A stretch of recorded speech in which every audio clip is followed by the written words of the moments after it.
Hi guys. I made a paid service in Telegram where you will find a great collection of fanfiction audiobooks organized and regularly updated. What you get? An unlimited access to the full audiobook library. New fanfiction audiobooks added regularly.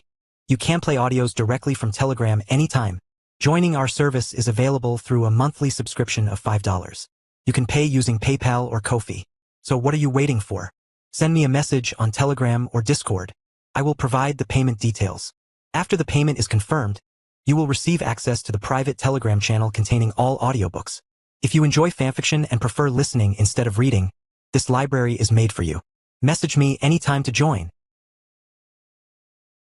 Chapter 51, Kissing MT Lady. Izuku got dressed and flew toward MT Lady's apartment. The cold morning air rushed past him, but the flight was short, and soon enough, he was touching down in front of her building. The elevator ride was quiet except for the faint hum of machinery. When he reached her floor, he could already hear noise bleeding through the walls, a TV blaring, followed by a deep, unsteady snore. I guess all those late-night patrols have their disadvantages, he thought with a smirk. Instead of knocking, he simply raised a hand and used his lasers to click the door open, the lock sizzling faintly. The warm smell of coffee and faint traces of her perfume drifted out to greet him. As he stepped inside, MT Lady stirred on the couch, blinking awake. Her hair was a messy halo, and the TV light flickered across her face. She startled for half a second, but when her eyes focused on him, she exhaled in relief. I didn't think we were that close, you know, she muttered with a lazy yawn, stretching her arms above her head. Yeah, me neither, he replied with a small grin. Until you brought me here.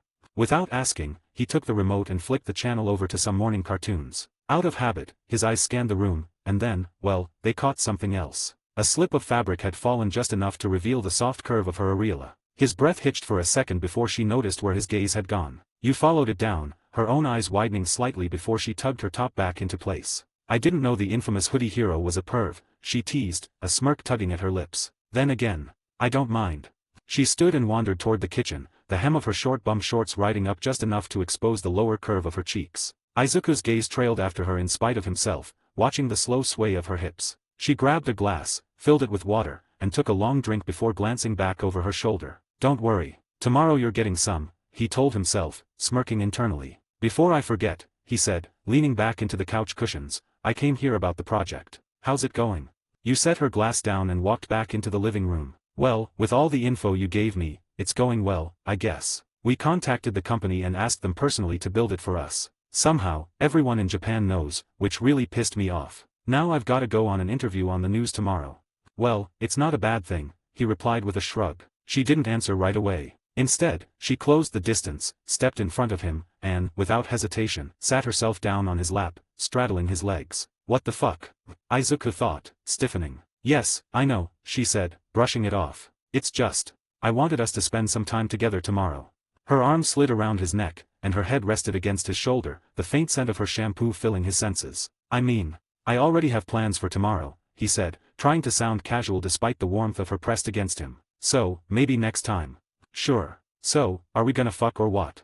She asked casually, leaning back with a mischievous smirk, like she was testing him. Fuck. We haven't even gone out to eat yet, he replied, raising an eyebrow. Come on, she said with a playful roll of her eyes. You know how hookup culture works. Let's just get this on. You're my first victim. Victim, huh? How old are you again? He asked, studying her with a mix of curiosity and caution. 23, why? She replied, tilting her head slightly, a teasing grin tugging at her lips. Wow, first, tell me about the victim thing. He folded his arms, wanting to hear her explanation. Well, she began, tracing an imaginary circle on her thigh with her finger. It's just a play on words. I'm kinda into that. Is this girl crazy? I can't back down though, past me wouldn't forgive me until I died, he thought, jaw tightening as he made his decision. Alright, fine, he said, stepping forward without hesitation. In one swift motion, he scooped her up effortlessly, making her gasp as her arms instinctively wrapped around his neck. He carried her to the couch and set her down gently but firmly. Let's do this, he declared, his voice low and certain. Before leaning in, he pulled his phone from his pocket. Say, you Takeyama, consent to this, he instructed while holding up the camera. She chuckled, amused, and repeated the line word for word, her tone light and teasing. I don't remember you having rape charges.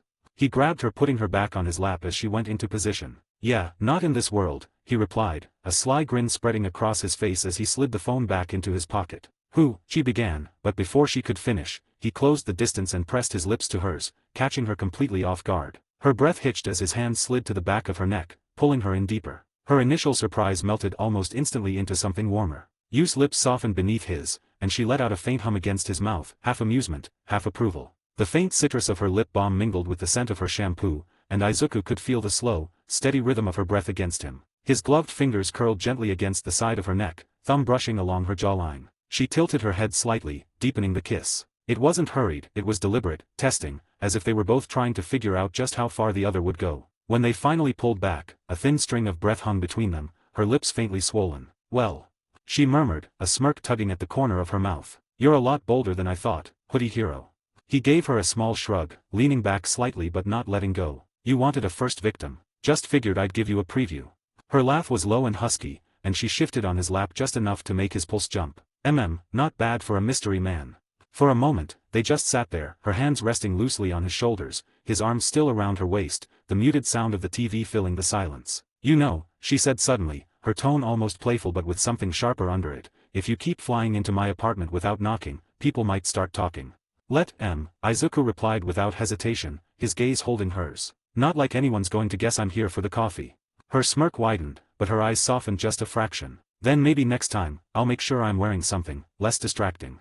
"Pretty sure that's impossible," he said, and she rolled her eyes, but the faint blush in her cheeks betrayed her. "Maybe I should take you out first." "Nah, we'll just order something to eat," she said, her tone light but her voice betraying a slight hitch on the word nah. With a final, teasing glance his way, Yu slid off his lap, the warmth of her weight leaving him almost immediately. She stretched as she stood, the hem of her shirt lifting just enough to flash a strip of toned stomach before she turned and padded toward her bedroom. "I'll grab my phone," she called over her shoulder. Izuku leaned back into the couch, watching her disappear through the doorway. His lips curled into a faint, knowing smirk. "I was ready to lay it down. Guess she's not as tough as she acts," he thought, fingers absently tapping the armrest. Inside her room, Yu stood by the bed, phone in hand, but she wasn't scrolling. Not yet. Her face was beet red, the heat radiating all the way to her ears. "Fuck, he's so fucking hot," she thought, pressing her free hand against her cheek like that might cool her down. "No more AO3. I have him here, in the flesh." She set the phone on the bed for a second, pacing a small circle before catching herself in the mirror. Her hair was slightly mussed from his hands, and her lips, yeah, definitely kiss-swollen. Biting her lip, she shook her head, muttering under her breath, "Get it together, you. He's just a guy, a ridiculously hot, ridiculously dangerous guy." Meanwhile, in the living room, Izuku could hear the faint shuffle of her footsteps and the creak of the mattress. His grin widened. He wasn't a mind reader, but judging by how long she was taking, he had a good guess what was going on in there. To be continued. Chapter 52, Gooner Girl, 18+. Something Izuku didn't know, and honestly, it was better for the planet this way, was that somewhere out there, hidden in forums, fan blogs, and questionable corners of the net, thousands of stories had been written about the hoodie hero. Girls, women, and, bafflingly, more than a few men. The stories ranged from sweet, tooth-rotting wholesome fics where he saved kittens and gave warm hugs, to the kind of filth that made even the green site blush. Bad grammar, unrealistic anatomy, absurd scenarios, yet somehow, they'd cultivated their own rabid fanbase. Years back, before you had even debuted, she'd stumbled into this world of hoodie hero content. She'd always admired him as a symbol, cool, mysterious, untouchable, but once she saw those stories, the admiration twisted into something far more dangerous. God only knew how many nights she'd fallen asleep with her phone in one hand and her other hand, occupied. How many times she'd really appreciated the detailed fan art from the green site, biting her lip as she whispered his name into her pillow. And now she had the real hoodie hero in her living room, breathing, warm, solid, looking at her like she was prey he'd already decided belonged to him. The realization sent a shiver down her spine, and if she was being honest, a warm trickle of excitement down her thighs. Shaking it off, she finally grabbed her phone and ordered the food, forcing herself to focus. A few deep breaths, a quick hair fix in the mirror, and she walked back out into the living room like nothing had happened, except for the slightly glazed look in her eyes. Without a word, she eased herself back onto his lap, straddling him, her hands resting on his shoulders. "Let's continue, shall we?" She purred, letting her breath fan across his lips. "Sure," he replied smoothly, his voice low. They leaned in, their mouths meeting in a slow, heated kiss. His hands roamed until one found the curve of her ass, gripping it firmly. He squeezed, making her gasp softly into his mouth. This will go down as the easiest bag in this whole series, he thought with quiet amusement, his thumb lazily rubbing over the denim. Minutes later, the doorbell broke the moment. You blinked, then slid off his lap, straightening her shirt before practically skipping to the door. She grabbed the food from the delivery man, muttered a quick thanks, and shut the door in his face with zero hesitation. She almost jogged back into the room. "So, should we eat now, or later?" she asked, a playful lilt in her voice. Izuku's smirk was instant. I'm thinking of eating something else right now. Her cheeks flushed instantly, her pulse skipping. Oh, let me just go wash first, just to make sure, she stammered, turning on her heel. But before she could take a step, his hand shot out, fingers curling around her wrist, firm, possessive. Nah, he said, his eyes dark with intent. Don't wash. Her breath hitched. She swallowed hard. And suddenly, the food was the last thing on her mind. A/N Napoleon once said that. Before she could respond, he hooked his hands under her knees and tugged her toward the edge of the couch. She gasped as her hips slid forward, the cool air hitting her heated skin. Then he was kneeling between her legs, gaze locked on her like she was the only thing in existence. His hands slid up her thighs in slow, deliberate strokes, calloused fingertips dragging along sensitive skin until goosebumps erupted in their wake. He pulled off her shorts revealing her wetness. Izuku smirked. This is gonna taste like a HDMI cable. When his mouth descended, it wasn't rushed. The first touch was featherlight, his tongue tracing an unhurried line, as though testing her flavor. Then he licked again, slower, letting the tip swirl in small, deliberate circles that made her toes curl. A shaky breath escaped her. Ah! The sound made him hum against her, and the vibration made her hips twitch. He caught them easily, strong fingers digging into her thighs to hold her still. Then, he dove deeper. His tongue rolled and twisted over her like he was writing his name in cursive, slow strokes alternating with quick,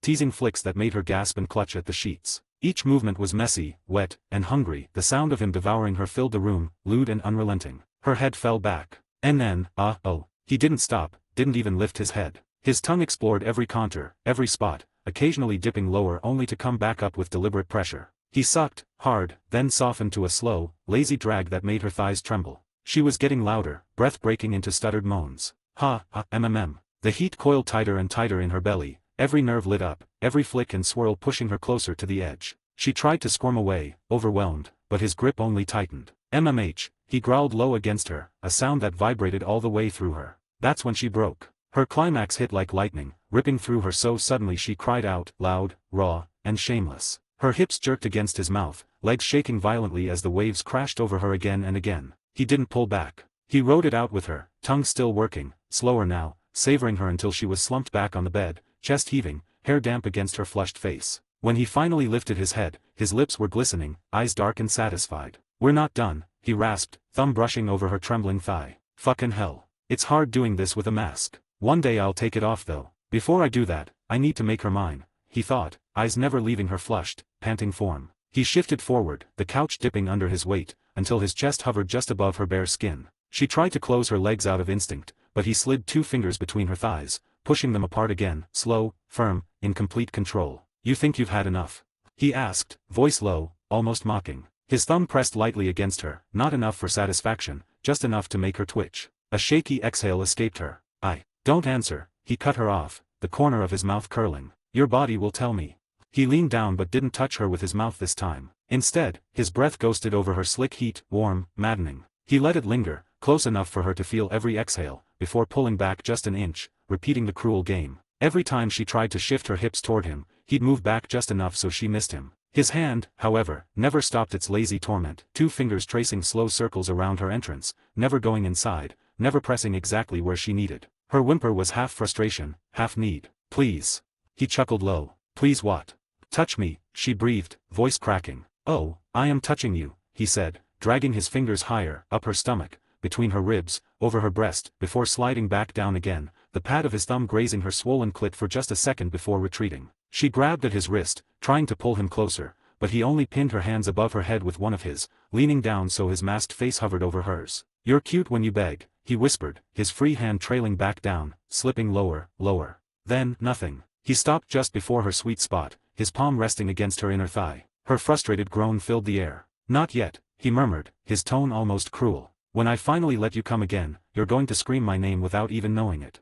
To be continued. A/N, kinda similar to Mitsuki but it's not his fault all these wanna be corrupted like those NTR hentai. Chapter 53, YK. In all honesty I feel I kinda messed up when writing this story. Not to say the harem part is lame or anything, I just feel like I missed his transformation, his hardships. We only see him as the perfect being a fully mature Superman would be and I think that's probably the reason why I feel so unsatisfied with this fanfic. He has to make mistakes there like everyone else because he himself is not perfect, but yeah. It's too late now, maybe next time I'll write a better fanfic with Superman as the protagonist. We'll see. Mass upload on the 1st of October. I need to cover some grounds fast. So please be ready, thank you for reading. Peace victory hand. Chapter 54, Inko Part 2, 18+. Her grip tightened just a bit, fingers curling possessively around his thick shaft like she was cradling something precious yet powerful. She gave a gentle squeeze, slow and deliberate, like a tender but confident mother guiding a wayward child, but with a wicked twist that sent shivers down Izuku's spine. Her thumb traced lazy circles over the swollen tip,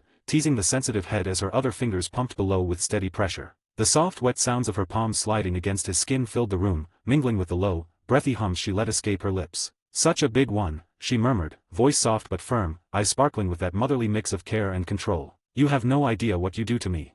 Izuku's breath hitched, a slow groan rumbling from deep in his chest as her hand moved with an easy rhythm, expertly adjusting the pace, sometimes slow and coaxing, sometimes firm and urgent, driving him closer to the edge. She leaned in, brushing a warm kiss against his inner thigh, just below his hips, her lips feather-light but packed with promise. Her fingers tightened their grip, squeezing and releasing in a teasing cadence that made his muscles twitch and his cock pulse harder against her palm. "Relax," she whispered, voice low and soothing, almost hypnotic. "Let me take care of you."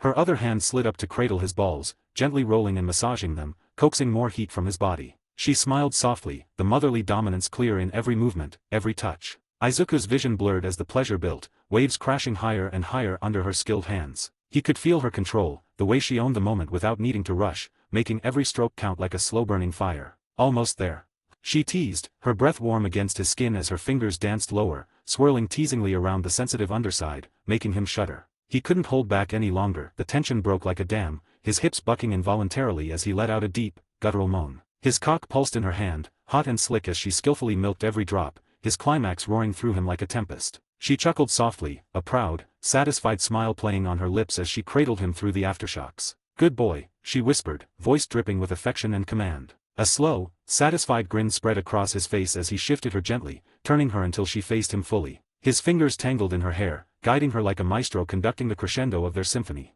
She wasted no time, her tongue flicked out, delicate but purposeful, scraping every last drop of his hot, salty release from the tip of his cock. The wet, slick sound of her tongue licking and swirling echoed in the quiet room, a sinful melody that sent sparks shooting through his core. Her eyes locked with his, sparkling with a mischievous glow. "You can still go, right?" she teased, breath warm and thick with anticipation. He chuckled low, the thrill making his chest tighten. "Funny you say that, since you were the one who wanted to take it slow." A sweet, almost innocent smile curled her lips. "I changed my mind." "Is that so?" he murmured, his voice roughening with desire. "Well then, how about you use that mouth of yours now?" Without hesitation, she sank gracefully onto her knees between his legs, her body arching like a cat ready to pounce. Her hands wrapped around his thick shaft and heavy balls, the contrast of soft skin and hard muscle thrilling her. "Not very good at this, but I'll make him feel like he's in heaven," she thought, her cheeks tinged with pink as she gathered a generous pool of saliva. It shimmered on her tongue like liquid silk, promising wet, slick heat. Slowly, deliberately, she pressed her lips to the swollen head of his cock, warm and slick. The soft smack echoed through the quiet room as she sealed her mouth around him, her tongue flicking out to taste the salty skin. A low, almost needy vibrated from her throat as she began to slowly slide down, the tight, wet heat wrapping around him like a velvet glove. Her hands came alive, one cradling his balls, rolling and teasing the heavy orbs as if they were precious treasures, the other gripping the thick shaft, slick from her spit, pumping slowly in sync with the rhythm of her mouth. The wet, shlck sound of her lips sliding over him mixed with the subtle squelch of her tongue swirling underneath, teasing the sensitive underside and the frenulum. She hummed softly, her breath warm and inviting against his skin,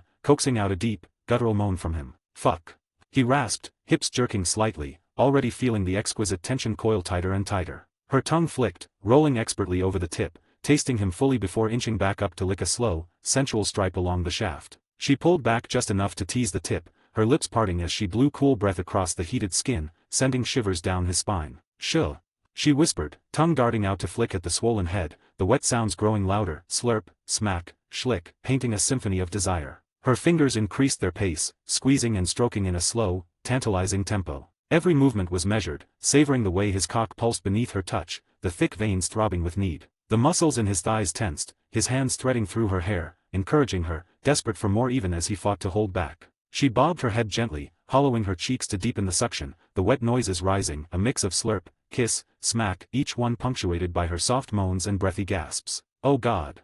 he groaned, voice rough with pleasure, hips pushing involuntarily against her mouth. Her eyes locked onto his, daring him to lose control as she took him deeper, her hands massaging the base, adding a delicious pressure that made his breath hitch. She teased his balls, rolling them slowly while her tongue circled the tip, tracing the sensitive edges, flicking and swirling like a skilled musician coaxing every note. The room was filled with the rhythmic sounds of their shared passion, wet shlck, slurp, smack blending with his ragged breaths and her soft, encouraging moans. Minutes passed, each second stretched with delicious torment as she kept the pace slow and steady, expertly prolonging his pleasure without letting him cross the edge. His hips twitched and hips pressed harder, trying to chase the bliss that was just out of reach, while her hands and mouth continued their intoxicating dance. "Fuck, you're driving me insane," he breathed, fingers tightening their grip in her hair, desperate for release but determined to last longer. Her smile was soft but victorious, sensing his weakening resolve, she slowed her rhythm, swirling her tongue teasingly just beneath the rim. "Not yet," she whispered against him, voice low and sultry.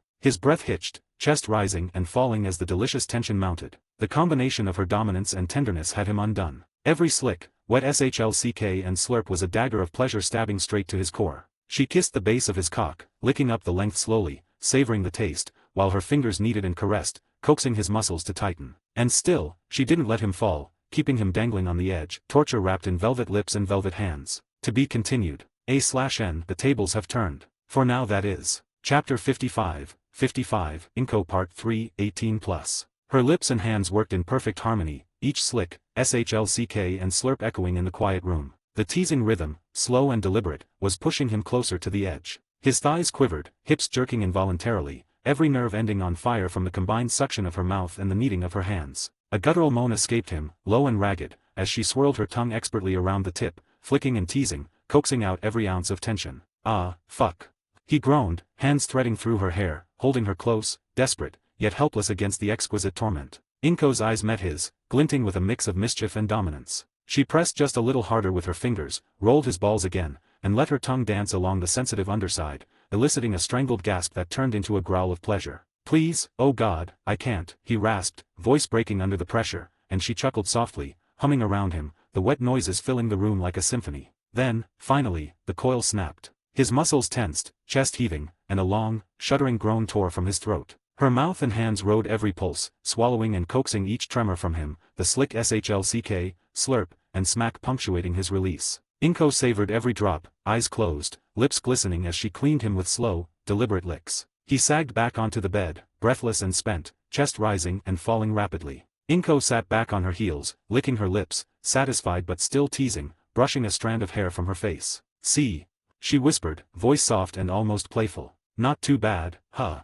He could only manage a grin, still catching his breath, every nerve in his body alight from the incredible intensity of her touch. The lingering warmth of her skin pressed against him seemed to hum in rhythm with his heartbeat, each pulse sending tiny shivers up his spine. The room fell quiet except for their mingled breathing, the faint hiss of air through parted lips, the soft brush of skin against skin. The electric tension between them was almost tangible, crackling in the air like static. That felt heavenly. "Good thing I'm Kryptonian because that would have finished me off," he thought, smirking inwardly. He laid back briefly, letting the heat of her gaze and the slick memory of her touch wash over him, before slowly rising. His hands found her waist, fingers gripping firmly yet tenderly as he lifted her, feeling the soft curves press against his palms. He guided her down onto the bed, letting her settle as he climbed on top, the warmth of her body welcoming him. He positioned himself above her, cock resting over her swollen, sensitive folds. She shivered, a soft, involuntary gasp escaping her lips. I am not ready for this."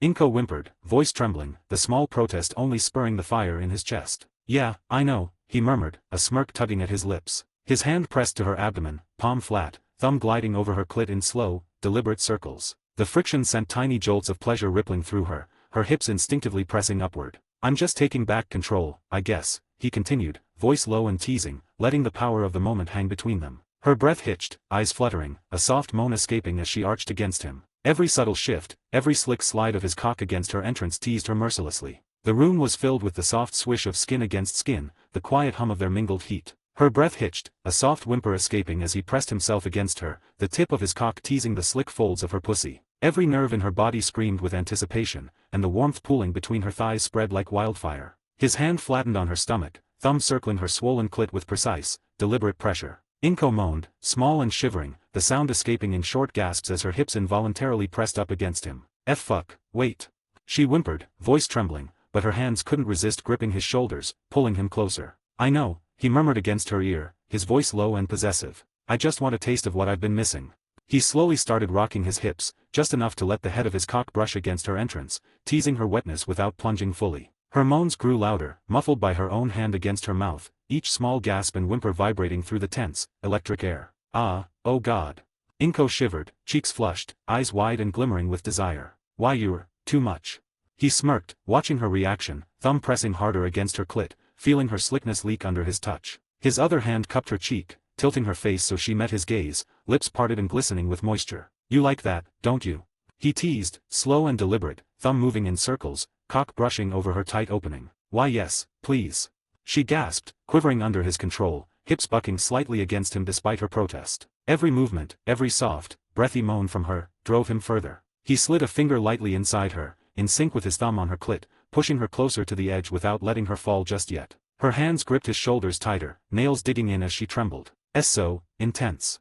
She whispered, shivering as heat pooled inside her, every nerve alight. He leaned down, pressing a searing kiss to her neck, teeth grazing lightly over the sensitive skin, eliciting a choked gasp. Her moans spilled freely now, a mixture of soft gasps, shaky ahs, and little whimpers that filled the room like music. You're mine right now, he whispered, voice husky, thumb never pausing, cock teasing her entrance. Her back arched instinctively, hips pressing upward, letting out a ragged, breathless moan, trembling under his deliberate dominance. Every nerve in her body seemed to burn, her skin alive with anticipation, each touch from him a spark lighting a fire she didn't want to douse. He leaned closer, chest pressing against hers, eyes dark and smoldering as his hands explored her curves with deliberate patience. One palm flattened over her abdomen while the thumb traced slow, teasing circles over her clit, never quite giving her the release Inko ached for. Not yet, he murmured, his lips brushing the shell of her ear, voice low and commanding. I want to feel you beg, want me. Her breath hitched, a strangled whine escaping as her hips writhed under him. Please, just a little. She gasped, voice shaking with need, but his eyes met hers with that wicked glint, holding her back, controlling the rhythm. His cock slid slickly along her folds, teasing her pink, swollen entrance, sliding just enough to make her pulse thrum with desire. Every deliberate press, every slow glide, sent waves of delicious tension coursing through her, leaving her on the precipice of ecstasy. She cried out, I am so close. The thumb on her clit circled faster, teasing in a maddening rhythm, but just as she arched to meet him, he pulled back slightly, his hand firm on her hip, holding her at the edge. The combination of friction, teasing, and denial sent her senses spiraling. Her breaths came in sharp, ragged pants, body trembling, pussy throbbing around nothing but his teasing cock. The moans spilling from her lips were raw, desperate, soft whimpers, sharp cries, gasps, each one echoing off the walls of the room. Look at you, he rasped, smirking down at her flushed, slick face. So wet, so desperate, for me. I'll give it to you, but on my terms. The deliberate rubbing of his shaft against her entrance, coupled with the teasing, almost cruel thumb on her clit, made her walls spasm. Inko's legs shook, hands clawing at the sheets, nails biting into the fabric as she tottered on the edge. Finally, with one last languid swipe, he pressed just hard enough, letting her tip of her release brush against the ultimate climax, making her cry out his masked name. Inko's body convulsed violently under him, breathless and screaming, pussy clenching as she rode the sharp, electric peak, a single, shattering orgasm that left her trembling and soaked. He held her through it, chest rising and falling, a smirk of dominance and satisfaction curling his lips. Even as Inko's body shook from the aftershocks, he pressed close, warm and reassuring, letting her come down slowly from that earth-shattering edge. This is what I'm good at, making women beg. And tomorrow, Mitsuki will be in for a surprise, he thought. To be continued. Chapter 56, Bakugo Household. The next morning, sunlight filtered softly through the blinds, casting stripes of gold across the rumpled sheets. Inko lay nestled against Izuku's chest, her breathing slow and even, hair fanning out over him like a dark halo. He watched her for a moment, tracing the curve of her jaw with his eyes, the soft rise and fall of her chest, memorizing the warmth and weight of her against him. Man, it'll be hard to hold myself back, but I can find other ways to make things fun, he thought, a smirk tugging at his lips. The memory of last night, every gasp, every shiver, every slick, trembling moan, ran through his mind like fire, igniting a need he had no intention of denying later. He slipped quietly out of the bed, careful not to wake her yet, and padded to the bathroom. The shower's hot water washed over him, muscles tensing and relaxing under the steam, as he planned his next moves. There was no rush to dominate. The thrill was in the tease, the careful control, and the anticipation of her reactions. Meanwhile, Inko stirred, feeling the cool, damp sheets under her skin. Goosebumps rose as she slowly sat up, pulling the covers off and glancing down at the laundry basket she would have to deal with. A flush colored her cheeks as the events of last night resurfaced in her mind. I can't believe I did that with him, with my son, she thought, biting her lip. But it felt so good. I couldn't control myself, even though I've only been with one man before. Her mind's eye replayed his hands on her, the way he guided her, the expert balance of dominance and tenderness. She shivered, recalling the slick heat of her arousal, the way her nipples had stiffened as she touched herself in the dark. I can't hold myself back, she whispered to herself, heat pooling between her thighs. The memory alone was enough to make her bite her wrist, trying to stem the rising wetness threatening to escape. By the time breakfast was over, the tension between them was almost palpable, but surprisingly, the awkwardness never settled in. They laughed, shared casual conversation, and fed each other bites of toast and fruit, glances lingering a moment too long. The chemistry from last night hovered just beneath the surface, unspoken but electric. Once Izuku finished breakfast, he retreated upstairs, a mischievous glint in his eye. He began ordering items that would spice up the fun, imagining scenarios that would challenge and tease Inko while keeping her on the edge of control. This is going to be fun, he thought, smirking as he packed away the packages. After changing, he prepared to visit his friend Katsuki and of course, to see his mom, Mitsuki. The day was just beginning, and already, the air was thick with anticipation and tension, the promise of games and boundaries blurred into delicious temptation. At the Bakugo household, Masaru sat slouched comfortably on the couch, his arm draped over the side as the glow of the TV lit up his face. A live game played on the screen, the commentary filling the otherwise quiet house. He took a long sip from his beer, letting out a satisfied sigh. It had been a packed week for him, late shifts, barely a moment to breathe, and even less time to spend at home. Now, finally, he had a day to himself to relax and catch up on the little things he'd been missing. Well, almost all the little things. Last night had been less than ideal. He and Mitsuki had been in bed, her fingers grazing him, her voice low in his ear, her usual way of getting him in the mood. But no matter how much she coaxed, nothing happened. He'd brushed it off with a casual "work's been rough. Just need to rest up," and she'd actually let it slide. No punishment, no teasing. That in itself was strange. It wasn't the first time, though. Every now and then, something in him just wouldn't switch on, at least not without the kind of pain Mitsuki knew exactly how to give him. Masaru smirked wryly to himself. If my son knew what his mother and I get up to at night, he'd abandon us both without a second thought. Meanwhile, upstairs, Mitsuki was soaking in the bath, steam curling around her, the scent of her shampoo filling the air. She wasn't thinking about Masaru, or even the chores that needed doing. She was thinking about Izuku. The promise he'd made to come over today sat in her mind like a secret thrill. I just hope he doesn't do anything stupid in front of Masaru, she thought, submerging herself for a moment before resurfacing, droplets tracing down her neck. After her bath, she dried off, slipped into a casual but flattering outfit, and ran a brush through her hair. The rest of the day needed to look normal, especially with Masaru home. She padded downstairs, bare feet quiet against the wood, and began washing the dishes. The irritation hit her mid-scrub when she remembered she'd told Katsuki to do them this morning, only for him to run off early to train. She was still muttering under her breath when the doorbell rang. Her heart skipped a beat. She quickly dried her hands, but before she could reach the door, Masaru's voice cut in. "I got it," he said, walking past her toward the entryway. She froze halfway to the door, forcing her face into a neutral expression as she turned back toward the kitchen. Masaru swung it open to find a familiar green-haired teen standing there. "Well, if it isn't Midoriya boy. How've you been, son?" he said warmly. Izuku smiled politely. "I've been alright, Mr. Bakugo. Is Katsuki home?" "No, but you can wait here for him. Come on in." Masaru stepped aside. "I'm watching a match right now. You wanna join me?" "Sure," Izuku replied easily. As he stepped into the living room, his eyes flicked to the pass-through window into the kitchen. Mitsuki was there, and when their eyes met, she gave him a small, quick smile before turning back to the sink. Izuku's lips curved in a smirk only she could understand. He dropped onto the couch beside Masaru, and the game resumed in the background. "So, how's UA treating you?"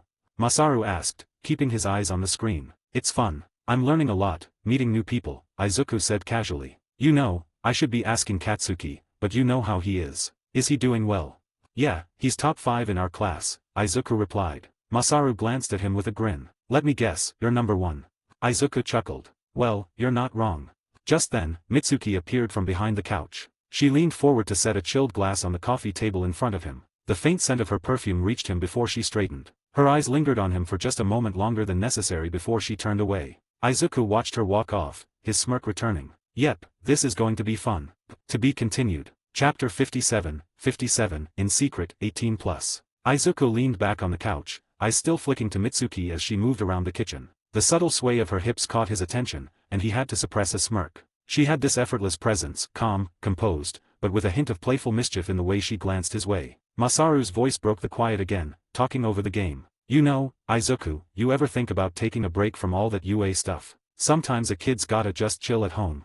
"Yeah, sometimes," Izuku replied casually, though his focus was partly elsewhere. His eyes followed Mitsuki as she wiped a plate, the curve of her back illuminated by the morning light spilling through the kitchen window. She caught his gaze again, this time holding it just a beat longer, a small, knowing smile tugging at her lips before she turned back to her task. It was enough to make his chest tighten slightly. He leaned subtly forward, trying to act casual, though his pulse had picked up. Masaru, oblivious, cheered loudly at a play on the screen, making Izuku flinch and glance toward him. Dude is under the NTR spell, he thought. Mitsuki moved closer to the couch to grab a glass of water, and Izuku's hand twitched slightly, as if drawn by some invisible pull. Their eyes met again over the rim of the glass, and this time, she let her hand linger on the edge of the table just a moment longer than necessary. Yep, he thought with a smirk, she wants me. She returned to the kitchen, leaving him alone with Masaru for now, but the electricity in the room hadn't faded. Izuku shifted slightly on the couch, planning his next move while pretending to watch the game. Every glance, every casual movement from Mitsuki made him more aware of the unspoken tension, and he couldn't wait to see how far he could push it while keeping the act casual in front of her husband.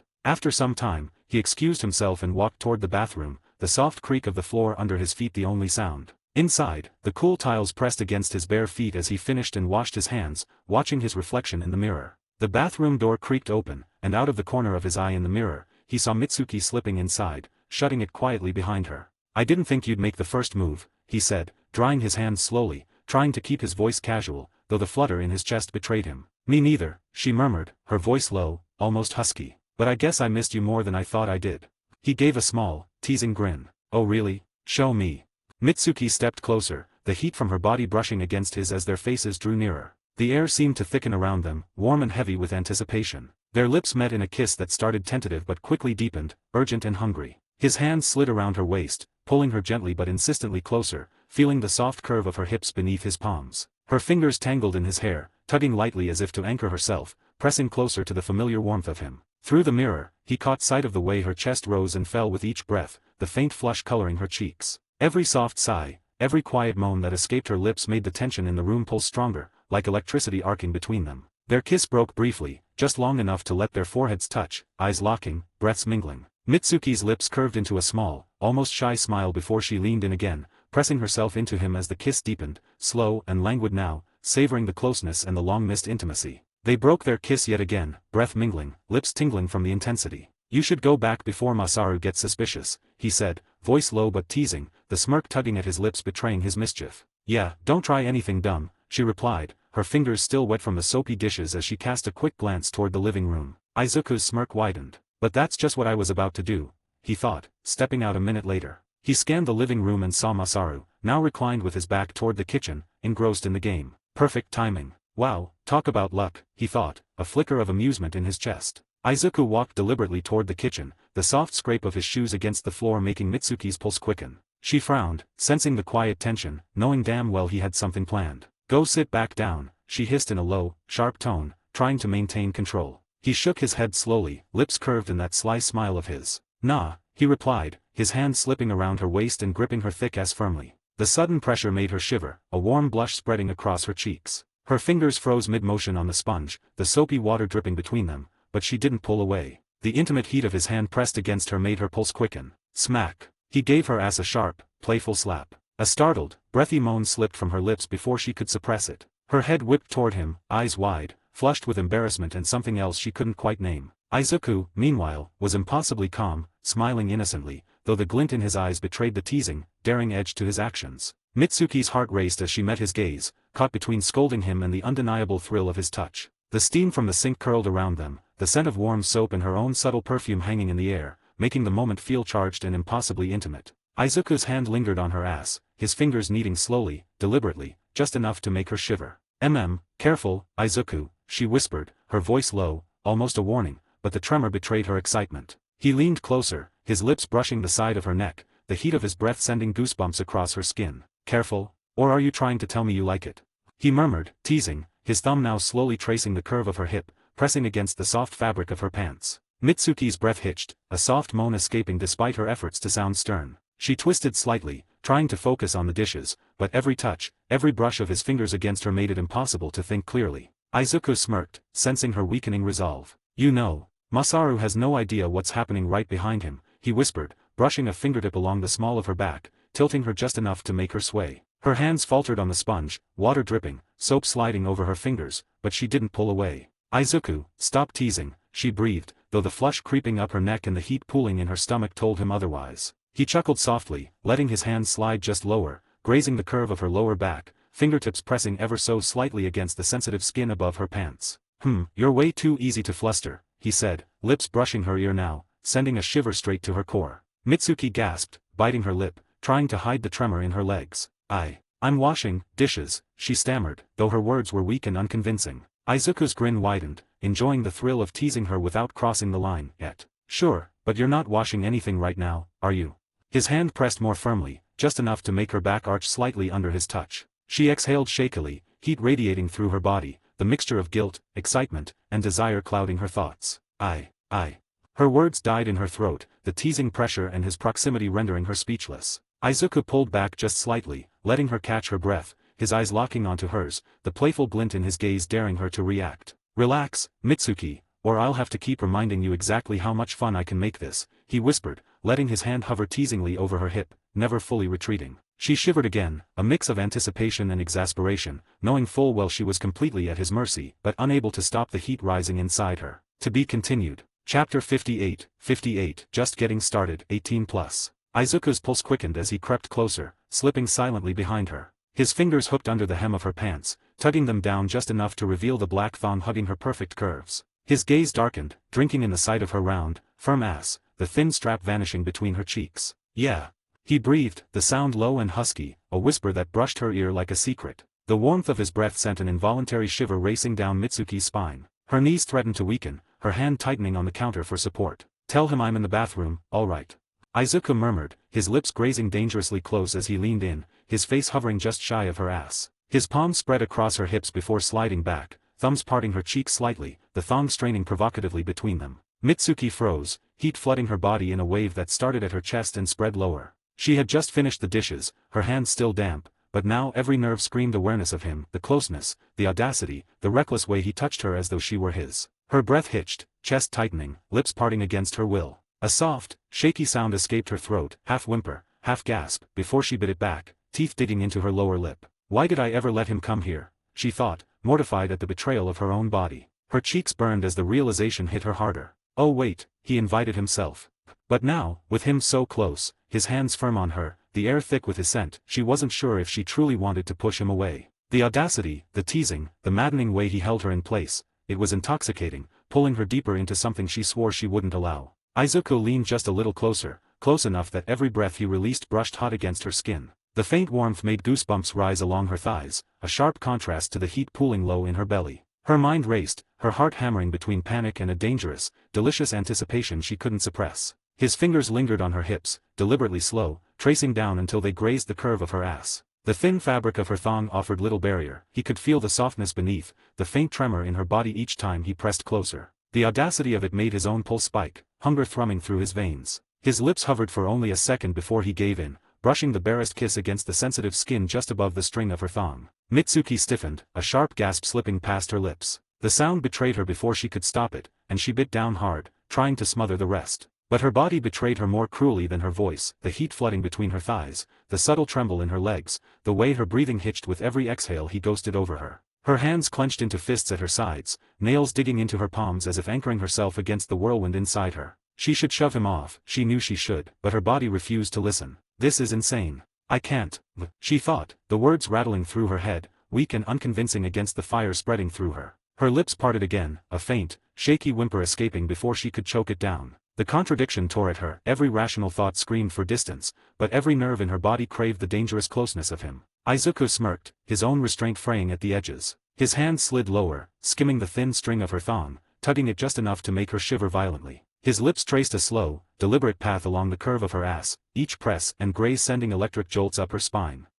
You're so sensitive here, he murmured against her skin, the words spilling out in a husky growl that made her knees threaten to give out. Heat surged through Mitsuki's body, a cocktail of embarrassment, longing, and raw desire twisting her insides. Her breathing grew ragged, chest rising and falling as if she were drowning in the sensation. Her fingers twitched on the counter, aching to grab him, to push or pull, she wasn't sure, but she stayed frozen, trapped in the delicious torment of his teasing. Then, just when she thought she'd collapse, Izuku stepped back. With a sly, commanding tug, he turned her around, his eyes locking onto the sight that stole his breath. Her legs parted at his urging, granting him an unfiltered view, her glistening folds gleaming in the low light, slickness trailing down her thighs in sinful, shining lines. Izuku's chest tightened, hunger blazing in his eyes. Fuck.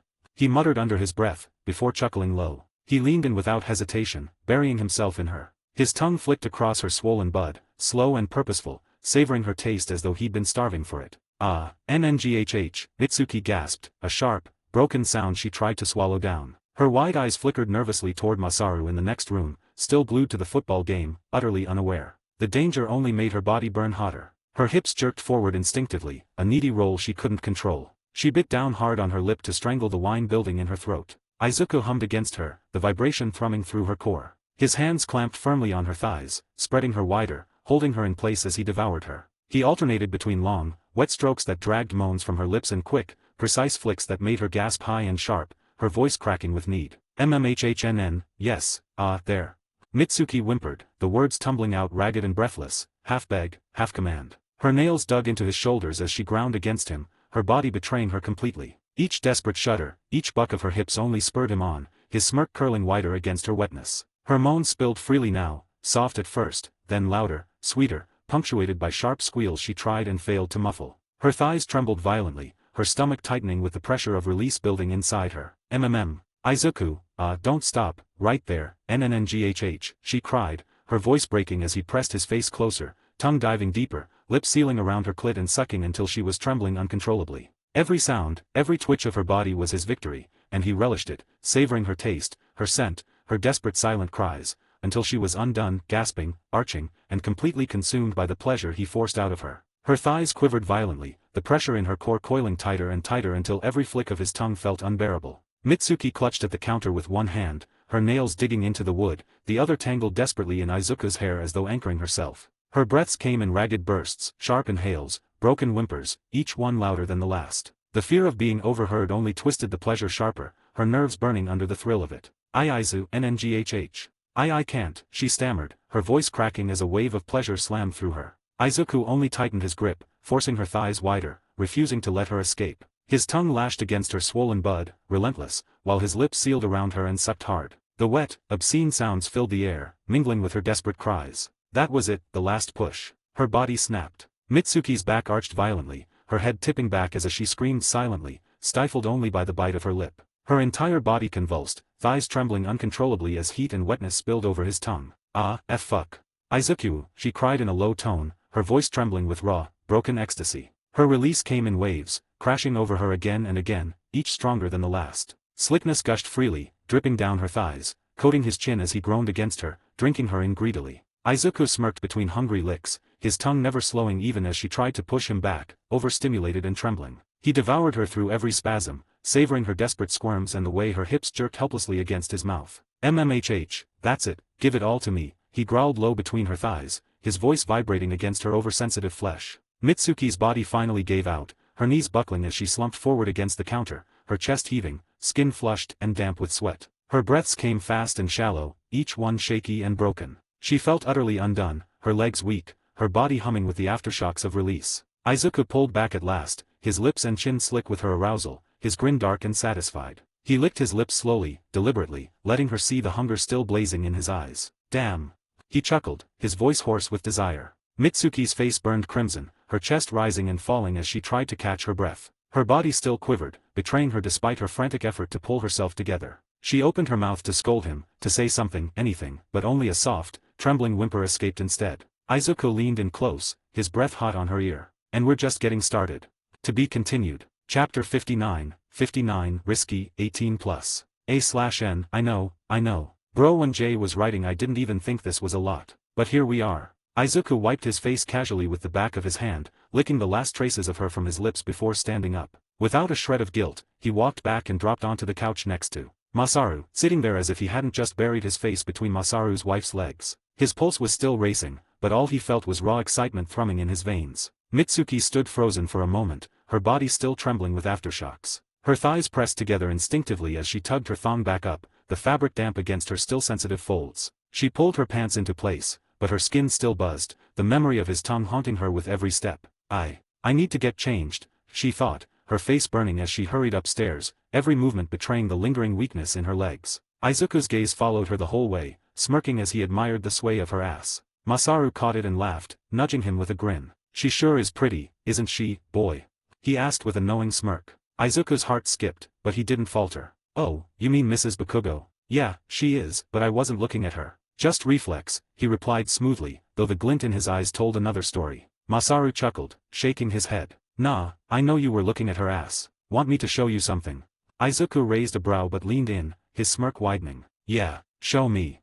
Masaru shifted closer, lowering his voice like they were sharing some guilty secret. He unlocked his phone, thumb moving quickly before opening a private folder. One swipe, then another, and Izuku's eyes darkened with approval. The screen flashed with intimate shots, Mitsuki in lingerie, Mitsuki on their bed with her hair down, even a few where she was biting her lip, teasing the camera. The photos radiated heat, and Izuku didn't bother hiding the way his lips curled into a grin as he looked. Masaru sat taller, pride swelling in his chest. "Damn right, that's my wife. Hot, isn't she?"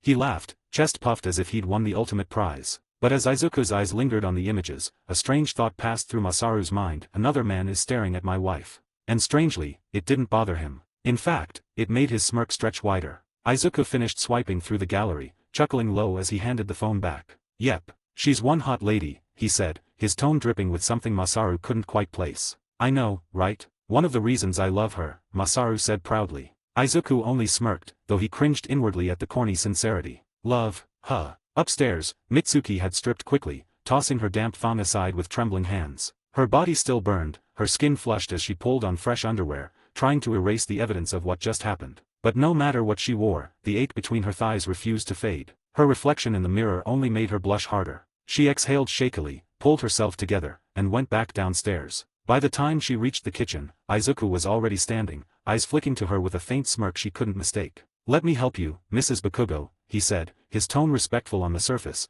but heavy with the memory of where his mouth had just been. Mitsuki swallowed hard, turning away quickly, hoping Masaru hadn't caught the heat rising in her cheeks. "Oh, are you making dinner, love?" Masaru asked, standing up and stretching. "I should run to the store and grab some beers. Maybe I'll find Katsuki on the way."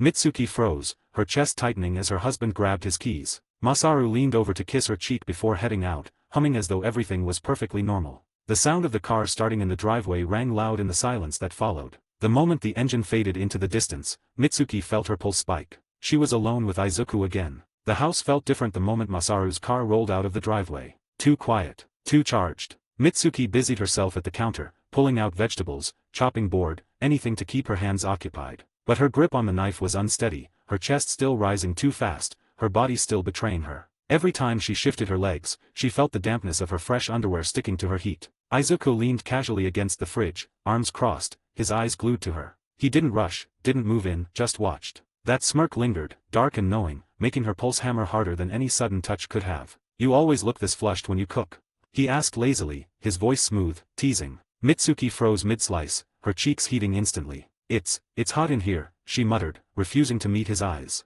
Izuku chuckled under his breath, the sound deep, infuriatingly smug. He pushed off the fridge and walked closer, deliberately slow, his footsteps echoing on the tile. He didn't touch her, just hovered near, close enough that she could feel his presence radiating behind her.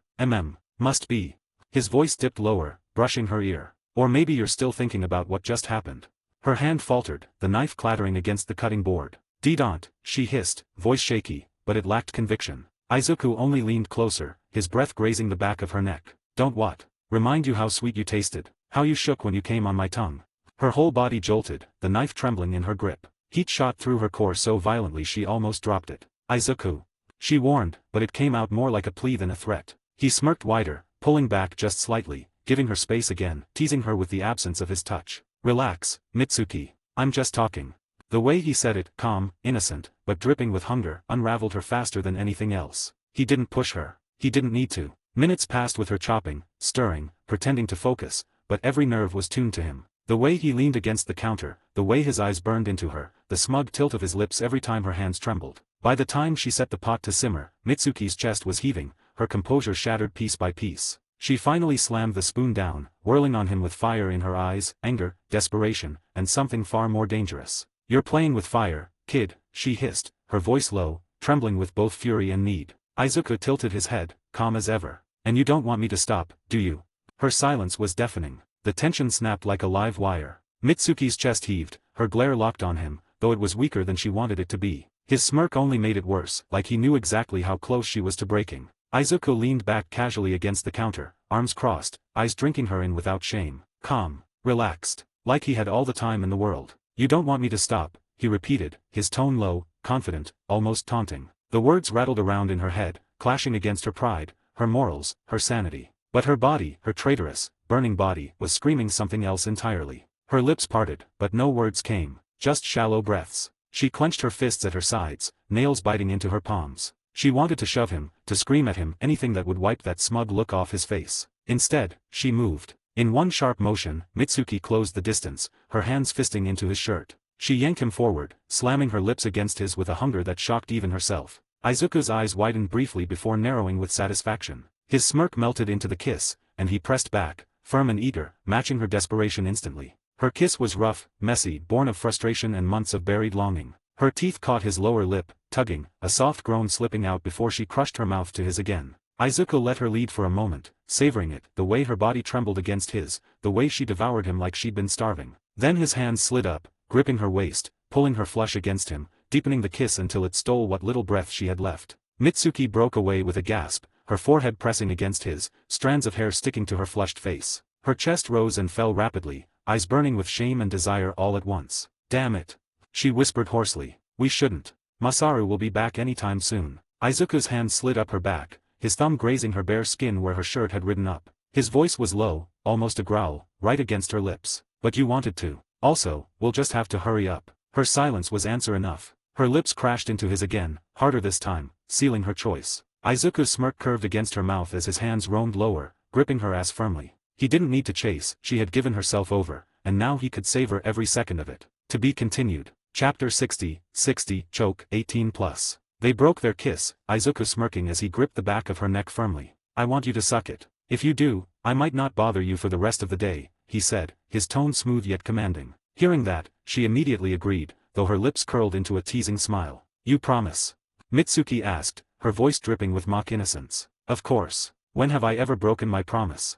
He replied with a grin that made her chest tighten in a way she'd never admit out loud. Mitsuki leaned close, her breath warm against his ear. Prepare to get wrung dry, then, she whispered, her sultry tone leaving a faint shiver running down his spine. I can't wait, Izuku shot back, eyes gleaming with anticipation. She said the very same thing last time, he thought, shaking his head, though the smirk never left his lips. Mitsuki crouched down gracefully in front of him, settling between his legs as if it were the most natural thing in the world. She spread her knees apart just enough to balance herself comfortably, her hair falling over her shoulders as she looked up at him. Izuku, unfazed, kept casually slicing vegetables on the counter, the knife moving slowly and deliberately. I could cut these all in a second, but where's the fun in that? He thought, the corners of his mouth twitching upward. Her fingers worked with deliberate slowness, untying his waistband before sliding down the zipper of his jeans. The sound of metal teeth parting filled the space, and Mitsuki's lips parted slightly as the bulge in his underwear strained forward. She paused for a moment, just staring, her breath hitching as her pulse quickened. Leaning in, she buried her face close, inhaling deeply. The musky, intoxicating scent made her cheeks flush with both heat and longing. The scent of a real man. But, she thought, biting her lip as memories clawed at her. I haven't smelled this since Masaru turned into, whatever he is now. Her body trembled with a mixture of anticipation and frustration, her tongue unconsciously wetting her lips as she glanced back up at Izuku. He was still cutting vegetables, still smiling that infuriatingly calm smile, as if he knew exactly how desperately she was fighting herself in that moment. She tugged his underwear down just enough to free his cock, the thick length springing upward, already hard and straining against the cool air. Her eyes widened slightly as she drank in the sight of it, her lips curling into a hungry smirk. As big as ever, she thought, heat pooling in her stomach. Her breath hitched, lingering for a second, before she leaned in. Her lips parted slowly, teasingly, letting the swollen head brush against her bottom lip. A bead of salty pre-cum smeared across her mouth, and she darted her tongue out to swirl around the tip, savoring the taste. She hummed, deliberately letting the vibration travel through him. SCHHLP. Izuku's hand twitched, knife forgotten on the counter. Instinct took over as his fingers tangled in her hair, gripping firmly but not rough, guiding her, reminding her who was in charge, even as she clearly had no intention of letting him keep it. She wrapped her lips around him and sank down slowly, inch by inch, her mouth warm, wet, and tight. Her tongue flicked across the underside, tracing the thick vein that throbbed with every beat of his heart. SLRK, SCHLCK. Each slow, deliberate pull sent a sharp jolt up Izuku's spine, making his grip tighten in her hair. His hips twitched forward, betraying him. Fuck.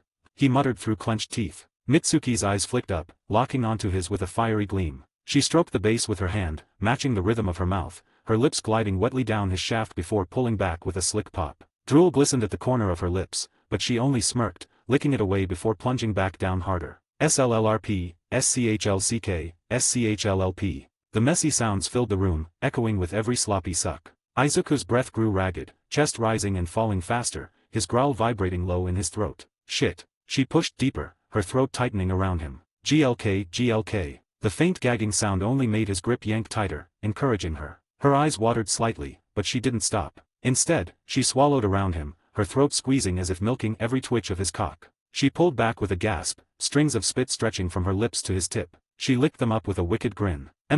You taste even better when you're this close, she teased, before diving back in, faster now, sucking greedily. Izuku's muscles tensed, his growl turning guttural as he fought to hold back, but Mitsuki's hunger and the wet, obscene rhythm threatened to rip his control away. Outside, Katsuki just came back from training in the forest, his body a mess of dirt, sweat, and scratches from tearing through trees and blasting apart stumps. His shirt clung to his skin, soaked through, and his breathing was still heavy, every bit of him screaming with effort. He wanted to crush Izuku once and for all, and the only way was to grind himself raw. He pushed the front door open, letting the faint scent of pine and smoke from his training drift in with him. Inside, Mitsuki's heart stopped. Her lips were stretched wide around Izuku's cock, throat full, her mascara smudged from the tears streaming down her cheeks as he held her down with a cocky smirk. Her head jerked as he gave a sharp push. Gawk. The wet gag echoing faintly in the kitchen, but Izuku's eyes didn't leave the figure stepping inside. Katsuki froze the moment he glanced through the kitchen window, his blood boiling at the sight of the green-haired bastard standing there. "The fuck are you doing here?" he barked, stomping over until he was standing right at the counter. The wooden edge shielded Mitsuki, her trembling body pressed low and hidden, though her throat worked desperately around Izuku's length. Izuku didn't flinch, didn't miss a beat. He just leaned casually against the counter, lips curled in that mocking grin. "I was bored, so I figured I'd hang out here. You look like you've been through a war. Training, huh?" His tone dripped with lazy amusement. Katsuki scowled, fists clenched. "Yeah, and what of it? Unlike you, I don't take quirk drugs to get stronger."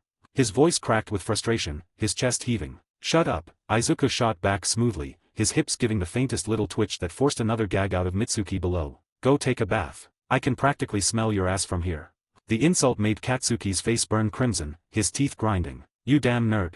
He cut himself off, growling, and stormed toward the stairs. But just as he reached the base, he stopped cold, suspicion flickering across his face. "Where's my old lady?"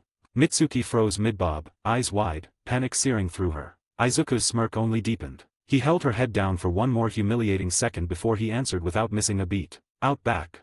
Katsuki narrowed his eyes but didn't push it further. With a frustrated snarl, he stomped upstairs, boots thudding against the floor. The moment his footsteps vanished, Izuku yanked Mitsuki off his cock with a wet pop. She collapsed against the counter, drool and spit dripping messily down her chin, gasping desperately for air. Her eyes were glassy, crossed for a second as she panted like a woman starved of oxygen. "Shit, I might have broken her," Izuku thought, pressing his lips together as he studied her. But then Mitsuki's trembling hand rose to her mouth, her tongue darting out to taste the mess left there. Slowly, her unfocused eyes cleared, and a delirious, satisfied smile spread across her face. Her cheeks were flushed, her whole body shuddering with aftershocks of pleasure. Pure ecstasy was written all over her expression. "Guess not," Izuku thought with a wolfish grin, his cock twitching already in excitement. To be continued. A/N, Hot RYT. Chapter 61, Facial Treatment, 18+. A/N, you don't understand how much I'm cringing RN. Izuku didn't give her a chance to catch her breath. The moment her dazed, bliss-drunk eyes locked onto him,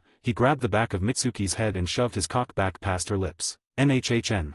She gagged immediately, throat convulsing as he drove deep, his hips snapping forward mercilessly. Drool and spit spilled down her chin, stringing between her lips and his shaft as he used her mouth like it was made for him. Mitsuki clutched at his thighs, nails attempting to dig into his skin, but she didn't push him away. If anything, she leaned into his thrusts, letting him rut into her face while her muffled moans vibrated around his length. "Fuck, you're nasty." "Katsuki's mom taking my cock like a pro," Izuku hissed, tightening his grip in her hair as he forced her head forward until his tip went down her throat. Her eyes rolled back, tears streaking down her cheeks as she gagged around him, throat bulging from the intrusion. He groaned at the sight, the wet, sloppy noises echoing in the kitchen as her head bobbed frantically under his control. "Shit, fuck, here it comes."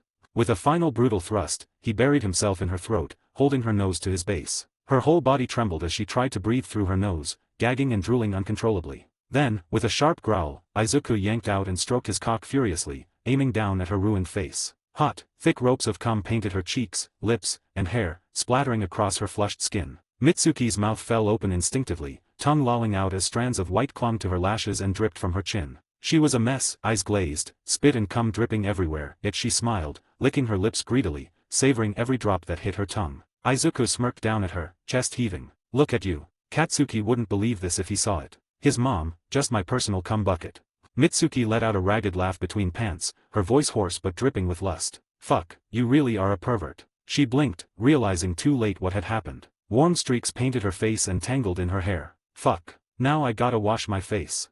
Mitsuki groaned, pushing herself up. Her legs wobbled, still trembling from earlier, and she nearly lost balance. Izuku caught her by the wrist, steadying her with a sly grin. Yeah, that was the plan. Better pray Katsuki doesn't see you like this.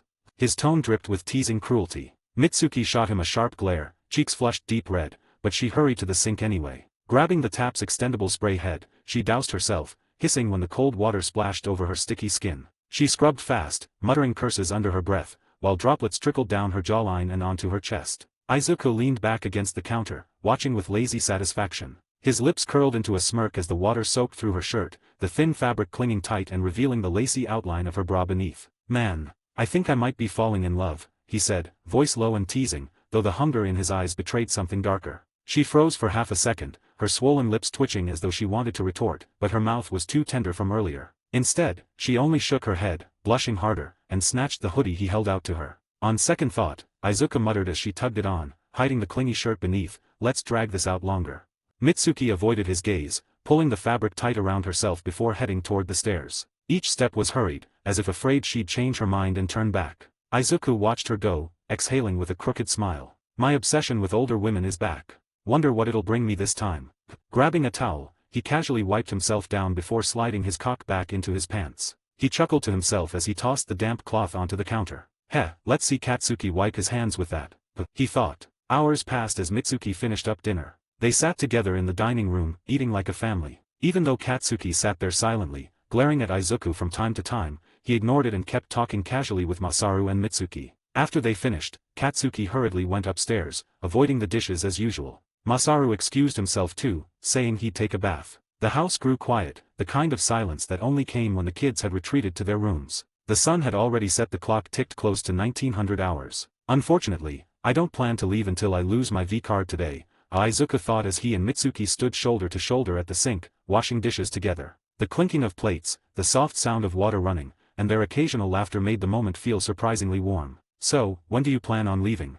She asked, passing him a dripping plate. I'm not sure. Might sleep over, he replied casually. Well, you're welcome to. I'm sure Katsuki would love to have you sleep next to him, she teased with a faint smirk. Nah, I'll take the couch. That room is radioactive, he shot back, making her laugh under her breath. Once the dishes were done, Mitsuki disappeared upstairs to change. Izuku sank into the couch, trying to calm his nerves. When she came back down, she was in a loose pair of pajama shorts and a simple top, her damp hair tied up in a messy bun. She looked relaxed, but to him, the sight was anything but casual. Masaru had already gone to bed, and Katsuki had locked himself in his room doing God knows what. The house was theirs for the night. Izuku quickly texted his mom that he'd be sleeping over. She wasn't thrilled, but she agreed with a single warning emoji. Alright, he thought, watching Mitsuki settle onto the couch right beside him, let's see where the night takes us.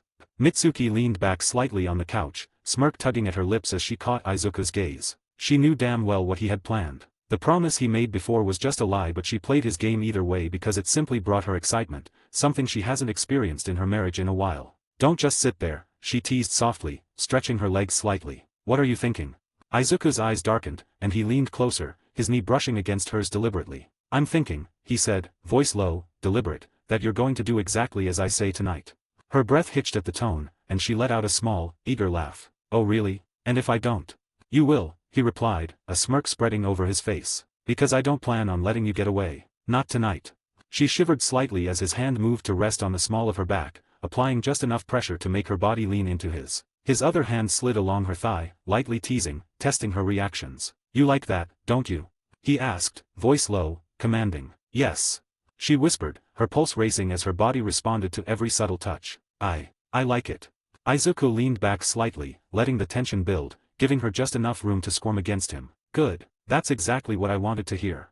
He traced his fingers along the side of her thigh, slowly inching higher, testing her limits, while his eyes held hers. Mitsuki bit her lip, holding back a whine, completely enthralled by his control. You've been teasing me all day, he murmured, his hand brushing the edge of her shorts, so now it's my turn.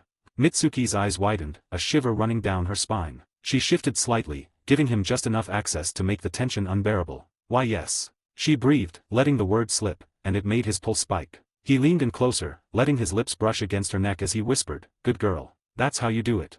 To be continued. Chapter 62, first time, 18+. Izuku didn't give her a chance to catch her breath. The moment her dazed, bliss-drunk eyes locked onto him, he grabbed the back of Mitsuki's head and shoved his cock back past her lips. NHHN. She gagged immediately, throat convulsing as he drove deep, his hips snapping forward mercilessly. Drool and spit spilled down her chin, stringing between her lips and his shaft as he used her mouth like it was made for him. Mitsuki clutched at his thighs, nails attempting to dig into his skin, but she didn't push him away. If anything, she leaned into his thrusts, letting him rut into her face while her muffled moans vibrated around his length. "Fuck, you're nasty." "Katsuki's mom taking my cock like a pro," Izuku hissed, tightening his grip in her hair as he forced her head forward until his tip went down her throat. Her eyes rolled back, tears streaking down her cheeks as she gagged around him, throat bulging from the intrusion. He groaned at the sight, the wet, sloppy noises echoing in the kitchen as her head bobbed frantically under his control. "Shit, fuck, here it comes." With a final brutal thrust, he buried himself in her throat, holding her nose to his base. Her whole body trembled as she tried to breathe through her nose, gagging and drooling uncontrollably. Then, with a sharp growl, Izuku yanked out and stroked his cock furiously, aiming down at her ruined face. Hot, thick ropes of cum painted her cheeks, lips, and hair, splattering across her flushed skin. Mitsuki's mouth fell open instinctively, tongue lolling out as strands of white clung to her lashes and dripped from her chin. She was a mess, eyes glazed, spit and cum dripping everywhere, yet she smiled, licking her lips greedily, savoring every drop that hit her tongue. Izuku smirked down at her, chest heaving. "Look at you." Katsuki wouldn't believe this if he saw it. His mom, just my personal cum bucket.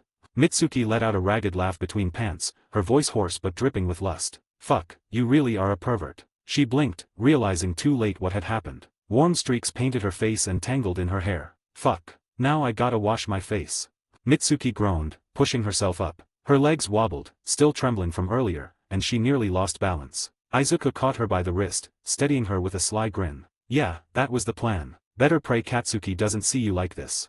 His tone dripped with teasing cruelty. Mitsuki shot him a sharp glare, cheeks flushed deep red, but she hurried to the sink anyway. Grabbing the tap's extendable spray head, she doused herself, hissing when the cold water splashed over her sticky skin. She scrubbed fast, muttering curses under her breath, while droplets trickled down her jawline and onto her chest. Izuku leaned back against the counter, watching with lazy satisfaction. His lips curled into a smirk as the water soaked through her shirt, the thin fabric clinging tight and revealing the lacy outline of her bra beneath. "Man, I think I might be falling in love," he said, voice low and teasing, though the hunger in his eyes betrayed something darker. She froze for half a second, her swollen lips twitching as though she wanted to retort, but her mouth was too tender from earlier. Instead, she only shook her head, blushing harder, and snatched the hoodie he held out to her. On second thought, Izuku muttered as she tugged it on, hiding the clingy shirt beneath, "Let's drag this out longer."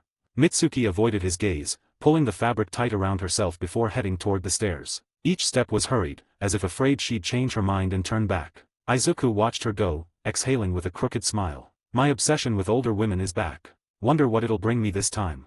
Grabbing a towel, he casually wiped himself down before sliding his cock back into his pants. He chuckled to himself as he tossed the damp cloth onto the counter. "Heh, let's see Katsuki wipe his hands with that," he thought. Hours passed as Mitsuki finished up dinner. They sat together in the dining room, eating like a family. Even though Katsuki sat there silently, glaring at Izuku from time to time, he ignored it and kept talking casually with Masaru and Mitsuki. After they finished, Katsuki hurriedly went upstairs, avoiding the dishes as usual. Masaru excused himself too, saying he'd take a bath. The house grew quiet, the kind of silence that only came when the kids had retreated to their rooms. The sun had already set, the clock ticked close to 1900 hours. "Unfortunately, I don't plan to leave until I lose my V-card today," Izuku thought as he and Mitsuki stood shoulder to shoulder at the sink, washing dishes together. The clinking of plates, the soft sound of water running, and their occasional laughter made the moment feel surprisingly warm. "So, when do you plan on leaving?"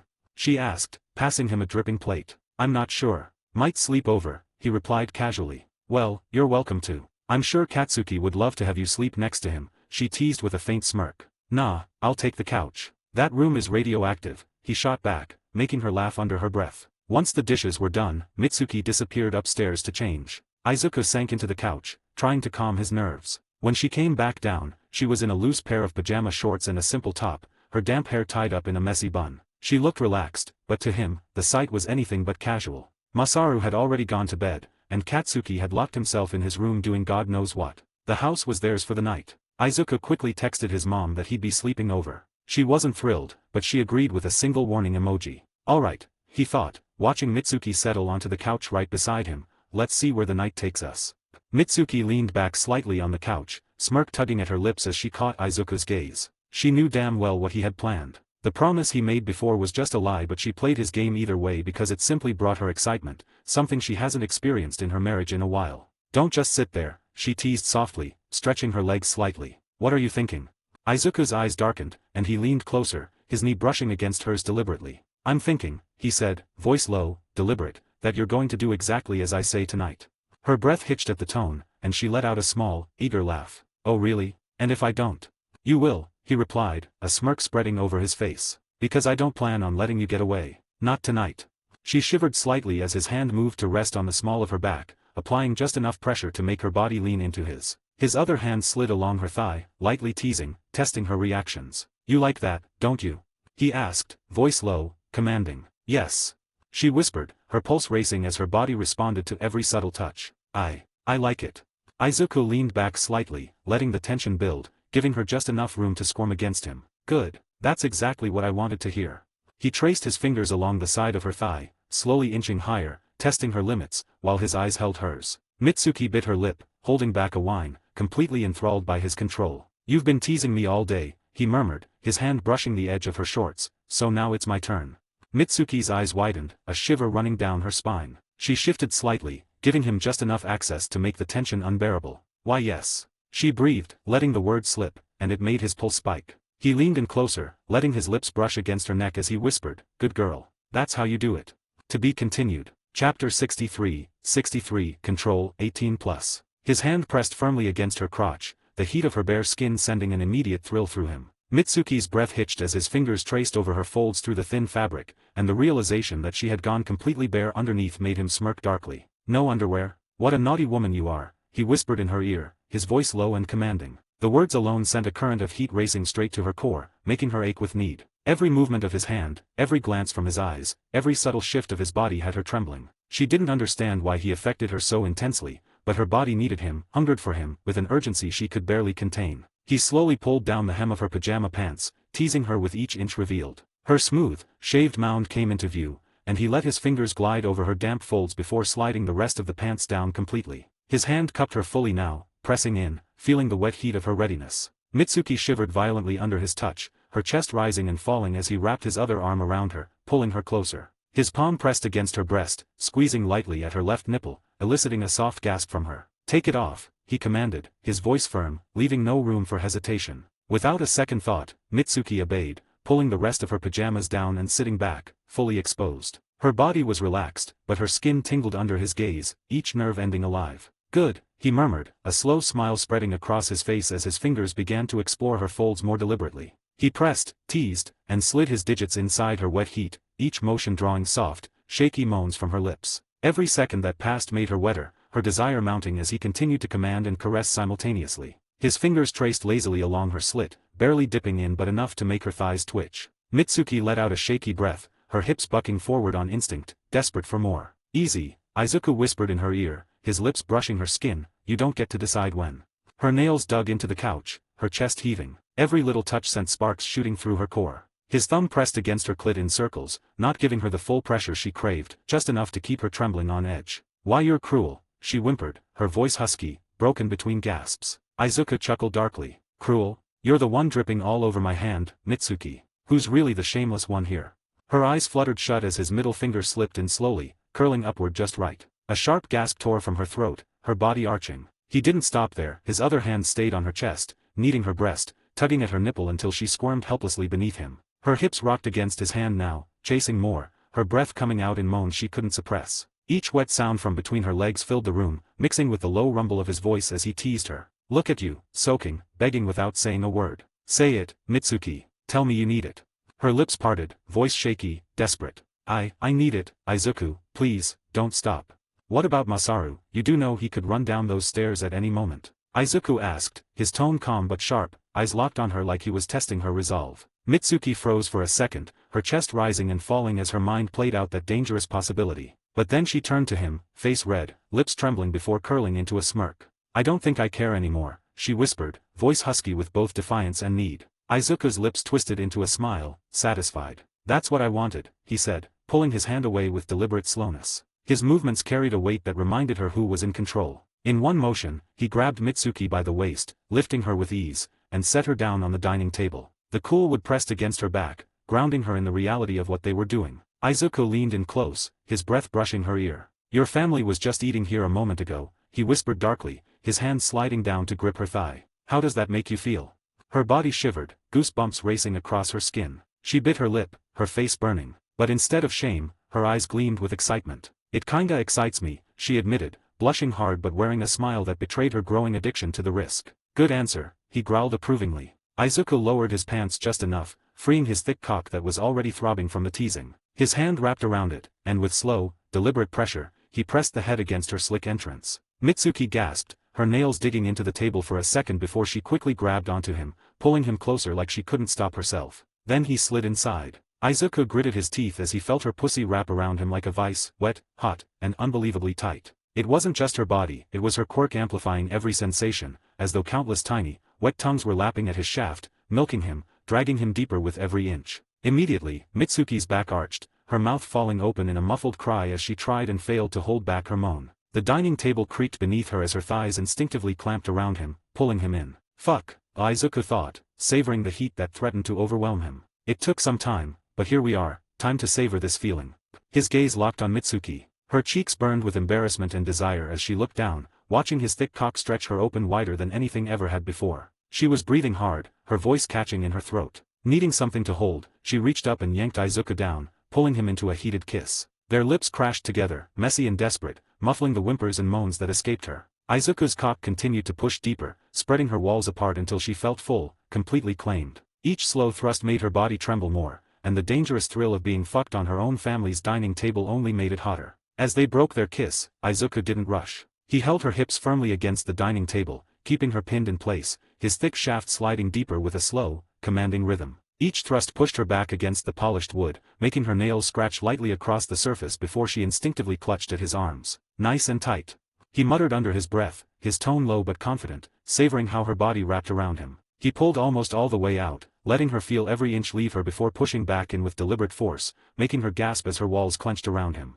Her head tilted back, lips parting as a moan slipped free despite her attempt to hold it in. Izuku, slow, go, deeper," she whispered breathlessly, her legs tightening around his waist, locking him in. Izuku smirked, leaning down until his lips brushed her ear. "Deeper? You think you get to make requests now?"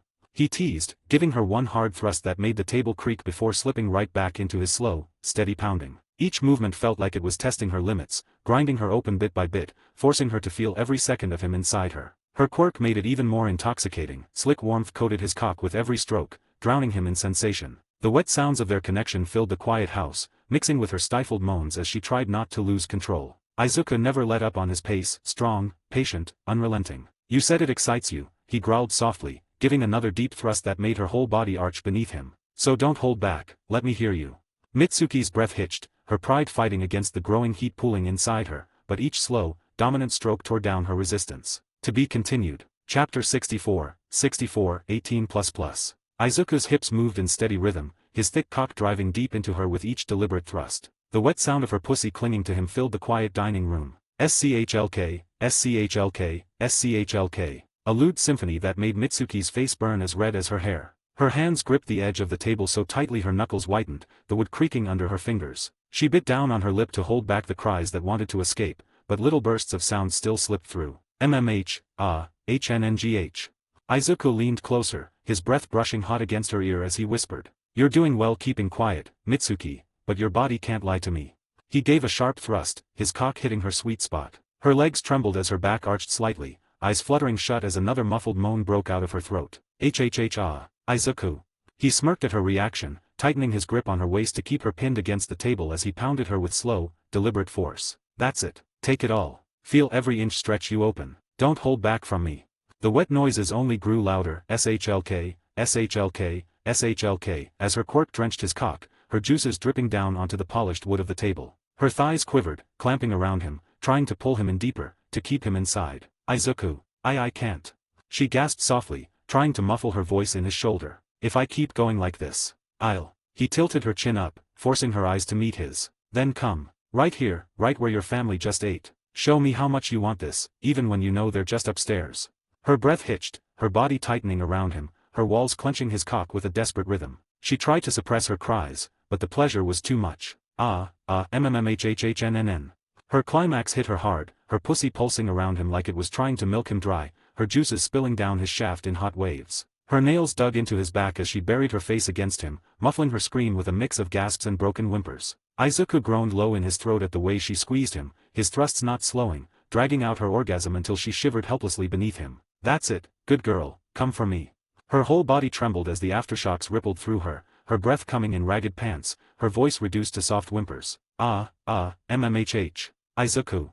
But he wasn't finished yet. Izuku listened closely, and pulled down his pants completely, as he could now hear Masaru sleeping upstairs. Plus, Bakugo was blasting some K-pop in his room, muffled thumps of bass vibrating faintly through the walls. Always knew he was soft inside, he thought with a smirk before turning back to Mitsuki. Without pulling out, he lifted her effortlessly, her legs instinctively wrapping tighter around his waist. His hands cupped her ass, firm and claiming, as he carried her back toward the couch. The air was thick with her scent, her breath heavy against his ear, her nails digging faint trails along his shoulders as if begging him not to stop. Izuku dropped down onto the couch with a solid thump, Mitsuki seated on his lap, his cock buried deep inside her heat. He leaned back, giving her body all the space it needed to rise and fall. Now, he growled low, his lips brushing against her ear, we're doing it where your husband sits every night. Are you ready to take me here? Mitsuki's teeth caught her lower lip, her eyes hooded with lust, and she gave a shaky nod. Why yeah, do it. She whispered, her voice hushed, careful not to carry beyond the living room. Izuku didn't waste another second. He thrust upward slowly, drawing out the first slide, letting her walls stretch and shiver around him. Her breath hitched, a sharp little gasp escaping. NGH. Mitsuki stifled herself quickly, burying her face in his shoulder, her body trembling as he pulled back and pushed in again. His rhythm started steady, deliberate, each upward drive sinking deeper into her. The sound of her wetness clung to each thrust, faint but undeniable in the quiet living room. Slap, slap, squelch. Her hands clutched tighter at his shoulders, her muffled moan slipping past her lips in soft bursts. Izuku, NGHH, not too loud, she tried to warn, but the way he angled his hips made her bite down on his skin instead of finishing her sentence. Izuku smirked, tightening his grip on her ass as he thrust harder, but not fast, just deep, grinding, making her feel every inch. He whispered against her ear, his breath hot, you like it, don't you? Her response was a muffled moan, her body arching, her chest pressing flush against his. The couch creaked faintly beneath their movements, a dangerous reminder of how close they were to being caught. Slap, squelch, slap, squelch. Izuku's cock drove into her again and again, each thrust pulling a shiver out of Mitsuki. She tried to cover her mouth with her hand, but her shaky moans still slipped through. Her hips rocked in sync with him, chasing the rising heat that was building faster than she wanted. Her thighs quivered, her walls tightening around him. NGHH, Izu, fuck, gonna, she gasped, barely above a whisper, her nails clawing into his back. Izuku held her down firmly, his hips rolling up with deep, powerful strokes, not letting her escape the pleasure. Come for me, he murmured, his voice low and commanding. Her body tensed, then shuddered hard as the climax washed through her, her muffled moan biting into his neck. MMHHHNN, Her juices coated his cock, slick and hot, dripping down onto his lap as her body shook against him. Izuku didn't stop, thrusting through her orgasm, each movement dragging another wave of aftershocks out of her trembling form. NHHN, Izuku. Mitsuki bit her lip, her voice low, nearly swallowed by the creak of the couch. She forced herself not to moan too loud, not with Masaru asleep upstairs and Katsuki blasting K-pop in his room. Her nails pressed faint crescents into Izuku's shoulders, her body twitching with every drag of his length inside her. Izuku's chest rose and fell heavily, sweat beading along his forehead. He tilted his head back against the couch, staring at the ceiling, frustration clear in his eyes as he kept moving inside her. Fuck, I just can't seem to come for some reason. It's like there's no danger involved. For a moment, his thrust slowed, his cock twitching inside her slick heat before he stopped altogether, catching his breath. Mitsuki, panting hard, lifted herself slightly and pressed her hands against his chest. You, stopping. She whispered, her tone somewhere between exhaustion and annoyance. He smirked, his green eyes glinting with something wicked. His hands gripped her ass firmly, holding her in place on his lap. There's one way to make this interesting. Kinda risky, but I guess that's what gets me, he thought, his lips curling as his mind spun with the thrill of the idea. Mitsuki recognized that grin instantly. She froze, her heart thumping in her chest. Oh God. She muttered under her breath, already fearing what he was planning. The last thing she wanted was to draw attention. Masaru wasn't a heavy sleeper, and Katsuki could storm down at any second. But with Izuku's hands keeping her locked down, she knew he wasn't going to let her go that easily. Izuku leaned in, his lips brushing her ear, his voice a low growl. Done. Not even close. To be continued. Chapter 65, done. 18 plus. Izuku pulled Mitsuki towards the stairs, making her bend over, her palms pressing against the steps for balance as she arched her back. Her beautiful ass glistened faintly under the hallway light, a thin sheen of sweat tracing over her skin. He spread her cheeks wide, kneading the soft flesh in his hands, his fingers digging in just enough to make her gasp. The texture, the warmth, the way her body tensed under his touch, it drove him wild. Mitsuki bit down on her lip, her breath unsteady. She stood there, impatient and anxious, her eyes flicking toward the closed doors down the hall. At any moment, her son or husband could step out and catch them like this. The thought should have terrified her, but instead it only sent a rush of heat through her veins, making her legs tremble. Izuku, knowing exactly how dangerous this was, only slowed down. His cock slid between her thighs, brushing against her slick folds but never pushing in, the thick length teasing her mercilessly. He moved back and forth in slow, deliberate strokes, letting his tip glide along her entrance, spreading her wetness across her thighs. Ugh, Izuku. She hissed under her breath, trying to push back against him, desperate for more. Patience, he murmured, leaning over her, his breath hot against her ear. His hand slipped down to her clit, rubbing lazy circles as his cock pulsed just shy of entering her. Her knees nearly buckled, but she held herself steady against the stairs, biting down on the moan that wanted to escape. The risk was unbearable, she wanted him to hurry, yet every slow grind made her wetter. You want it?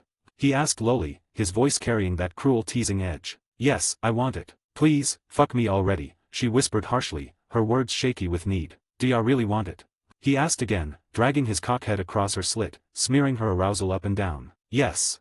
She started, but before she could finish, Izuku thrust forward in one deep stroke, burying himself to the hilt. Mitsuki gasped, her body arching as she grabbed the stair railing, the sound escaping her throat muffled but desperate. Mitsuki's grip on the stair railing tightened, knuckles white, as Izuku held her hips firm, guiding each slow, deliberate thrust. The friction, the slick heat between them, made her shiver from the tip of her spine down to her toes. Her damp hair tickled his chest, and her shallow breaths came in ragged, hurried bursts, as if she were trying to keep quiet, but the tiny whimpers slipping past her lips betrayed her need. The creak of the stairs under their combined weight made her heart race. Every sound seemed amplified in the quiet house, the faint hum of the ceiling light, Izuku's steady breathing, her restrained gasps. Each slow drive of his cock into her pulled another shiver from her trembling body. Izuku's hands kneaded her ass, thumbs brushing over the sensitive skin as he leaned closer, his lips brushing her ear. Good, he murmured, voice low and rough, sending another rush of heat through her. Mitsuki pressed herself harder against him, thighs trembling, trying to take in the slow, insistent movement. I can't, keep quiet, she whispered, biting her lip to stifle a moan. Izuku smirked, slowing just slightly to tease. His cockhead dragged along her folds before plunging back in, the slick sound of skin meeting skin echoing softly through the hall. SLP, THP, schlick. Her chest heaved, every nerve alight as he drove deeper, hips rocking in a slow, controlled rhythm. Her hands clawed at his shoulders, nails digging in as her body writhed against him, each thrust pulling another soft, stifled gasp. MMPH, ugh. You like it when I'm in control? He asked, slowing for a teasing moment, just enough to let her ache with frustration. Yes, please, don't stop. She breathed, desperate, almost trembling. Her voice was barely audible, but every word dripped need. Izuku smirked, tightening his grip on her hips and increasing the pace, deep, slow, commanding. The warmth, the tightness, the slick drag of his cock inside her made her see stars. Her thighs quivered with every measured thrust, each one drawing a muffled moan from her lips. HHN, MMM, ah. Her body jerked instinctively, every nerve ending alive, building toward that unbearable tension. Sweat glistened over her back and ass, mixing with the slick heat between them. Her chest pressed against his, her ear brushing his jaw as he whispered lowly, not yet, not until I want you to come. Mitsuki whimpered, biting her lip, her thighs clenching as he maintained the slow, pounding rhythm. The danger, the fact that anyone could walk out, made every thrust hotter, every stifled sound more electric. Izuku pressed her harder against the railing, spreading her cheeks wide with one hand as the other gripped her hips tight. Every slow, deep thrust drew muffled gasps and little slaps of skin on skin. Mitsuki's body bounced lightly with each movement, her thighs trembling, sweat slicking over her back, ass, and the curve of her sides. Fuck. Izuku. She whispered, her voice breaking as he pushed in deeper. Papa, papa. Echoing in the quiet hallway. Each smack of him against her ass made her tremble, every inch of his cock filling her, pulling another ragged breath from her throat. Izuku leaned close, lips brushing her ear. You feel that? His hands kneaded her ass with purpose, thumbs brushing over her wet folds, dragging her slickness up to coat him more. Yes. I'm yours.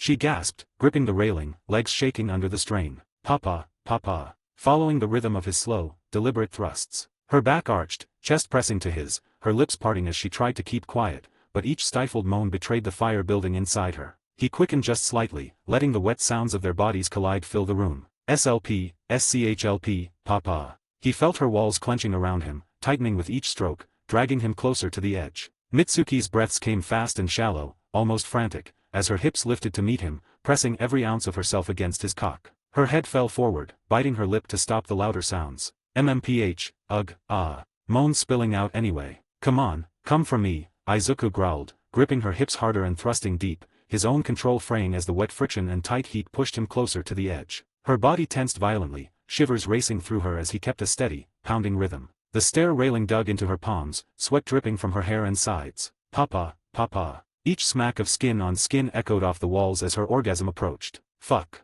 Izuku. I'm NNNGH, so close. She gasped, voice raw and trembling, legs quivering under him. He felt her walls clench hard around him, her juices coating him fully as her body convulsed. Papa, papa. He groaned low, thrusting a few more slow, deep strokes before his own climax hit, heat and tension exploding in him as he filled her completely. Their bodies shuddered together, chest to chest, thighs slick and trembling. Mitsuki's muted gasps and stifled whimpers mixed with Izuku's growls and heavy breathing as their climax rolled through them, a slow, messy, perfect release that left them both shaking. He held her close as they came down from the high, his hands still kneading her ass and hips, both of them panting, sweat matted and sated, the quiet of the house around them a stark contrast to the heat they'd just shared. Yeah, that's what I wanted, he thought. To be continued. Chapter 66, Mall date with the girls. A/N. Let's move on. The next morning came quietly, sunlight spilling across the curtains in warm streaks. Izuku left the house earlier than usual, his steps carrying the heaviness of someone who couldn't bring himself to rest properly. He didn't want to linger on the couch a second longer, the reminder of his own choices and mistakes weighed heavier than any villain he had faced. Still, he could only blame himself. When he returned home, the sight that greeted him tugged at his chest.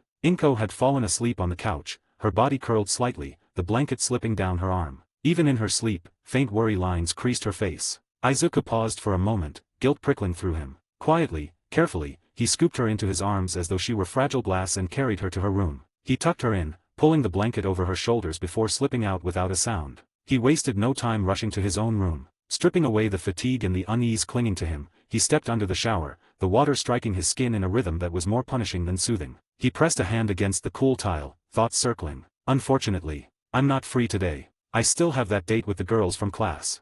His brow furrowed. Man, I hate making promises I can't keep. I'll go. I have to. Once he finished, Izuku dropped onto his bed, hair still damp, towel slung over his shoulders. He reached for his phone almost absent-mindedly, thumb unlocking the screen. Notifications flooded the display, messages from you, cheerful texts from every girl in his class. The brightness of their words only deepened the weight in his chest. He let the phone fall onto the pillow beside him, staring at the ceiling for a long moment before shutting his eyes. I'll deal with them later, he told himself, voice heavy with exhaustion. And just like that, his body gave in, pulling him into sleep. A few days slipped by in a blur. It was Wednesday, not much had really happened worth remembering, at least nothing earth-shattering. The so-called class dates had come and gone. Against his expectations, Izuku found himself actually enjoying them. Each girl had their quirks, some conversations light-hearted, others surprisingly personal, but for some reason, the system had forced him to date them one by one, as if testing his patience along with his charm. Monday had been the most eventful. He and Momo had been chosen as class representatives, a responsibility that felt heavier than it sounded. And, as if the title wasn't enough, the press had managed to breach UA security that very same day. Their chaos had been made possible by a scrawny man-child with chapped lips. Izuku handled it like a veteran, stepping forward when others hesitated, his calm confidence turning a bad situation into proof of why the class had chosen him. By the end of it, no one questioned his role as class rep. After that, though, the week dragged. Filler days, nothing but fodder events. Izuku had deliberately kept his distance from Yu and Mitsuki, needing a break from constant stimulation. For once, he wanted silence, even if only for a little while. Which was hard at home since Inko was practically horny all the time. Though that's something he'll deal with later. For now. Then there was the homeless shelter project. Like planned, Izuku had used his influence to help Okiko's parents secure a high position in the company overseeing it. Construction had already begun at the site, workers moving in and out daily, and for once things seemed to be going smoothly. It was progress he could feel proud of. That morning, he stood at the entrance of UA as his mom's car pulled away. The campus gates loomed tall before him, sunlight glinting off the polished metal. Slipping off his headphones, he tucked them into his bag and adjusted the strap on his shoulder before heading inside.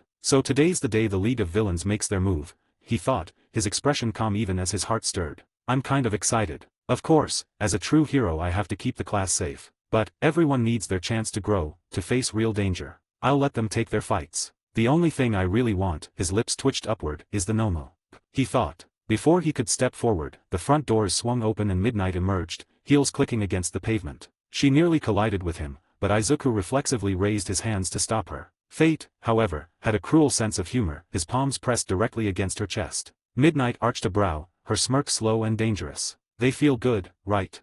She teased, voice like silk. Izuku's smile didn't waver as he pulled his hands back. Yeah, he said plainly. That blunt honesty made her laugh, the sound rich and playful. You're really something, kid. You handled yourself well last time. You've got one heck of a quirk on you. Thanks, he replied, matching her tone with a subtle smirk. I'm a fan of yours too. So, when do we start those extra classes you promised? Midnight giggled, brushing a lock of hair from her face as she leaned closer. You're a little too young for that. But, come find me in your 3rd year, okay? Then we'll talk. Her finger grazed under his chin lightly before she sauntered past him, hips swaying with deliberate flair. Izuku couldn't help but chuckle, shaking his head as he turned toward the entrance. At least she's not a pedo, he thought, slipping inside just as the morning bell rang. In class, the room buzzed with the low hum of chatter and the occasional scrape of chairs against the floor. Izuku sat in his usual seat near the window, his gaze drifting outside toward the training field, lost in thought. Hey, Izu, a soft voice broke his focus. He turned, smiling as Okako swiveled her chair around to face him. Hey, what's up? Nothing, she said, fiddling with her fingers a little before meeting his eyes. I just felt like talking to you, I guess. Really? You must like me then, Izuku teased with a small chuckle. Her cheeks lit up pink as she stammered, why yeah, as a friend. Yes, a friend of course, he replied, smirking playfully before leaning in just enough to keep the conversation going. They slipped into an easy rhythm, voices dropping low as they talked about little things, training, food, whatever came to mind. Okako's eyes brightened as she laughed at his comments, and for once the class around them faded into background noise. Then, out of nowhere, Toru's cheerful voice chimed in. Hey, Zuko. Izuku blinked, raising a brow. Zuko, huh, that's new. Yeah, she giggled, her invisible outline leaning against his desk. I thought I'd take a different approach from Okako. Do you like it? He smiled. It's all right. I don't mind it. Cool. Then that's what I'll call you from now on. Toru declared, bouncing on her heels before skipping back to her seat, her energy practically radiating off her invisible frame. Izuku watched her go, lips tugging upward. Toru really is cute. When will she finally learn to control her quirk again? But when he glanced back, Okako's smile had faded, her lips pressed into a tight line. Her chair hadn't moved an inch, but her mood had definitely shifted. Jealousy will be the death of humanity, he thought, fighting back another smirk as he turned back to the window. His gaze drifted down to the field again, and this time his heart skipped. Nejire, with her long, flowing blue hair, was running drills in her UA training gear, her energy as radiant as the morning sun. Even from this distance, she stood out, her every movement full of grace and power. I can't wait to meet her, he thought, his eyes narrowing with anticipation. She was honestly one of my favorites in the story. To be continued. Chapter 67, USJ. So class began, things went along very well for the first half of the day. During break, Izuku sat with Jiro outside on a bench, the sunlight warming their backs and a gentle breeze ruffling their hair. They leaned slightly toward each other, voices low enough to keep the conversation private amid the chatter of other students. I didn't tell you this but you are a bad singer, she said, laughing, her eyes sparkling as she nudged him lightly with her shoulder. I knew we shouldn't have went to karaoke, now you know my weakness, Izuku said with a smile, shaking his head and brushing a strand of hair from his forehead. Yeah, and I got your weakness on camera, she said, holding up her phone with a grin. The screen showed a shaky video of Izuku belting out a song, face red with effort. Wow, you already got dirt on me and I haven't even debuted as a hero yet. That's crazy, Izuku said, leaning back against the bench, eyes playful. I can give you dirt about me if you want. So we can even out, she said, nudging him again, her laughter light and teasing. Nah, I'd rather find out myself. What's the use of having someone's secret if they're the one that tells you, he said with a smirk, his gaze steady and confident. Just from the look in his eyes, Jiro blushed and looked away, hiding the warmth creeping across her cheeks. Good, wouldn't have it any other way, she said softly, smiling under her lashes. Man, he's gorgeous. Is there anything he's not good at, besides singing of course? Which honestly makes him cuter now that I think about it, she thought, letting herself watch him in the quiet sunlight. They stayed on the bench, talking about music, favorite songs, and everything in between, the world around them fading slightly as they shared the moment. until the bell rang, slicing through their little bubble and pulling them back to the rhythm of the school day. Jiro had to go to the bathroom, so Izuku walked back alone. The hallway was quiet, the faint echo of footsteps bouncing off the lockers as he strolled. On his way back, he ran into Kendo, who was walking back to class with a small bag of snacks in her hand. Suddenly, she dropped some of them, the wrappers scattering across the floor with a soft rustle. Izuku quickly crouched and picked them up for her, placing them carefully back in her bag. "Oh, thank you," she said as she took them, her fingers brushing his for a brief moment. Raising her eyes, she met Izuku's gaze and almost felt her heart stop. "It's him," she thought, her cheeks warming instantly. "No problem. You must be from Class B, right?" he asked, his tone calm and friendly. "Yeah, you know me?" she asked, a hint of surprise in her voice. "Not really, but I've seen you here and there. What's your name?" "I'm Izuku, by the way," he said, extending his hand with an easy smile. Kendo took it as she shook it, feeling a strange flutter in her chest. "Kendo, and I kinda already knew your name."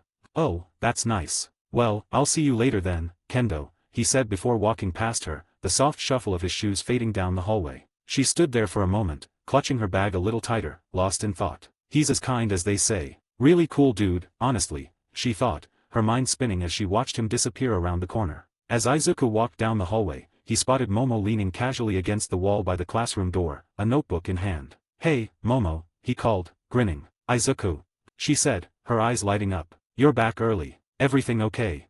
"Yeah, just a little detour," he said, waving a hand. "Ran into Kendo from Class B. She dropped her snacks, so I helped her out." She frowned slightly, her lips twitching. "So you're meeting Class B girls now. Are we not enough?" is what she wanted to say, but the words caught in her throat. Momo laughed softly, shaking her head, tucking a strand of hair behind her ear. "You're always helping someone. That's why everyone likes you, you know." Izuku chuckled, scratching the back of his head, then a small smirk tugged at his lips. "Do you like me also?" he asked, teasing lightly. "Well, I do. As a friend, of course," she said, her cheeks flushing a soft pink. "You're really nice and cute. Sometimes. God, what am I saying?" Her voice trailed off, flustered. "Thanks, Momo. I think you're cute too," he said, grinning warmly. "We should hang out one of these days. Alone, of course." Momo was a blushing mess, her hands fiddling nervously with the edges of her notebook, but she dusted off a bit of courage. "I would like that. Now, will you excuse me?"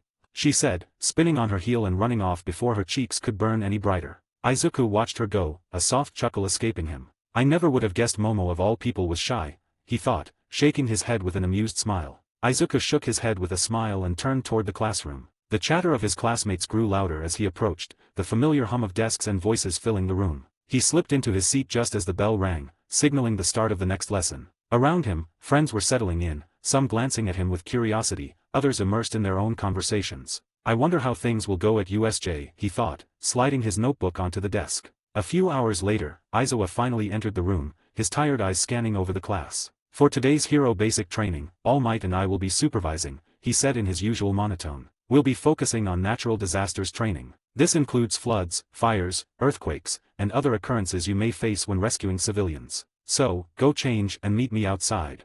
The class buzzed with chatter and excitement as everyone stood up and headed toward the locker rooms. The sound of lockers slamming, zippers sliding, and shoes thudding against the floor filled the air as they got into their hero costumes. Soon, the group made their way outside, the afternoon sun shining down on them as they gathered in the training field. Mina bounced over to Izuku, her usual energy shining through. Standing beside him, she tilted her head with a playful grin. "You know, I never really paid much attention before, but you're really muscular, Izuku."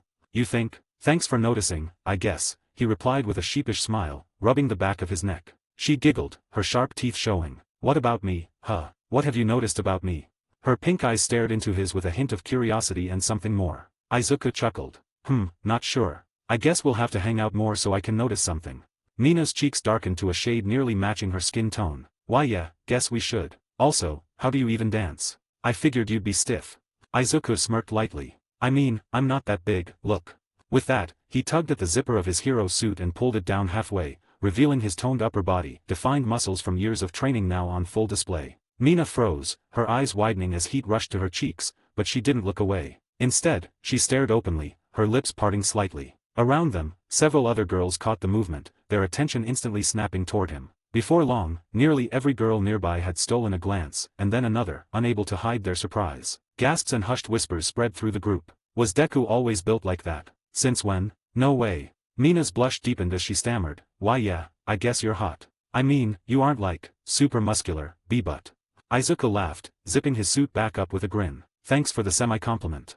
A chorus of groans and disappointed sighs came from behind him. He glanced up and caught several of the girls quickly whipping their heads away, pretending they hadn't been staring. Wow, am I an exhibitionist? He thought, shaking his head in disbelief as he tried not to laugh. To be continued. Chapter 68, USJ Superscript 2. They all filed onto the bus that would take them to the USJ facility. The chatter of excited classmates filled the air, Kaminari cracking jokes, Mina laughing a little too loudly, and Aitsa trying to keep everyone orderly as usual. The bus hummed to life, the low rumble of the engine mixing with the voices of Class 1A. Izuku slipped toward the back and took a seat by the window. He rested his elbow against the glass, watching the scenery blur by as the city slowly gave way to more open roads. A moment later, Tsuyu quietly slid into the seat beside him, her calm presence settling in without much fuss. For a while, the two simply sat in comfortable silence, the sound of their classmates fading into the background. Then, out of nowhere, Tsuyu tilted her head toward him. You know, your quirk really reminds me of All Might's, she said suddenly, her tone casual but thoughtful. Izuku blinked, drawn from his thoughts. You think? Well, I guess there are similarities, now that I think about it, he replied with a small smile. Yeah, Tsuyu continued, resting her chin on her palm. What is your quirk again? Superman, right? Yep, Superman, Izuku answered with a bit of pride. I can do anything a man can do, but, super. Like jumping, running, strength, and a lot more. Tsuyu gave a soft chuckle. Sounds like a pretty awesome quirk, compared to mine, at least. Nah, Izuku said quickly, turning toward her. I think yours is awesome. Plus, without it, I'm sure you wouldn't be this cute. That last part slipped out naturally, and Tsuyu's cheeks turned a faint pink. She blinked, then smiled lightly, her heart giving a small flutter. Thanks. She looked forward again, pretending to watch the road, before speaking. So, how was the water park? Unfortunately, we didn't get to swim, but we did play with the water. Izuku chuckled at the memory. I enjoyed myself. Next time we should really go to a pool. Oh, wait, we can do that at my house. If you want. Tsuyu's eyes widened slightly, then softened as she nodded. Really? Okay, you just have to invite me then.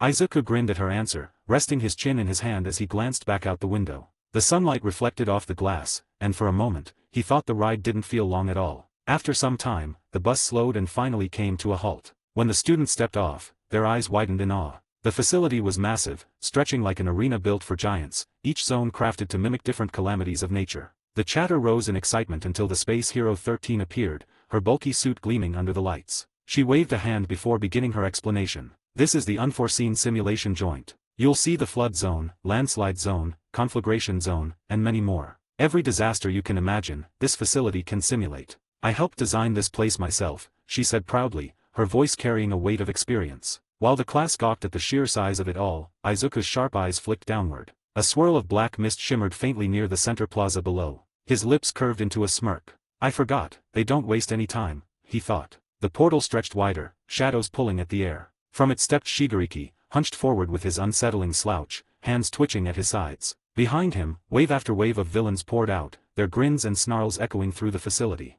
Aizawa's eyes narrowed instantly. His scarf slid into his hands as he barked, Class, huddle up, now. But the order came too late. The portal expanded again, swallowing the space with inky darkness, and in a flash of warped gravity, the students were scattered. Izuku blinked and found himself submerged in the flood zone, surrounded by cold water pressing against his skin. His arms were calmly crossed, eyes open as if the pressure meant nothing. Dozens of villains swam and darted through the murky depths, their grins predatory. Izuku exhaled slowly, then raised a hand. ZZZZT. Twin beams of red-hot lasers cut through the water, each shot exploding in blinding flashes. The searing light burned paths through the flood, scorching across every villain in sight, blasting them back in shockwaves. Steam and bubbles filled the zone as they writhed and sank, incapacitated. Without missing a beat, Izuku turned, his eyes locking onto Tsuyu. She was struggling against the current, carrying Mineta tightly against her. Izuku streaked toward her in a blur, scooping her into his arms effortlessly, bridal style. She gasped at the sudden motion, her face heating as her arms instinctively wrapped around his neck. In a single burst, he rocketed upward, the water parting violently around them. They broke the surface in an explosion of spray, air rushing back into their lungs. Izuku hovered briefly before setting down lightly on a boat within the flood zone. You all right? He asked softly, glancing down at her. Tsuyu, still pressed against his chest, was blushing fiercely but gave a small nod. Why yes, she whispered, her voice almost croaking. He lowered her gently onto the deck, where she set Mineta down unceremoniously. The purple-haired boy jolted awake, eyes darting around in panic. What just happened? He shrieked, clutching his head. Shut up, Mineta, you'll attract attention, Suya hissed, her composure slowly returning. We're gonna die. Mineta screamed louder this time, his voice echoing across the water. Izuku's expression flattened. Without hesitation, he tapped Mineta sharply on the temple. The boy slumped unconscious with a soft thud. Honestly, what is his use? Izuku thought, shaking his head. His eyes then narrowed as he scanned the horizon. Across the shimmering surface of the water, more portals rippled open. Dozens of villains waded onto boats and planks, eyes locking onto him like predators spotting prey. The air grew heavier, the tension thick enough to taste. Izuku's smirk returned. His muscles coiled, the faint glow of energy beginning to hum beneath his skin. The villains spread out across the water, their numbers growing as more emerged from the misty portals. Some carried crude weapons, others were mutants with shark-like features or gills that made the flood zone their domain. Their laughter carried eerily over the rippling waves. Izuku's eyes scanned quickly, calculating. Suyu crouched low on the boat's railing, her long tongue twitching as her eyes darted across the enemies. There's too many of them, she croaked calmly. We need a plan, Ribbit.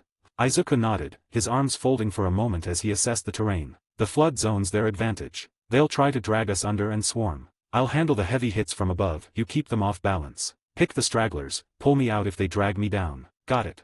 Suyu gave a sharp nod. Got it. I can jump and use my tongue to yank weapons, or pull you if things get bad. My net is out, so it's just us.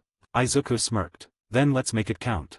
The first wave of villains leapt from the water, screeching as they rushed the boat. Izuku blurred forward, his fist slamming into the deck, sending a shockwave that cracked the planks and blasted the attackers back into the sea. Boom! The boat rocked violently, water splashing high. Suyu leapt into the air with perfect timing, her tongue lashing out like a whip. Thwop! She snagged one villain's ankle mid-jump, yanking him out of the air and slamming him into another. Both collapsed unconscious onto the deck. Nice one.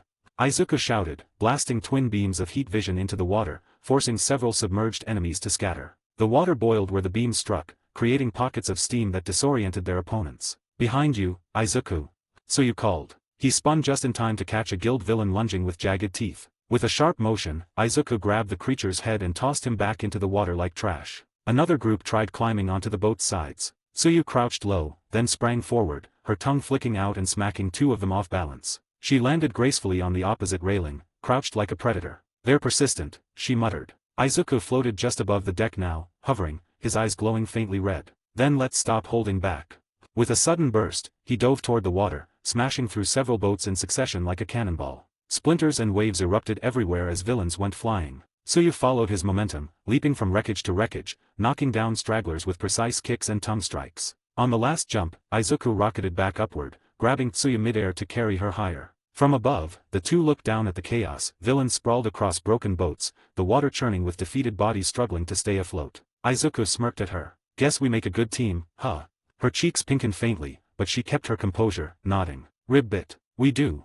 Then, more ripples began forming in the distance, another wave of villains pouring through portals. Izuku's fists clenched as he hovered, Tsuyu steadying herself in his hold. Looks like this won't end until I push harder, he thought, his grin returning. Izuku the remembered. Wait, where is Mineta? Izuku asked, scanning the area. Tsuyu blinked, her tongue flicking nervously as she followed his gaze. Karo, don't tell me he. Before she could finish, they both spotted him. Mineta floated aimlessly on the water's surface, his tiny body bobbing up and down between bits of wreckage. His round head looked almost like a buoy as the waves gently rocked him back and forth. At that exact moment, Mineta's eyes flickered open. He groaned, saw the villains scattered across the battlefield, the smoke, the broken pillars, and then immediately shut his eyes again with a pitiful whine. Nope, nope, nope, nope, this is all a dream. Just a bad dream, he thought frantically, pinching his own arm under the water until his face scrunched. See, if I just force myself back to sleep, I'll wake up in class. Or better, in a hot spring surrounded by girls. His arms and legs went limp, his body going slack as he let himself drift again, pretending to be unconscious. A soft snore even escaped his lips. To be continued. Chapter 69, USJ Superscript 3. Izuku landed softly on the ground, Mineta safe beside him, and took a slow, deliberate breath. His eyes swept across the facility, the flood zone, the scattered debris, the chaos of villains and students alike, and finally settled on the massive Noma. Its hulking form had just thrown Aizawa aside, the hero pinned awkwardly beneath a chunk of concrete. Guess that's my cue, Izuku thought, flexing his fingers as he stepped forward. Izuku. Tsuyu called out, her voice trembling slightly. He turned, catching sight of her standing frozen on a fractured platform, cheeks flushed bright pink. Good luck, she whispered, stepping closer, her lips brushing lightly against his cheek in a fleeting kiss. Izuku smirked, tilting his head. Thanks. I'll need it. Tsuyu's eyes widened in surprise, her gaze flickering suspiciously downward. Also, you can fly. He chuckled softly, shaking his head. Oh, nah, just rockets under my feet. Peace, he said, his grin widening. Before she could respond, he dashed forward, leaving her blinking in confusion, still suspicious of his abilities. Izuku leapt high into the air, locking eyes with the Noma. Time seemed to slow for a moment, the calm before the storm. Then, he slammed down with a stomp that shook the ground beneath him. Boom! The earth cracked and splintered, sending a tremor across the flood zone. Water splashed violently, debris skittered, and villains struggled to keep their footing. From the shadows, Shigariki emerged, his chapped lips curling into that unmistakable sinister smile. Who might you be?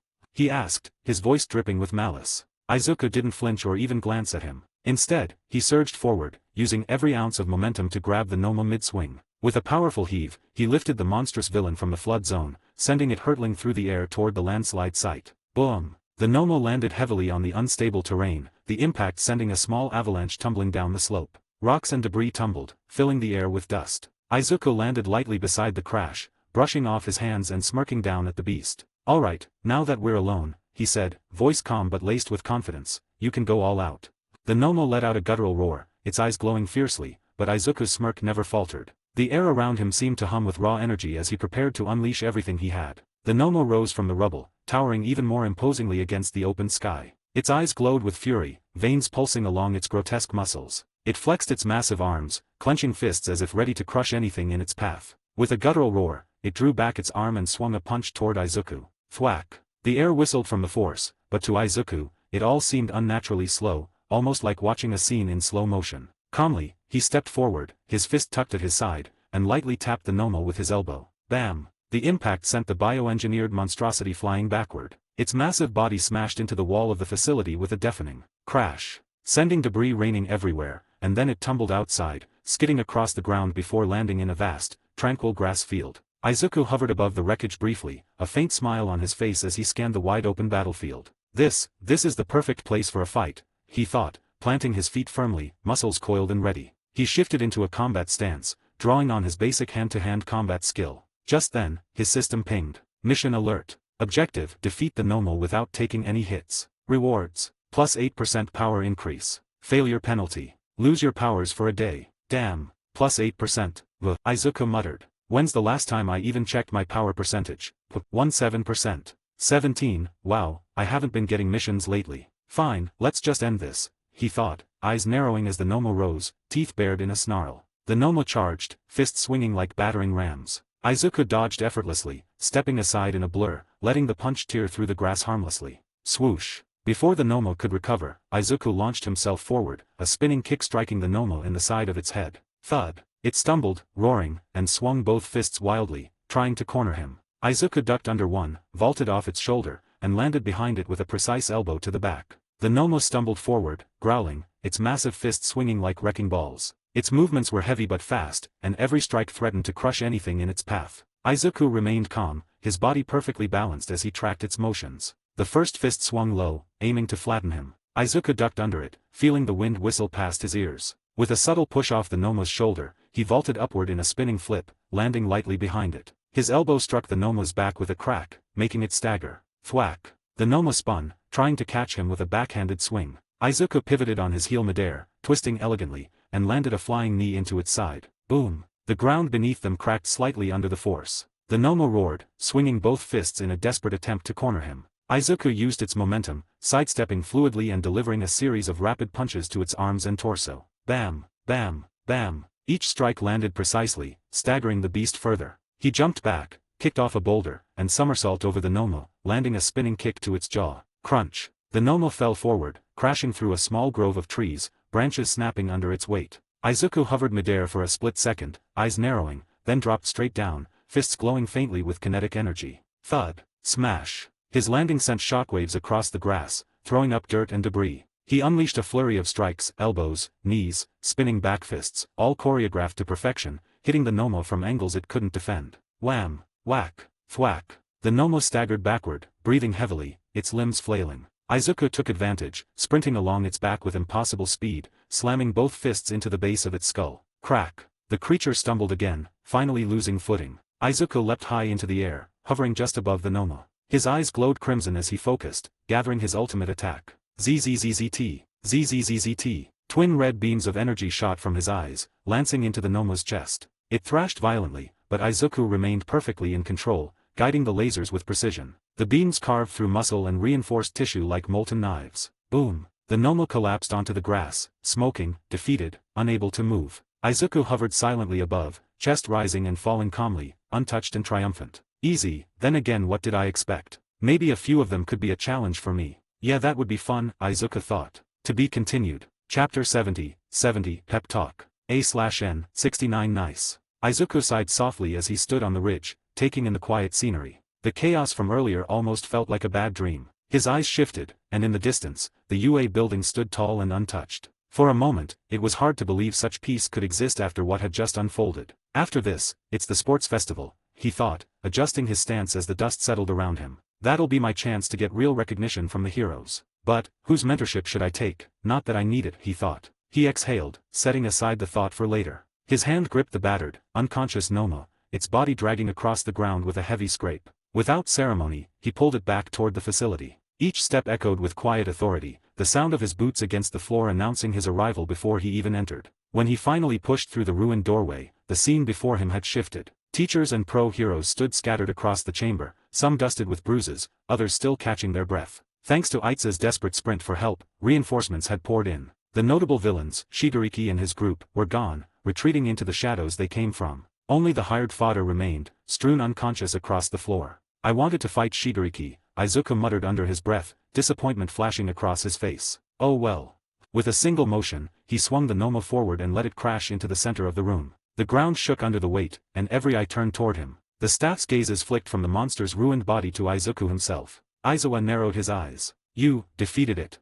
His tone was calm, but there was an edge of disbelief. Yeah.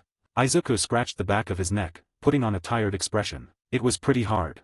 But the lie didn't land. The Noma was wrecked beyond recognition, broken, scorched, and utterly destroyed, while Izuku stood spotless, not even a thread of his uniform out of place. His calm breathing and clean stance told a different story. They didn't argue, but their silence spoke volumes. Finally, Aizawa broke it. Well, you did well.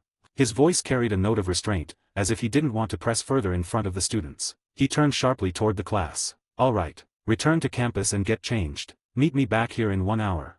The students moved to obey, but several of them couldn't help sneaking glances at Izuku. There was something unsettling about the way he carried himself, like he had fought a war none of them could fully understand, and walked out untouched. The class quietly filed out to the bus, the adrenaline of the Noma battle still coursing faintly in their veins. The ride back wasn't filled with chatter the way field trips usually were, just the hum of the engine and the occasional cough or shuffle of feet. Everyone seemed lost in thought, the weight of what they had survived pressing down like a storm cloud. Izuku leaned against the cool glass of the window, eyes slipping shut. What am I even gonna do after this? It kinda went faster than I thought.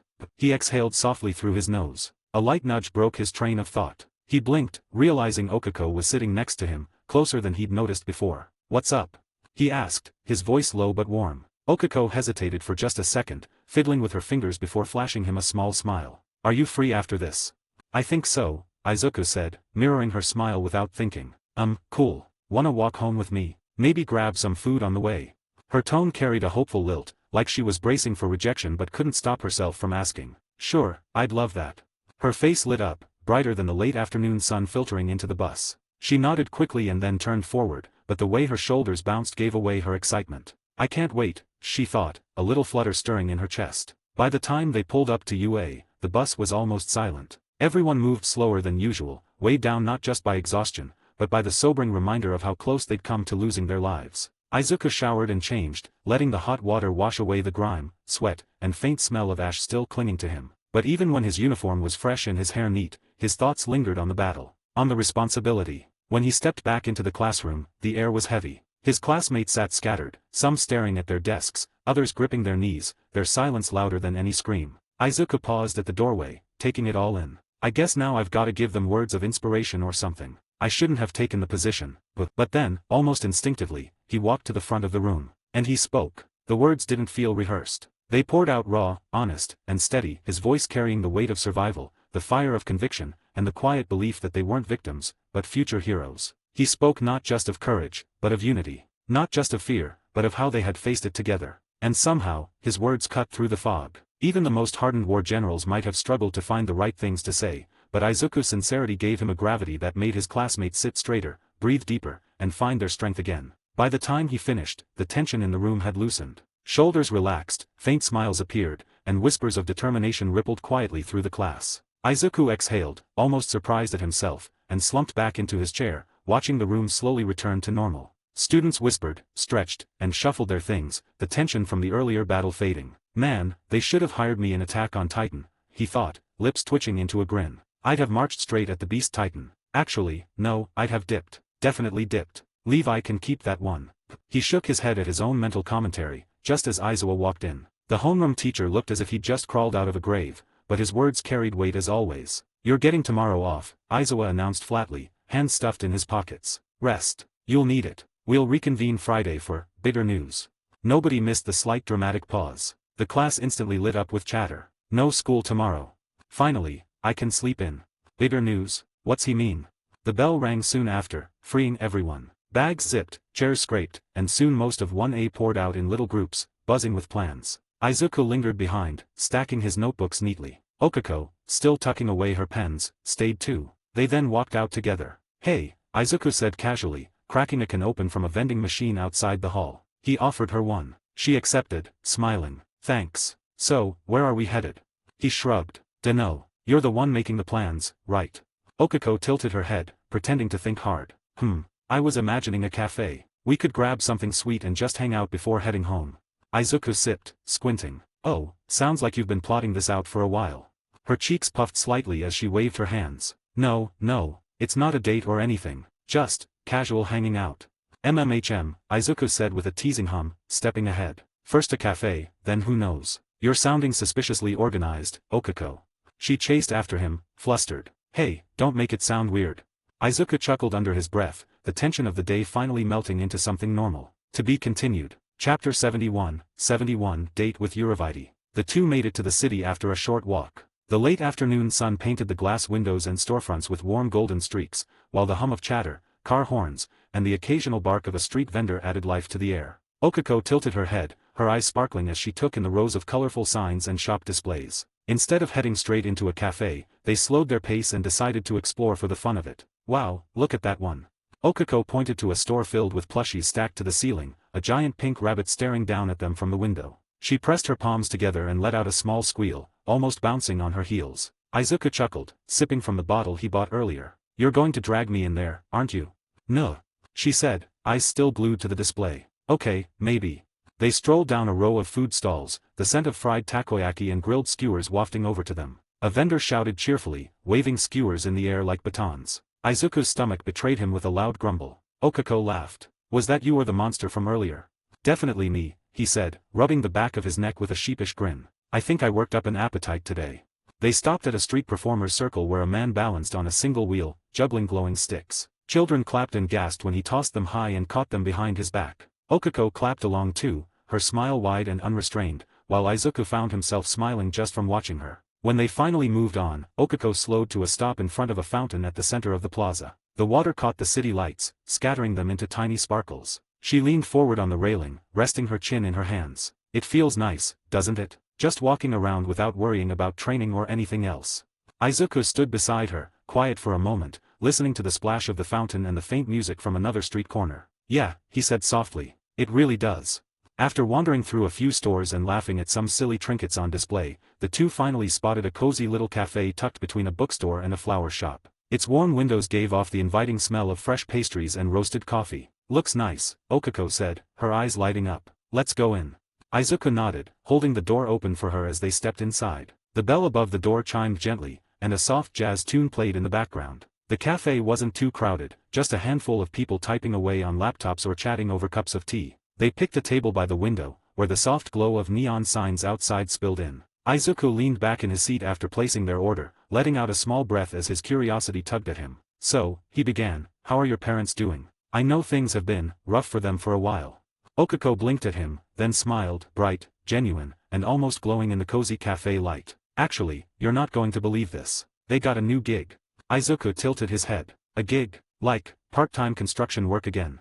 She shook her head, still smiling. No, it's even better. It's a long-term contract, and it pays way more than anything they've had before. They were so excited when they told me. Honestly, it feels like the first time in forever I've heard them sound that happy.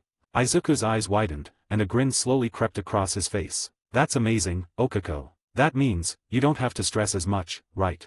Okako nodded, her shoulders relaxing as if a weight had been lifted off them. Yeah, it feels like I can finally breathe a little. I still want to become a pro hero, of course, that's my dream, but knowing they'll be okay, it makes everything feel lighter.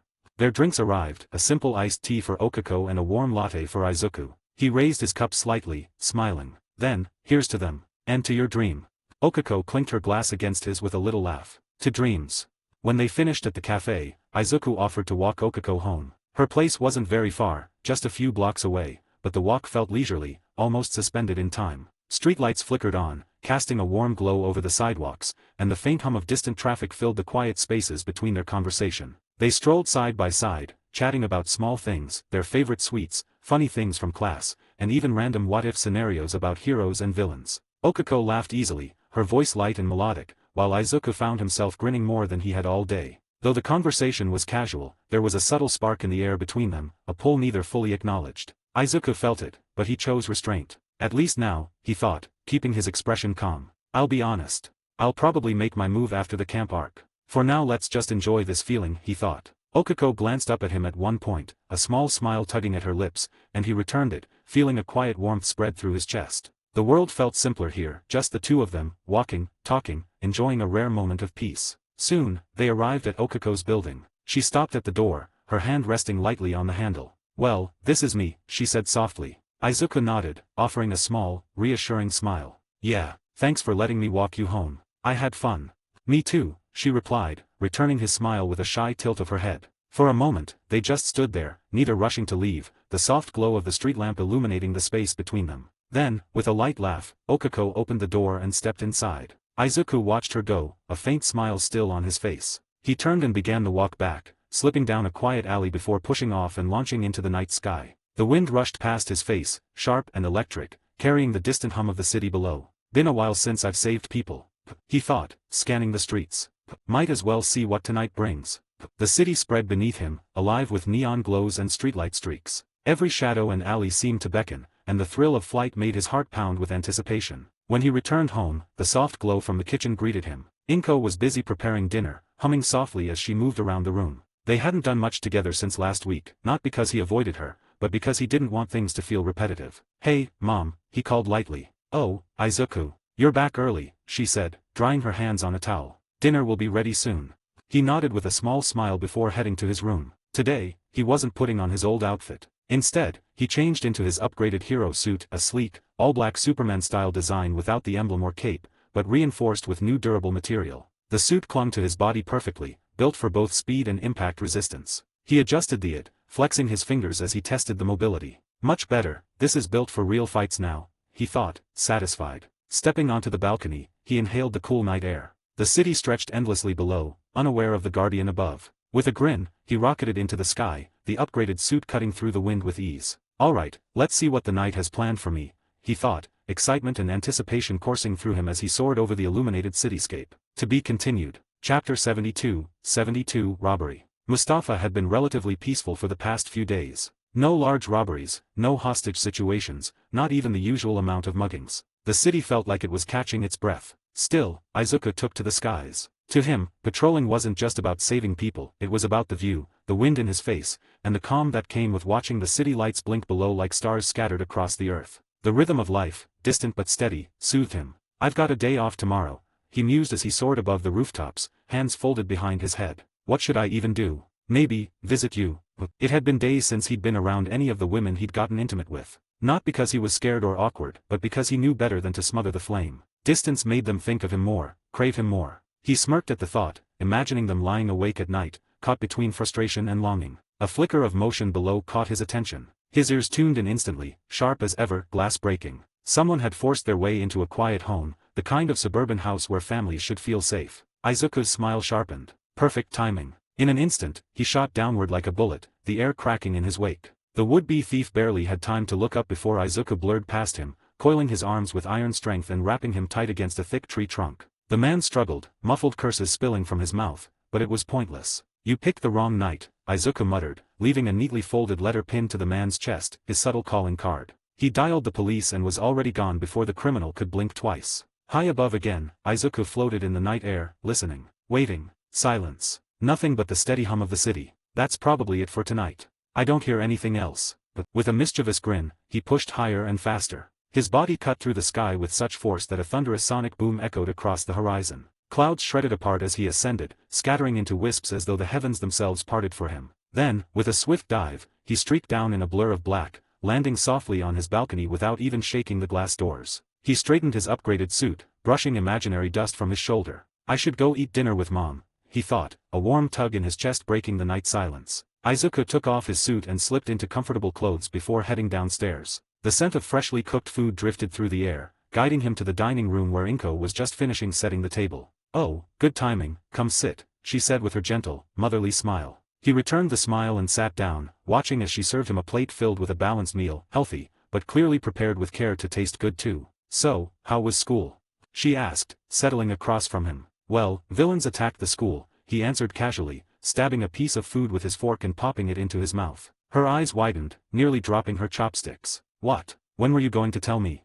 When you asked, Izuku replied smoothly, chewing. It's not a big deal. Nobody got hurt, fortunately. If anything, it kinda helped the class realize these people can appear at any moment, unannounced. Inko let out a long sigh, pressing a hand against her chest. As long as you're not hurt, honestly, you're going to give me gray hairs one of these days. He chuckled softly, sipping his drink. That's nothing new. She narrowed her eyes at him, then softened with a smile. So, when are we doing movie night again? He tilted his head in thought. Not sure. Why not tomorrow? I'm free the whole day unless any of my friends decide to hang out. Oh, well, it'll be at night, so you can keep your day, she said with a little nod, her smile returning. By the way, a package arrived this morning. Why didn't you tell me? What if I wasn't home? She asked with a pout, folding her arms like a scolding teacher. Ah, sorry, Izuku said quickly, scratching the back of his neck. Where did you put it? It's in your room, on your desk, she answered, puffing her cheeks slightly. Guess you didn't have any homework today. I mean, we did get attacked by villains, Izuku replied with a grin. Not even the worst teacher would give out homework after that. That made her chuckle, shaking her head. Fair point. But still, only you could treat something like that so lightly. Izuku just smirked and kept eating, appreciating the warmth of the simple moment. After dinner, Izuku helped rinse off the last of the plates, his hands brushing against Inko's a few times, each accidental touch lingering a bit too long to be innocent. She shot him a side glance but didn't say anything, only the faint curve of her lips gave away that she noticed. They dried the dishes together, the room quiet except for the faint clinks of ceramic and running water. When they finally finished, Inko stretched her back and let out a small sigh. Alright, I'm calling it a night. She turned toward the hall, hips swaying naturally in those snug house shorts, and just as she passed him, Izuku's hand came down hard across her ass. Smack. The sound echoed in the kitchen, sharp and bold. Inko froze mid-step, her head whipping around with a glare, but her lips curled into a slow, dangerous smile. Her eyes burned with that familiar mix of annoyance and desire. Don't rile me up now, she warned in a low, husky tone, placing a hand on her hip. I'll make sure you can't do anything tomorrow if you start something.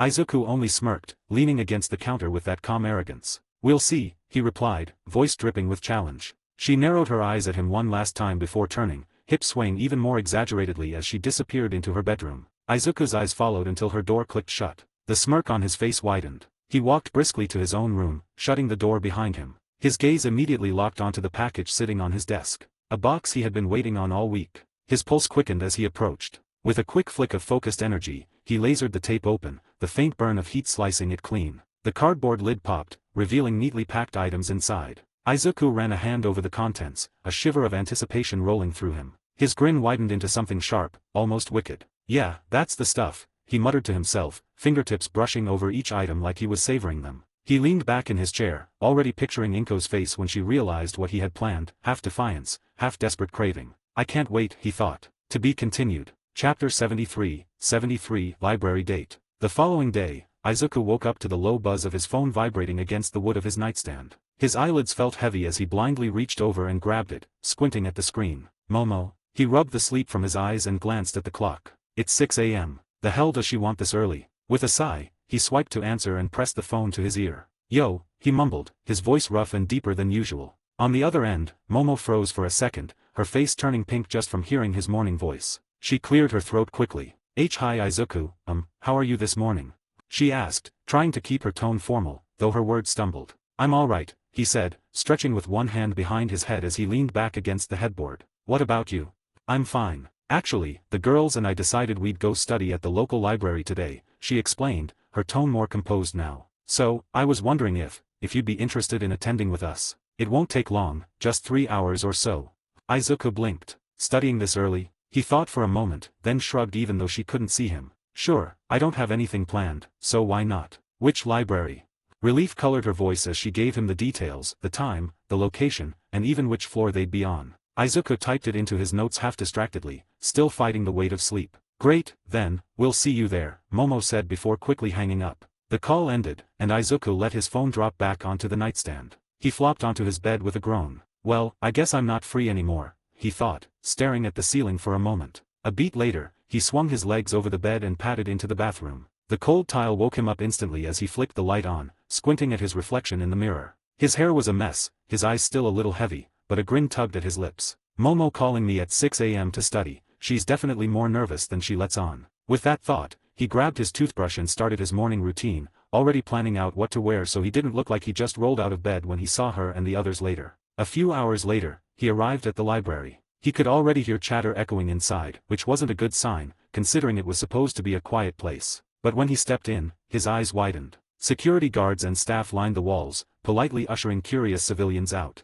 Wow, she rented out the library. I didn't even know that was possible. Guess anything's buyable when you're a billionaire, Izuku thought. Upstairs, he spotted the girls already sitting around a long table. As soon as they saw him, they lit up. He climbed the stairs, giving a small wave. Hey, he greeted, slipping into the seat beside Tsuyu. Almost instantly, the seating order shifted. Okiko slid to his left, Momo subtly moved to his right, Mina giggled as she scooted closer, and even Jiro, who tried to act disinterested, shifted her chair just a little. Suddenly, he was in the middle. A sudden clink startled him. A juice box floated across the table, plopping down in front of him. Finally, I've been saving you a spot, Toru's cheerful voice rang out. Izuku chuckled. Thanks, Toru. Almost didn't see you there. Haha, hilarious, she huffed, before slurping loudly on her juice. Cool, he thought, smiling as if the sudden attention was completely normal. So, what are we studying today? He asked, pulling out only a notebook, pen, pencil, and ruler. That's all you brought? Mina blinked. Yeah, he shrugged. What more do you need? He's so minimalistic, maybe I should try that. The girls all thought at once. Momo cleared her throat, regaining focus. We thought we'd tackle math first, since it was the main subject most girls struggled with this week.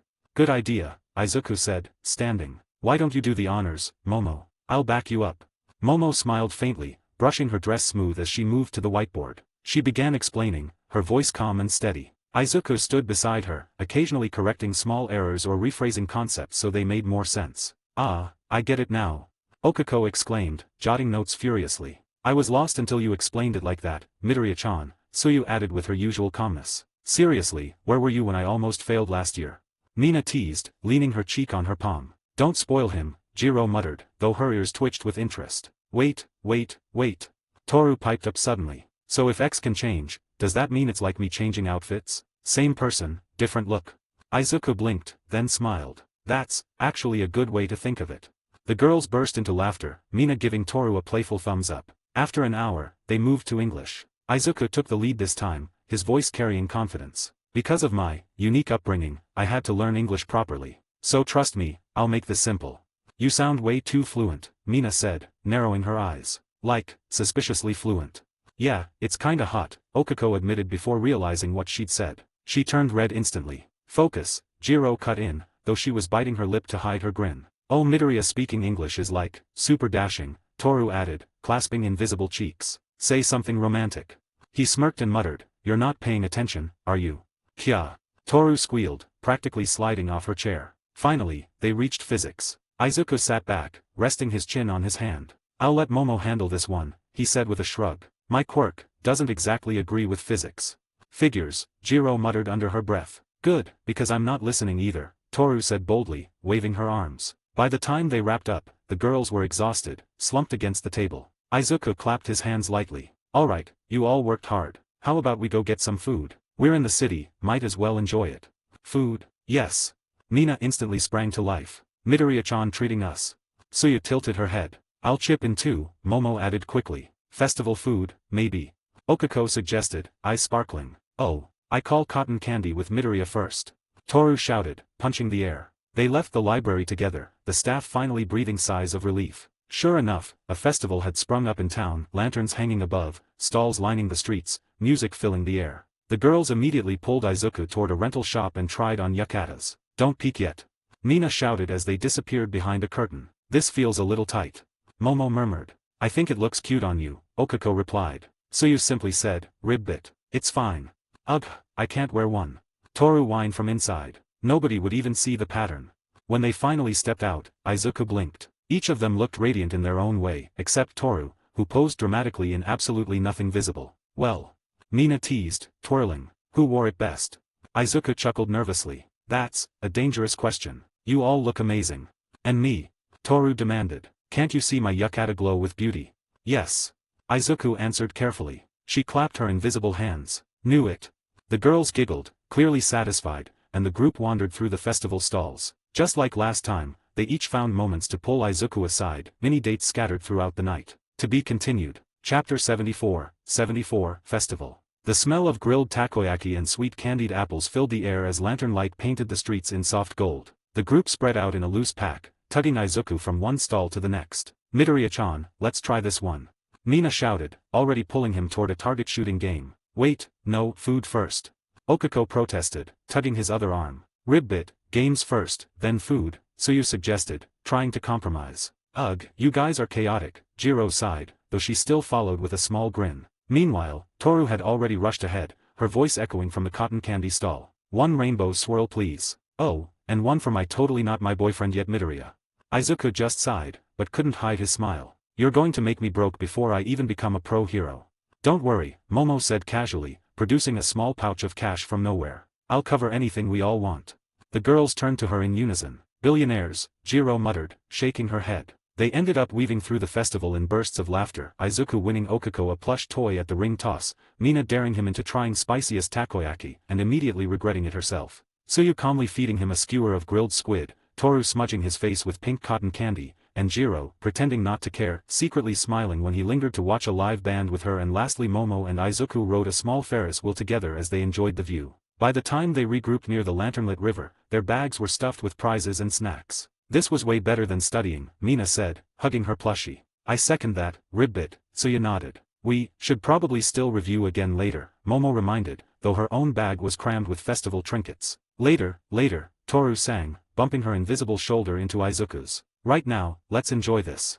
The fireworks cracked above them suddenly, painting the night sky with streaks of red and gold. The girls' chatter quieted for a moment as they all tilted their heads up in awe. Izuku stood with his hands in his pockets, watching the colors light up their faces. For a brief second, everything felt normal, just friends at a festival, no villains, no danger, no expectations. Today was a good day, he thought, a small smile tugging at his lips. As the fireworks faded, the group slowly began heading back toward the station. The girls chattered about which stalls were their favorite and who had spent the most money, with Momo being unanimously declared the culprit. Izuku walked with them, carrying half the prizes since everyone had somehow managed to shove their things into his arms. Midori is basically our pack mule, Mina teased. Ribbit, more like our bodyguard, Suyu corrected. Wow, at least say that behind my back, Izuku laughed. At some point as they walked back, Jiro tugged lightly at his sleeve. Hey, walk with me for a sec. He blinked, surprised, but nodded, letting the others drift ahead while the night air cooled around them. I kinda forgot about Jiro, he thought as they slowed their pace.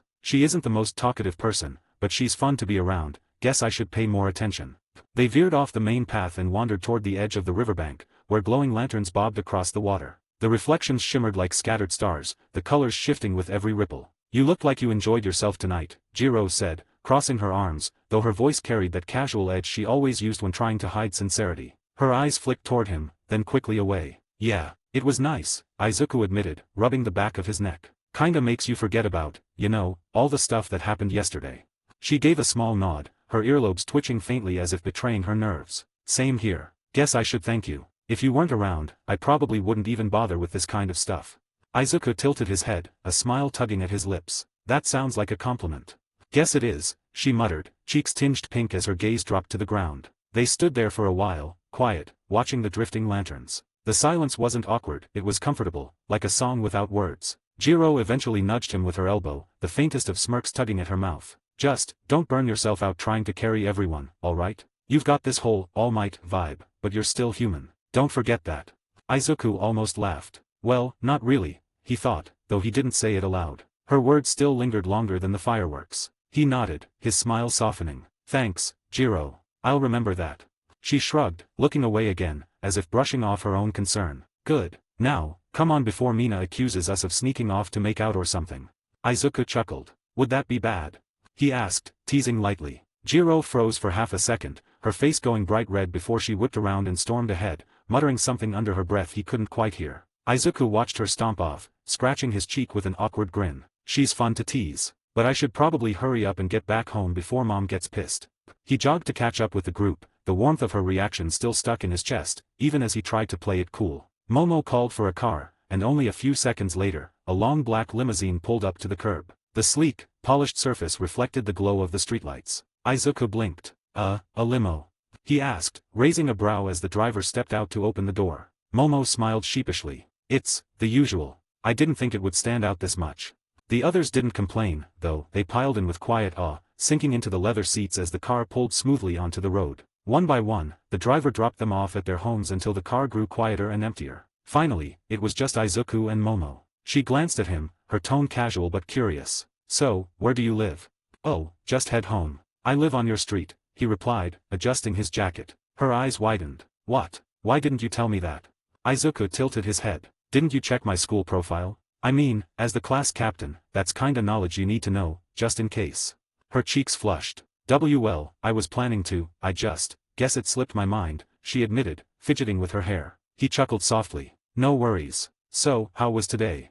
Momo hesitated for a moment, then stood up and crossed the small space to sit beside him. The sudden closeness made Izuku blink, but her face was already red as she answered. I really enjoyed it. I would have preferred if it was just you and me, but it was great either way," she confessed quickly. Her words hung in the air before she realized what she just said. Her eyes widened, and she slapped both hands over her mouth in panic. Izuku laughed, the sound warm and genuine. "We should organize something then. A day just for the two of us. No distractions."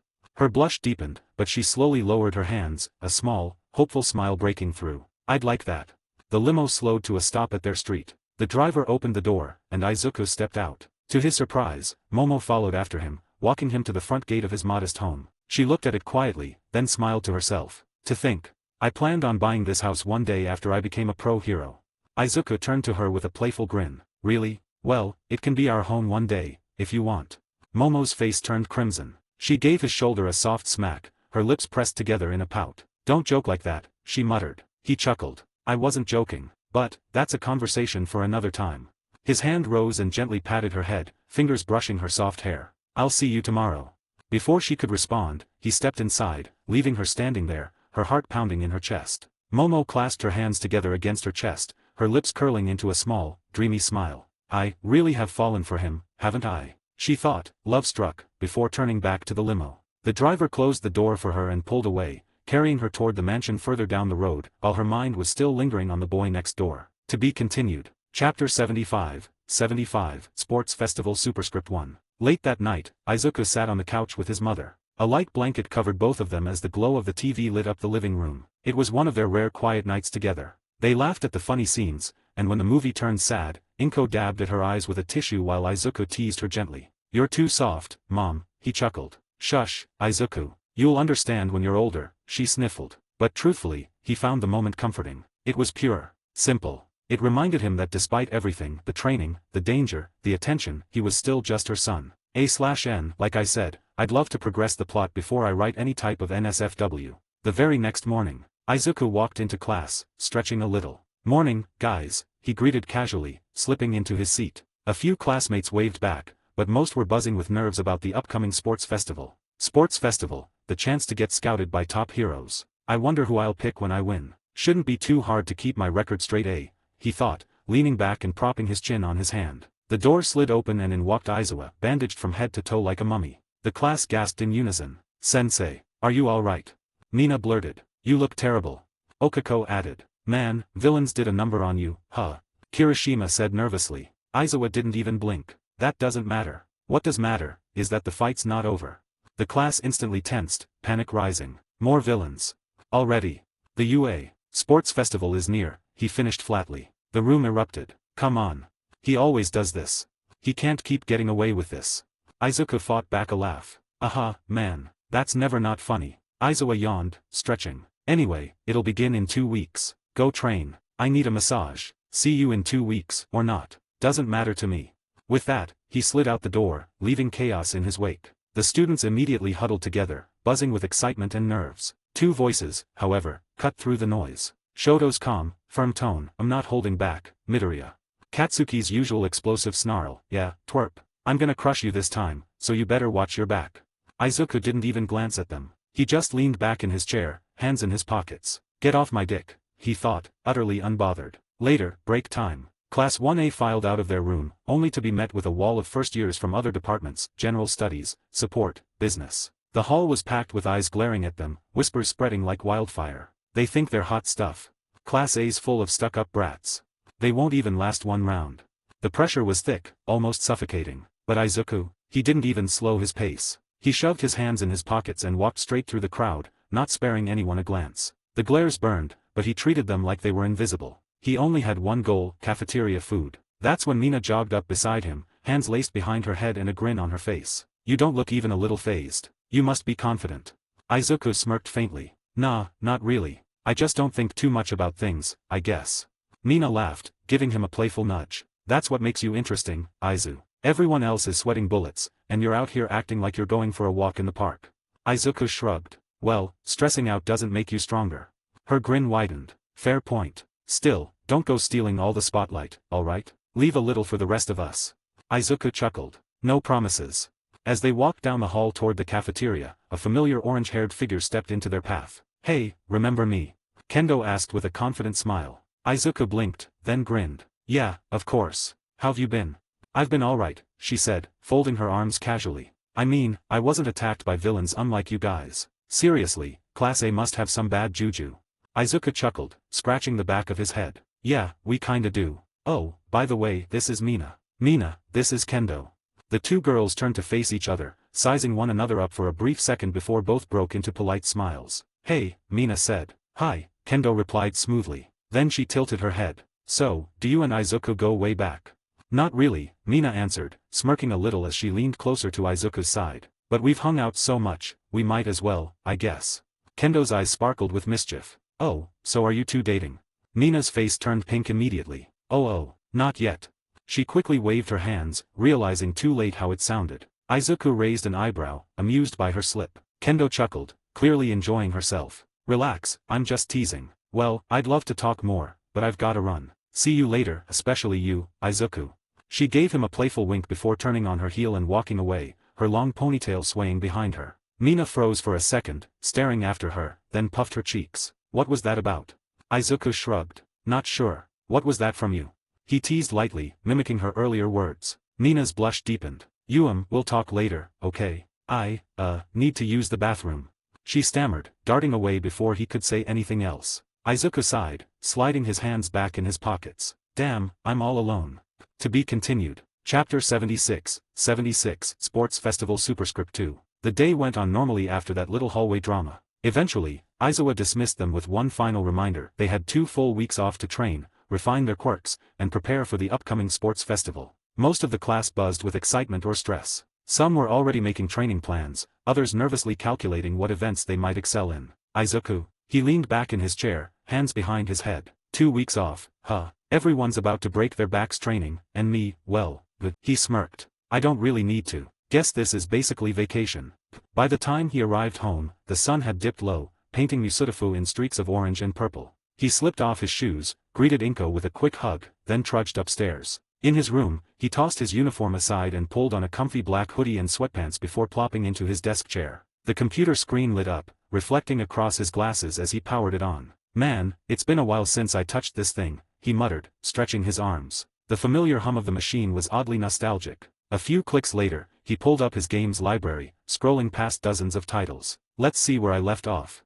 His mouse hovered over an RPG save file that was embarrassingly behind on updates. Another click revealed his old campaign. Level 42, still stuck at the ice dungeon. Pfft, easy. He smirked. Bet I could beat the boss faster than All Might finishes a speech. The faint clack-clack of his keyboard filled the room as he dove back into the digital world, completely forgetting about villains, training, or the looming sports festival. For now, Izuku thought, leaning closer to the screen, it's just me, snacks, and a bunch of virtual monsters who don't stand a chance. 2 weeks later. Today was the day many people had been waiting for, the UA Sports Festival. This wasn't just some school event, it was an Olympic-tier spectacle, the kind that had long replaced the old world's games when quirks took over society. The stadium overflowed with spectators, every seat taken. Thousands more tuned in from their living rooms, cafes, even offices, watching the broadcast as if their lives depended on it. The roar of the crowd was a constant wave, shaking the very walls of UA's arena. Down in the prep room, Class 1A sat in a tense silence. Izuku leaned back on the bench, eyes fixed on the ceiling. Well, today's the day, he thought. I don't plan on holding back at all. Might as well show everyone what I can really do. Let's hope they make it fun. His classmates were a different story. Every face around him told the same tale: nerves, determination, focus sharpened to a blade's edge. Kirishima was cracking his knuckles, muttering something about becoming manlier than ever. Okiko held her fists together, whispering under her breath, "For Mom and Dad, I'll do my best."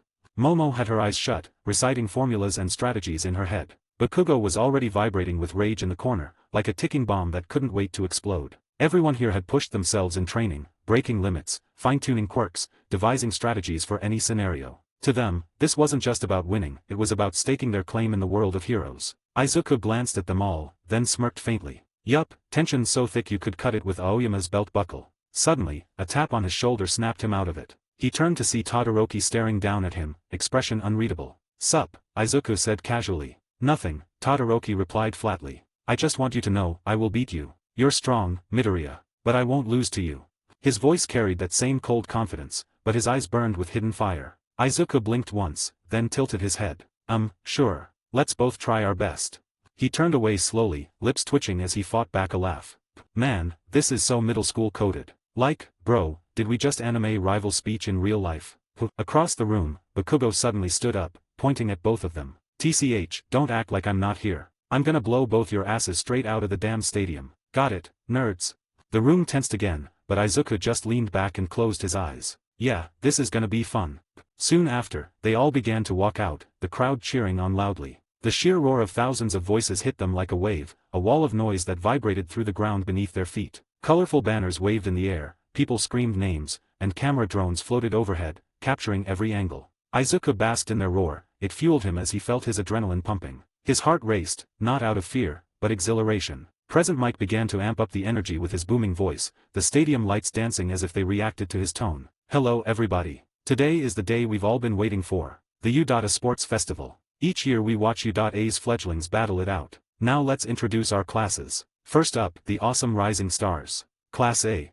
The crowd erupted even louder, chants of Class A echoing. Students glanced around nervously, some smiling, some pale with nerves. "Whoa, there's so many people," one student muttered under their breath. "One day I'll perform in front of this many people," another whispered dreamily. "I wonder if I do well, I'll attract any girls," someone said, earning a few disgusted looks from the girls. Then a darker mutter broke the tension. "This is the perfect stage to kill that broccoli-headed Deku."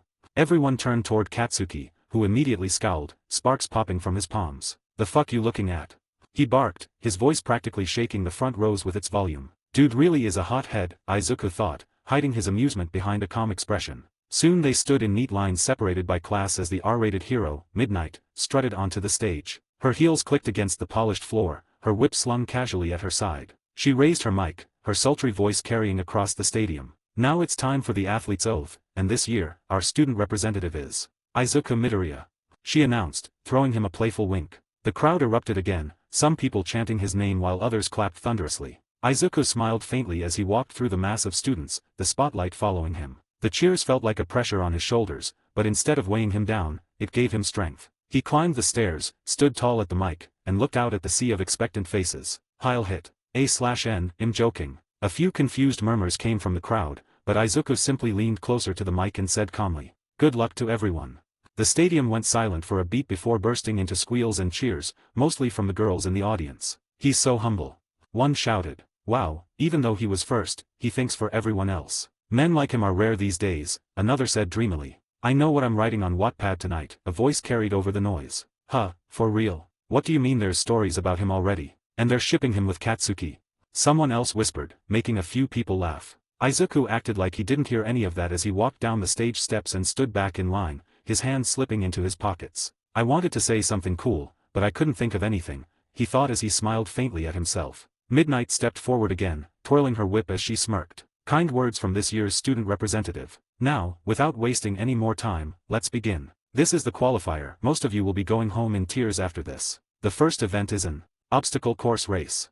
The announcement shook the stadium as the crowd roared again, the energy so electric it made the air feel alive. Students exchanged glances, some smirking with confidence, others gulping nervously as the ground beneath them shifted, panels opening to prepare the massive obstacle course ahead. To be continued. Chapter 77, Sports Festival Superscript 3. Midnight further explained how the first event would go, her whip cracking against the ground as she pointed toward the massive metal gates ahead. So it's a race where every member in all 11 classes will participate to reach the finish line. The course is 4 kilometers long, rigged with traps, obstacles, and surprises meant to push you to your limits. You'll need to be cautious, clever, and most of all, relentless. Remember, here at UA we preach freedom, so as long as you remain inside the boundaries of the course, anything goes. Use your quirks, your brains, and your guts however you want to secure victory. Now, racers, take your positions. The announcement sent a ripple of adrenaline through the crowd. Students rushed toward the starting line, a sea of uniforms pushing together shoulder to shoulder. The front was a wall of tension, mutters, heavy breathing, and the shuffling of nervous feet filled the air. Everyone's eyes locked onto the giant light above the gates, waiting for it to turn green. Izuku stood near the center, calm but buzzing with excitement. He could feel the heat of the crowd pressing in on him, smell the faint tang of sweat and nerves around him. Click, the light turned yellow. The students bent down, bodies tensed like coiled springs. Ding, the light turned green. Start. Midnight shouted, her voice booming as the gates burst open. The students surged forward like a tidal wave, the sound of pounding feet echoing through the massive arena. But Izuku didn't stay in the pack. Instead, he bent his knees, muscles coiling, then launched himself skyward. He soared high above the massive bodies, leaping past the crowd and landing clear ahead of everyone else in a single motion. Gasps echoed behind him as he immediately broke into a sprint. The gap between him and the others widened fast. His strides were powerful yet precise, his breathing steady. To him, this wasn't even full speed, just a casual pace to stay ahead. Up ahead, the ground shook violently. Metal groaned as a massive shadow rose in front of him. A colossal robot, nearly as tall as the arena walls, stood in his path, glowing red eyes glaring down. Its chest vents hissed steam as it raised one arm to block him. Every obstacle course needs obstacles, and the first one is called Robo Inferno. Present Mix's voice boomed over the speakers, making the audience cheer wildly. Behind Izuku, several students grinned, smirks curling across their faces. Ha, that'll show him. One sneered. Yeah, guess going ahead wasn't a good idea after all. Another added. But Izuku didn't slow down. His eyes locked onto the machine, his expression calm, almost bored. With a sudden burst of speed, he launched forward, leaping into the air. His fist clenched tightly as he rocketed straight into the robot's face. Bang! The impact echoed like a thunderclap. The punch caved in the robot's metallic skull, sending its massive frame staggering back before its body flew violently off the course. It crashed into the ground with an earth-shaking boom, sparks flying as its systems fried, its head completely destroyed. The crowd gasped, then erupted into cheers. Izuku landed lightly on the ground, brushing off his fist as though it were nothing. Without breaking stride, he continued sprinting forward. Class A couldn't help but smile proudly. This was classic Izuku, calm, efficient, overwhelming. Meanwhile, the rest of the classes stared wide-eyed, their confidence crumbling. What the hell? Yeah, what the hell? The disbelief spread like wildfire among the competitors. But the course wasn't done testing them. A deep rumble shook the ground again as panels opened along the path. From the shadows, massive zero-pointers began to rise one after another, towering over the course. Their heavy steps thundered across the terrain, blocking the path with sheer numbers. Izuku smirked faintly. I'll leave some for everyone else. Don't want to make the race easier for them in any way, he thought, shifting his stride. One of the zero-pointers swung its enormous arm down at him, but Izuku dropped low, sliding smoothly under its massive hand. Dust and sparks rained down as he rolled out the other side, springing back to his feet. Without hesitation, he blitzed forward, his speed leaving after images behind him. Boom! In a single blur of motion, he plowed straight through a cluster of zero-pointers, his fists and shoulders smashing into their cores. They collapsed like dominoes, their massive bodies exploding in showers of sparks and metal. The explosions lit up the course in a fiery display, smoke curling into the sky. When the dust cleared, Izuku was already gone, sprinting ahead without a scratch. The audience roared in awe, the commentary barely able to keep up. As he reached the second part of the course, the announcer's tone grew dramatic. This stage was called the Fall, a dangerous stretch of stone pillars rising high above a bottomless pit, each separated by gaps wide enough to force students into risky leaps. Only ropes tied between the pillars served as flimsy lifelines. The crowd leaned forward, holding their breath. Many students who reached here in the past had slipped, fumbled, or barely scraped by. Our student representative has made it to the second stage. Let's see how he'll fare against this on. Before Present Mike could even finish his sentence, Izuku bent his knees. The stone cracked beneath him from the force of his legs as he launched into the air like a missile. The audience gasped as he soared high above the entire section in a single bound. His landing on the far side was effortless, almost casual, as though the course was nothing more than stepping over a puddle. The crowd erupted, screaming in disbelief. Oh, well, let's look back at the rest of the classes as they finally reached the second stage, Present Mike said, his words awkward and his forehead dripping with sweat. He leaned closer to the mic, muttering under his breath. Is there anything this kid can't do? He thought, his jaw tight as he watched Izuku jog off without a single misstep. The other students hadn't even gotten halfway to the ropes yet, and many of them already looked pale. Izuku pressed forward, eventually reaching the third and final challenge, the minefield. The ground stretched out like a barren desert, dusty and plain, yet underneath the surface, deadly mines were scattered in dense clusters. Several students hesitated at the edge, frozen in fear. The first wrong step could mean an explosion that would blow them meters into the air. Izuku crouched slightly, his expression sharpening. Oh nice. Jumping would be cliché. Let's use that super hearing of mine, he thought as his ears twitched, tuning into the faintest of sounds. To him, the course lit up in his mind. Each subtle beep from the hidden charges revealed their positions clearly, like stars dotting a constellation. He's now in the minefield, he looks hesitant. Is this his first actual obstacle? Present Mike shouted with growing excitement. But Izuku only smirked. Without a shred of hesitation, he pushed off into a sprint, his steps light and precise. And he's running forward without a care. Present Mike yelled, half in disbelief, half in awe. What is this kid thinking? The audience gasped as his figure blurred across the minefield. But then they noticed, he wasn't stepping on any of the mines. Each stride landed in the narrow safe zones between charges, his movements perfectly calculated. To the crowd, it seemed impossible. To Izuku, it was effortless. 1 step, 2 steps, 10, 30. In what felt like seconds, he burst out of the minefield completely unscathed. He slowed his pace and walked into the stadium with an easy smile. The crowd's silence shattered instantly into thunderous cheers, stomps, and chants of his name. Ezzy, he thought, not even winded. The first person to make it back to the stadium is, unsurprisingly, Izuku Midoriya. Present Mike shouted at the top of his lungs. That wasn't an obstacle course for this boy, it was practically a morning run. The camera focused on him as the audience lost their minds. Some were on their feet, waving banners, while others just gaped at the sight of a teenager treating the legendary course like child's play. Minutes later, the ground rumbled again as more students began pouring out of the course. The second to arrive was Todoroki, frost still clinging to his boots, his expression calm but his eyes burning with determination. Right after him, Bakugo blasted into the stadium with a fiery explosion, his face twisted in rage that he hadn't finished first. Midnight stepped forward, her heels clicking against the stone stage as she raised the mic. Well, that's it for the first event. And here are the results. Only 42 of you have qualified for the next round. She announced dramatically, letting the tension hang for a second before continuing. The top 3 are 1. Izuku Midoriya, 2. Shoto Todoroki, 3. Katsuki Bakugo. The crowd went absolutely wild, cheering and clapping, their voices echoing through the massive stadium. Spotlights swiveled onto the 3 names displayed in bold letters across the giant screen above. Students who didn't make it collapsed to their knees in disappointment, while those who qualified barely believed their luck. Izuku stood tall and relaxed, his green hair catching the light as the roar of the crowd washed over him. Now let's continue to the second event. To be continued. Chapter 78, 78 Sports Festival. Midnight raised her whip, snapping it against the ground to silence the noise of the stadium. The sound cracked like thunder, and everyone went quiet. Before we announce the second event, she said with a playful smile, let me explain how this round works. Points will be assigned to each of you based on your ranking in the obstacle race. The higher you placed, the higher your points, and the juicier your target becomes. The massive scoreboard lit up behind her, numbers appearing next to each student's name. Murmurs rippled through the arena as the crowd leaned forward in anticipation. First place, she continued, her eyes flicking toward Izuku, will be worth 10 million points. The entire stadium gasped as the number flashed in huge golden letters beside his name. The difference between first and second place was astronomical. While Todoroki had 2,000 points, and Bakugo had 1,500, Izuku stood at the very top with a number so absurd it looked like a joke. Instantly, every single student turned to stare at him. Their eyes were sharp, hungry, calculating. Even some from his own class shifted uncomfortably. Izuku just smiled faintly, unfazed. Well, this is gonna be fun, he thought, leaning his hands into his pockets like the spotlight didn't even matter. Present Mike couldn't hold in his laughter. OHHOHO. That's right, folks. You heard her. Whoever can take Midoriya's headband in the cavalry battle will basically guarantee themselves a ticket to the finals.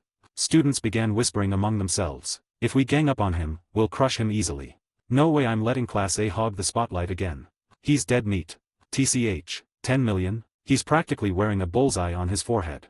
Katsuki cracked his knuckles, glaring at Izuku like a predator. Don't get too cocky, Deku. That 10 million's mine. Shoto, on the other hand, simply crossed his arms, his cold eyes narrowing. This changes nothing. I'll take him down myself. Even Class B's Monoma laughed obnoxiously, pointing a finger across the stadium. Finally, this is our chance to humiliate Class A once and for all.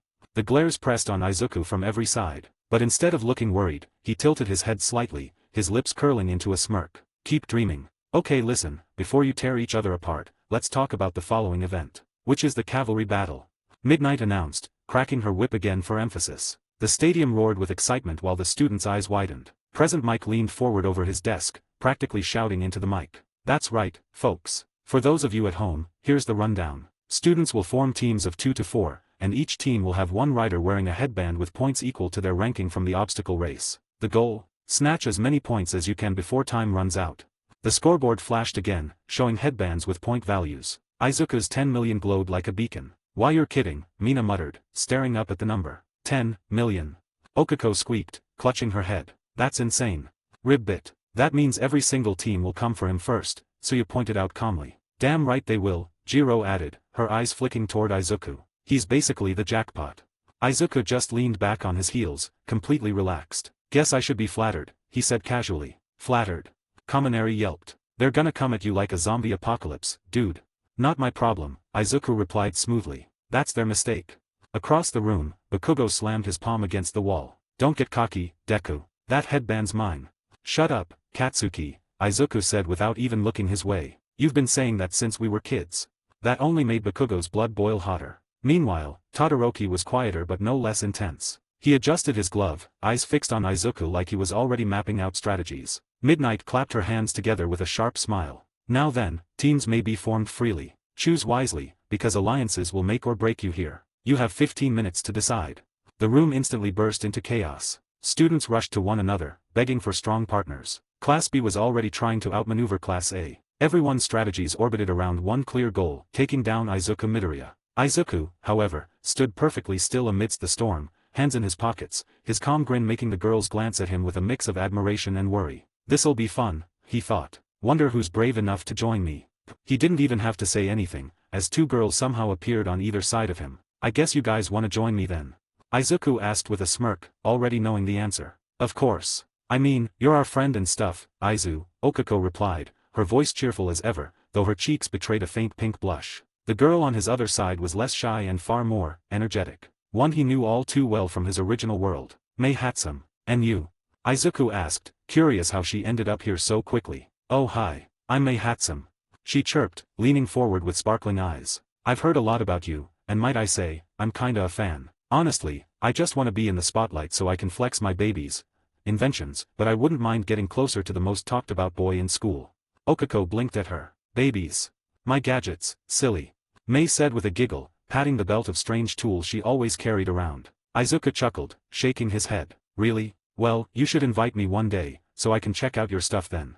For a girl who usually had zero filter, Mei actually blushed at that, her smile softening just a bit. Will do. Right, Izuku said, clapping his hands once. Now let's discuss our plan here. The three of them huddled closer while chaos unfolded around the stadium grounds. Students were scrambling, shouting, begging others to team up before time ran out. Izuku's team, however, radiated confidence and calm. So, how are we doing this? Okako asked, looking at Izuku with trust in her eyes. Izuku tapped his chin. We're the main target because of my headband. Everyone's gonna dogpile us the second the whistle blows. That means we don't run from it, we use it. Mei's eyes gleamed. Oh, I like where this is going. I'll be the rider, obviously, Izuku continued. Okako, you'll support with your quirk to make us lighter and faster when needed. Mei, you'll handle, well, you. I trust you've got something wild in that tool belt of yours. You bet I do. Mei grinned, pulling out a strange-looking device with way too many blinking lights. Let's just say, anyone who tries to grab us is in for a shocking surprise. Okako's sweat dropped. Should I be worried? Nah, Mei said with a wink. Mostly safe. Izuku smirked wider, already imagining the chaos. Perfect. All we need now is a fourth member, someone sturdy enough to handle the load and keep balance when things get rough. The girls glanced at each other, and Okako asked, any idea who? Before Izuku could answer, a shadow fell across them. A tall figure with crossed arms and a stoic expression stepped forward. I'll join you, came the calm voice. Both girls blinked, startled. Izuku just raised an eyebrow and grinned. To be continued. Chapter 79, Sports Festival. Before Izuku could answer, a soft voice spoke up behind them. If I may, I would like to join your team as well. The three turned to see a girl with long, flowing green hair shaped like vines, her demeanor graceful and serene. Her hands were clasped together as though in prayer, but her sharp eyes betrayed quiet determination. Wait, you're... Okako began. Ibara Shiozaki, the girl said with a polite bow. From Class 1B. I hope I'm not intruding. I simply feel compelled to test myself against the strongest. And given your headband value, Midoriya-san, you will surely face the greatest storm. It would be an honor to stand by your side. Izuku studied her for a moment, then smiled. Well, I'm not gonna say no to that. Welcome aboard. Mei tilted her head, sizing the girl up. So, what do you do? Not to be rude or anything, but I don't exactly know your deal. Ibara smiled faintly, extending a hand. Her vine-like hair slithered and twined, demonstrating its reach and control. The Lord has blessed me with these vines. They can shield, ensnare, or strike as needed. If you require a strong support and defense, I can provide it. Whoa. Okako whispered. That's actually perfect for this. Izuku nodded, already picturing the setup in his head. Exactly. You'll be our shield, Ibara. With you defending, Okako supporting, and Mei keeping everyone off balance with her inventions, I can focus entirely on offense. Ibara bowed her head slightly. Then may our teamwork be blessed. Mei gave her a sideways grin. You're pretty formal, huh? I like it. Balance to my chaos. Okako giggled, already feeling the dynamic of their little group coming together. Meanwhile, across the stadium, other students noticed Izuku's new team and began whispering nervously. Wait, he pulled 2 from his own class and 1 from Class B. Shiozaki's vines are no joke, she could stall out entire groups on her own. This is ridiculous. Who would even dare go after them? Izuku stretched his arms with a small smirk. Alright then, looks like we're ready for round 2.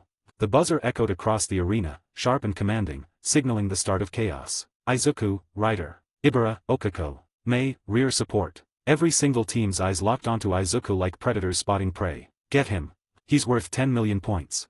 Take down Midoriya and it's an instant win. The ground rumbled beneath their feet as dozens of teams charged at once, quirks igniting the field in a kaleidoscope of explosions, flames, ice, and lightning. It was like standing at the center of a storm. Okako's eyes widened, panic flashing across her face. Aizu, that's... I know. Izuku cut her off with a grin, his voice steady, his aura almost radiating excitement. His eyes gleamed with determination. Exactly what I wanted. The first wave of attackers lunged, their combined force like a tidal wave crashing toward them. Shards of ice sliced through the air, flames coiled like serpents, and projectiles whistled with deadly precision. Ibara stepped forward, her expression serene, hands clasped in prayer. Forgive me, she murmured softly. From her back, dozens of vines burst forth with explosive force, weaving into a massive wall of thorns. The barrier bristled, hissing as fire struck, cracking as ice slammed into it. Explosions tore at its surface, but the living fortress flexed and held strong, shielding the team in a cocoon of green. Release! Okako shouted, her hand pressing against the vines just as several opponents vaulted overhead. Suddenly, the wall and debris shed their weight, floating upward in a chaotic swirl. Dozens of stunned enemies flailed in the air like helpless prey caught in a net. And while they struggled, target practice, coming right up. Mei's voice rang out, gleeful. She yanked a trigger on her custom rig, a shoulder-mounted mini-cannon snapping to life. Boom! The concussive blast exploded outward, scattering the airborne opponents like ragdolls. Gasps rippled through the stands as the teams were flung harmlessly across the arena, their formations broken in an instant. Before they even hit the ground, Ibara's vines lashed forward like striking serpents, snatching at headbands with ruthless precision. One after another, points shifted onto Izuku's team as their scoreboard climbed. The crowd roared, the stadium shaking with excitement at the flawless teamwork. And then Izuku moved. A blinding green glow burned in his eyes, sharp and unyielding. Time to kill. Twin beams of searing energy erupted from his gaze, lasers, crackling with controlled power. They tore through the air with an electric sound. ZZZZT, forcing every team within reach to recoil. Anyone daring to close the gap was blasted back, their advance stopped cold before they could even touch the formation. Of course, Izuku had dialed the output down to mild, enough to repel, not kill. But the message was clear. This was no desperate defense. This was a predator daring the entire arena to come closer. Already, how the hell? Is he even human? Midoriya's team is unstoppable. The audience was in uproar. Present Mike nearly toppled out of his seat as he shrieked into the mic. Ladies and gentlemen, this is no longer a cavalry battle, it's a massacre. Cameras zoomed in, catching the glint of Izuku's grin, the whiplash of vines shredding across the field, Okako's effortless releases, and Mei's explosions painting the air in smoke and fire. But not everyone was panicking. On the far side, a glacier erupted from the ground with earth-shattering force, its jagged peaks cutting off a quarter of the arena. Frost spread in waves, steam curling where fire attacks met the expanding wall of ice. Atop it stood Todoroki, eyes as cold as the frozen battlefield he conjured. 10 million points or not, he said flatly, his breath fogging in the chill, I'll freeze you where you stand. From the opposite side, detonations boomed like artillery. Bakugo soared through the smoke, explosions propelling him forward with rapid speed. His face twisted in fury, eyes blazing. DEKU. His voice cracked across the field like thunder. I'm taking that headband off your corpse. The air thickened. Two storms, one of ice, one of rage, were bearing down on Izuku. And at the center of it all, Izuku stretched his arms, rolling his shoulders as the ground trembled beneath him. A smirk tugged at his lips, his eyes gleaming with a predator's anticipation. Finally. His voice rumbled low, steady. The real fight begins. But before those storms could collide with him. Not so fast, Class A. A blur of motion darted in, vines and ice cracking aside as another team wedged themselves into the spotlight. Nioto Monoma's mocking laugh carried over the chaos. He extended his arms theatrically, his team backing him with sharp glares. Thought you'd hog all the attention. Pathetic. I'll drag you down, Midoriya, and prove Class B isn't beneath you.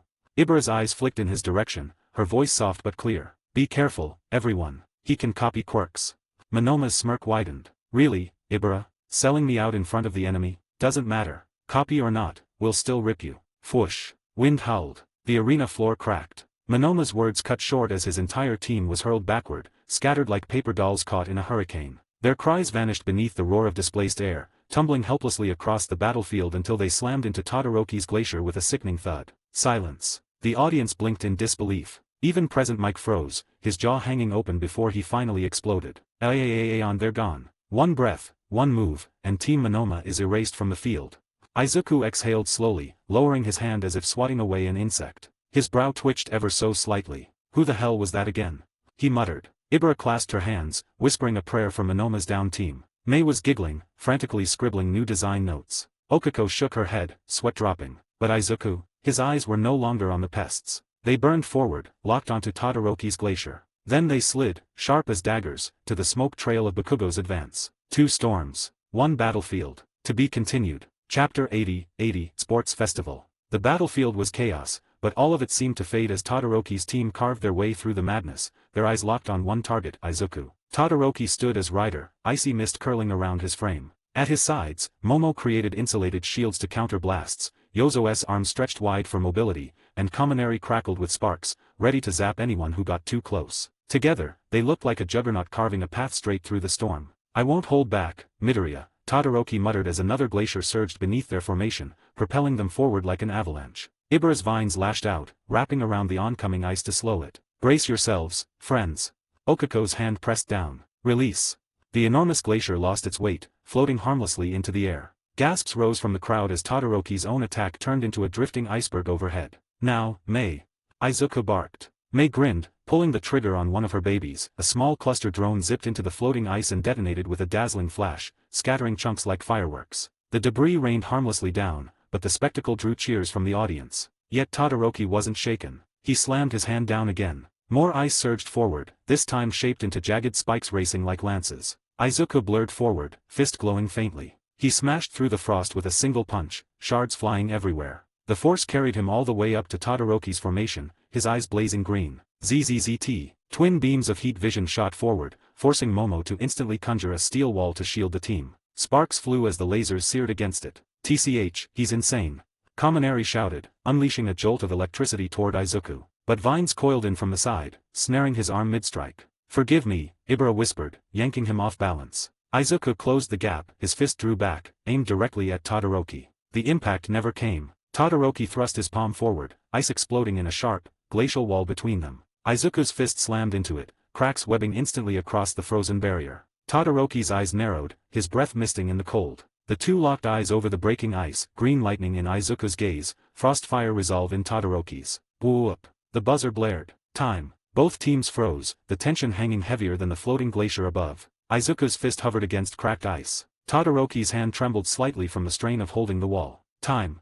Present Mike roared, his voice nearly breaking from excitement. What a showdown. Team Midoriya holds on to 10 million, but Todoroki's team came with the heat, or should I say the cold. This is a rivalry to watch, folks. The crowd exploded with cheers, stamping their feet, chanting both names. Izuku exhaled slowly, lowering his fist. His grin was sharp. Close one. Todoroki's eyes lingered on him, calm but cutting. Next time, Midoriya, you won't stop me. The scoreboard flickered alive, listing results. Team Midoriya was still on top, but the narrow clash left everyone on edge. The massive screen above the stadium flickered, numbers shuffling rapidly before finally freezing into place. The names of the top teams glowed in bold letters. First place, Team Midoriya. Second place, Team Todoroki. Third place, Team Bakugo. Fourth place, Team Shinso. The crowd erupted like thunder. Unbelievable. Midoriya kept the 10 million all the way to the end. He didn't just defend it, he dominated the field. And Todoroki and Bakugo right behind him, what a lineup for the next stage. Present Mick's voice was almost cracking with excitement. And that's a wrap on the cavalry battle. Only 4 teams move forward, and boy, did they earn it. Give it up for our finalists. The stadium shook with applause, chants of Midoriya, Midoriya, echoing through the stands. Izuku stood tall in the center of his team, smiling faintly as Okiko clapped her hands in joy. Mei punched the air, her gadgets buzzing and sparking like fireworks in celebration. Ibara, ever serene, bowed her head in thanks, her vines retreating quietly. But not everyone was smiling. Dekua.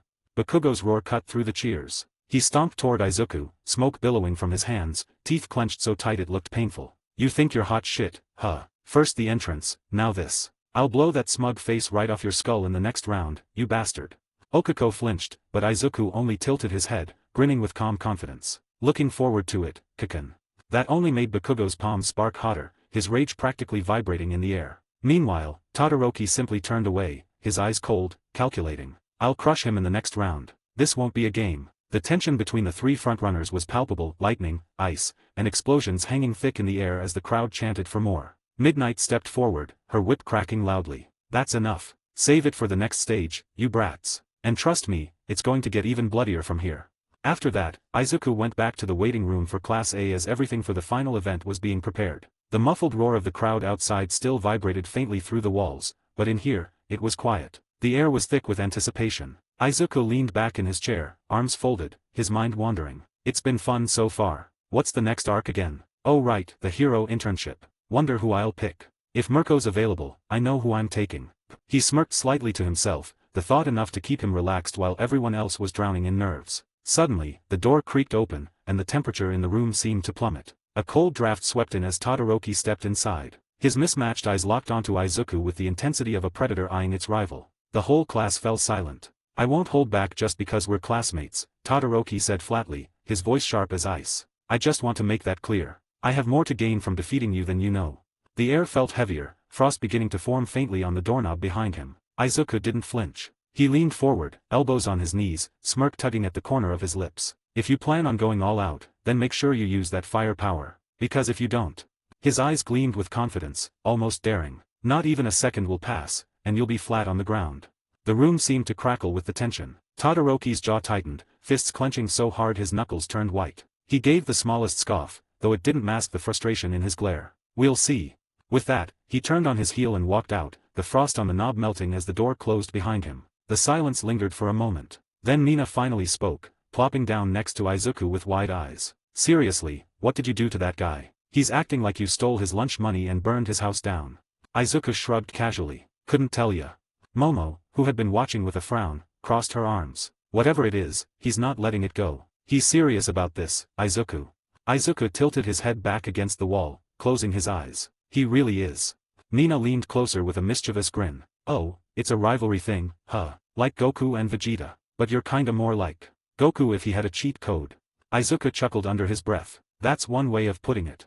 The tension eased slightly as the rest of Class A started entering. Everyone knew the one-on-one battles weren't going to be anything like the cavalry match. They were going to be brutal. To be continued. Chapter 81, Sports Festival. After that, Izuku prevented the girls from being deceived by Mineta into wearing cheerleading uniforms, earning himself some grateful looks and a grumble of disappointment from Mineta. The air shifted quickly, though, as the buzz in the stadium built to its peak. The final event was about to begin. Present Mick's voice exploded across the arena, practically rattling the walls. Ladies and gentlemen, it is now time for the final event. The moment you've all been waiting for. Between the 16 members of the 4 winning teams, we'll have a formal tournament. What kind, you ask? A one-on-one battle.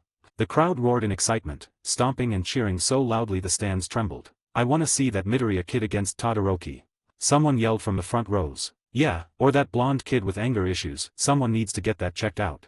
Another fan laughed, though a few nervous chuckles followed when Bakugo's explosions rang out in the background. The energy was magnetic, the entire stadium leaning forward in anticipation. Thousands of eyes were glued to Izuku as if he were already the main event. And yet, Izuku just stood there with quiet confidence, hands folded neatly behind his back, gaze locked forward on Midnight as she strutted into view. The matches will be decided by drawing lots, she explained, twirling her whip lazily. That way, no one here complains about rigging. Also, participation in the final is not mandatory. If you wish to withdraw, you're free to do so.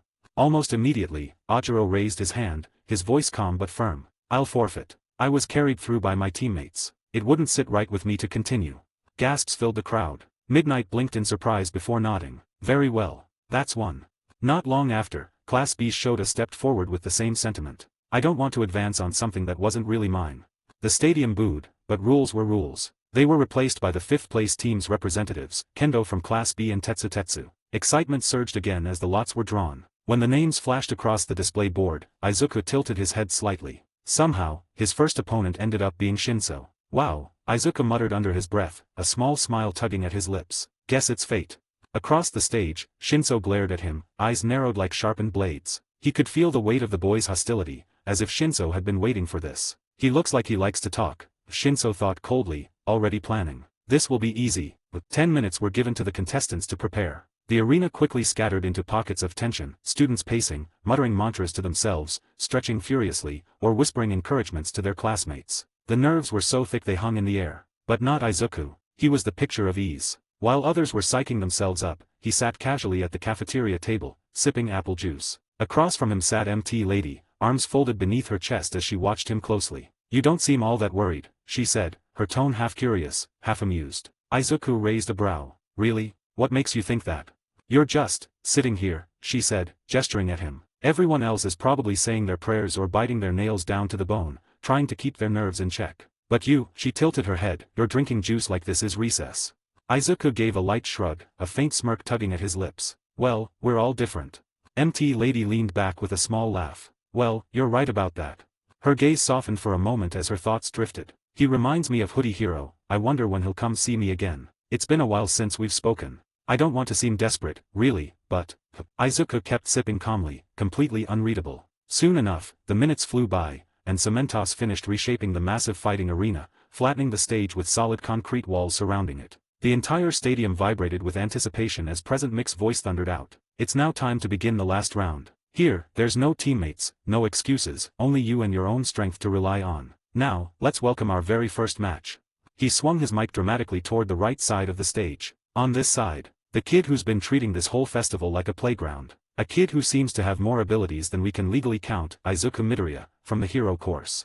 The crowd went wild, stomping their feet and waving flags. Izuku walked out with a casual, almost lazy stride, hands in his pockets and a small smile on his face. His eyes scanned the packed stands, thousands upon thousands of people cheering, clapping, and chanting his name. I wish we did this more often, he thought, soaking in the energy. Then, a familiar chime rang in his head. Damn, it's been a while.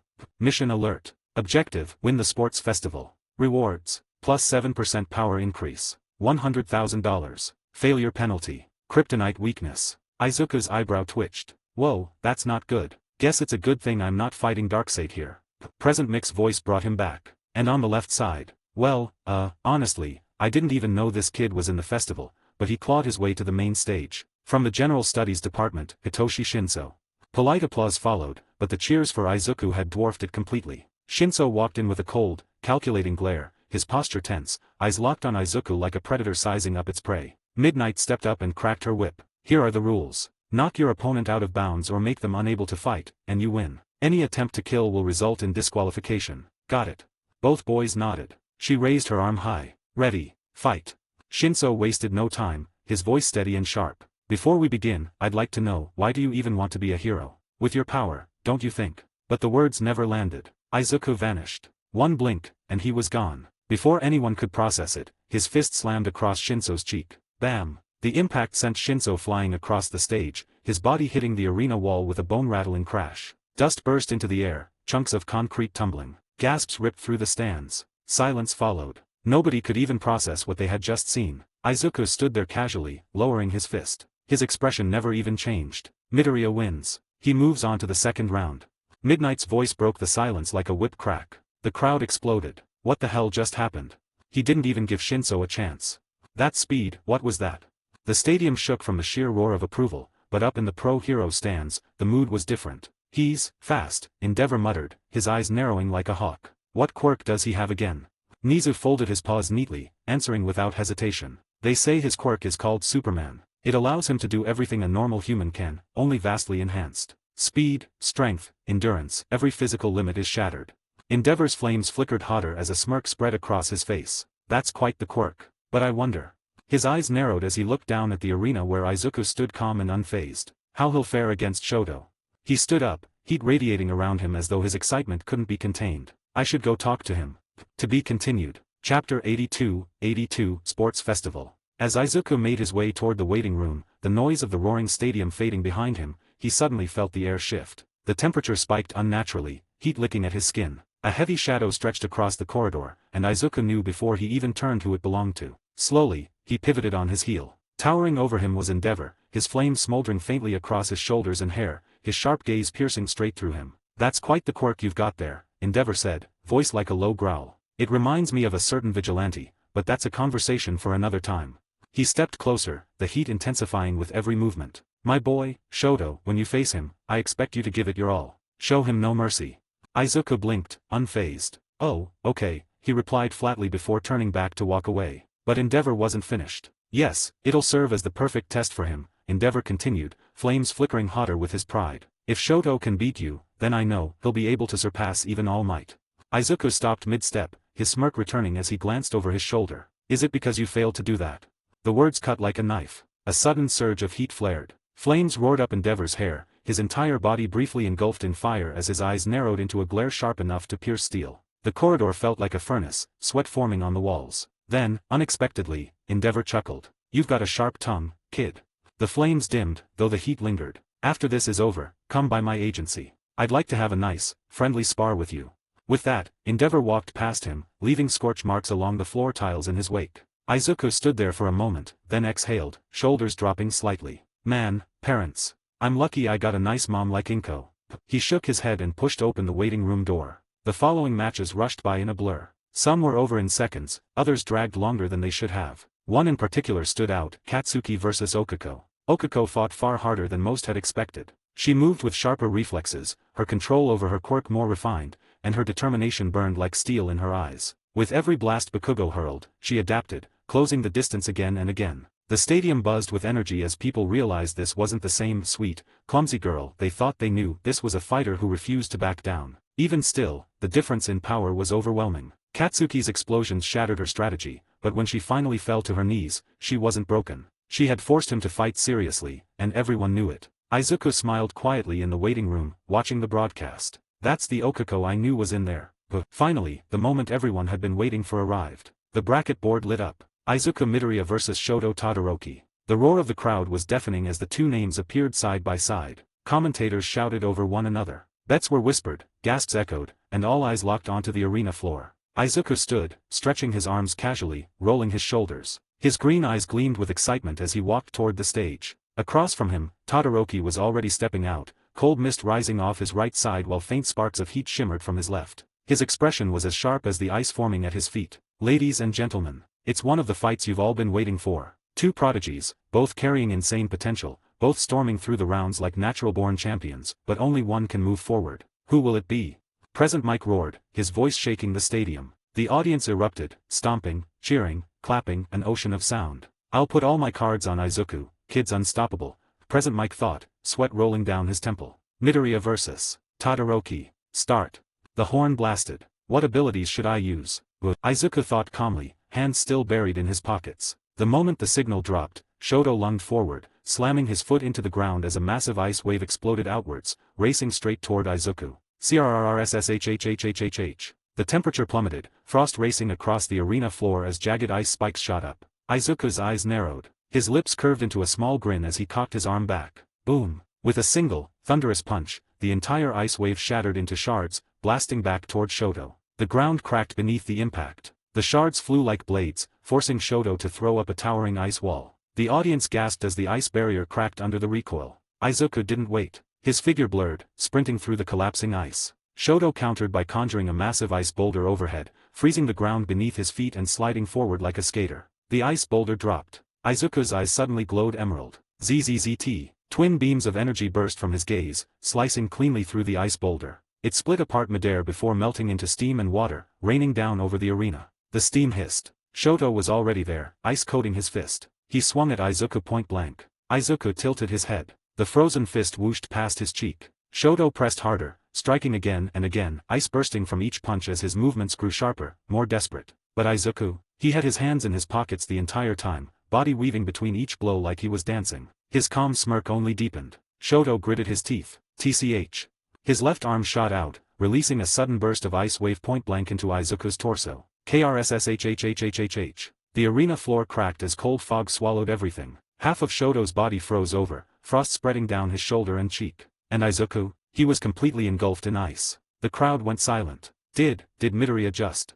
Before Midnight could even say anything, the ice shattered. Crack. Boom. Shards exploded outward as Izuku hovered above the ground, his UA uniform soaked, hair dripping with melted frost. He sighed, brushing his sleeve off. This is getting boring. And now I'm wet. Pause, he thought dryly. He floated down, landing lightly in front of Shoto, who was already panting, steam rolling from his frozen half. You better release your other side, Izuku said flatly, his voice carrying through the mist. If you don't, you'll die. And that would be boring.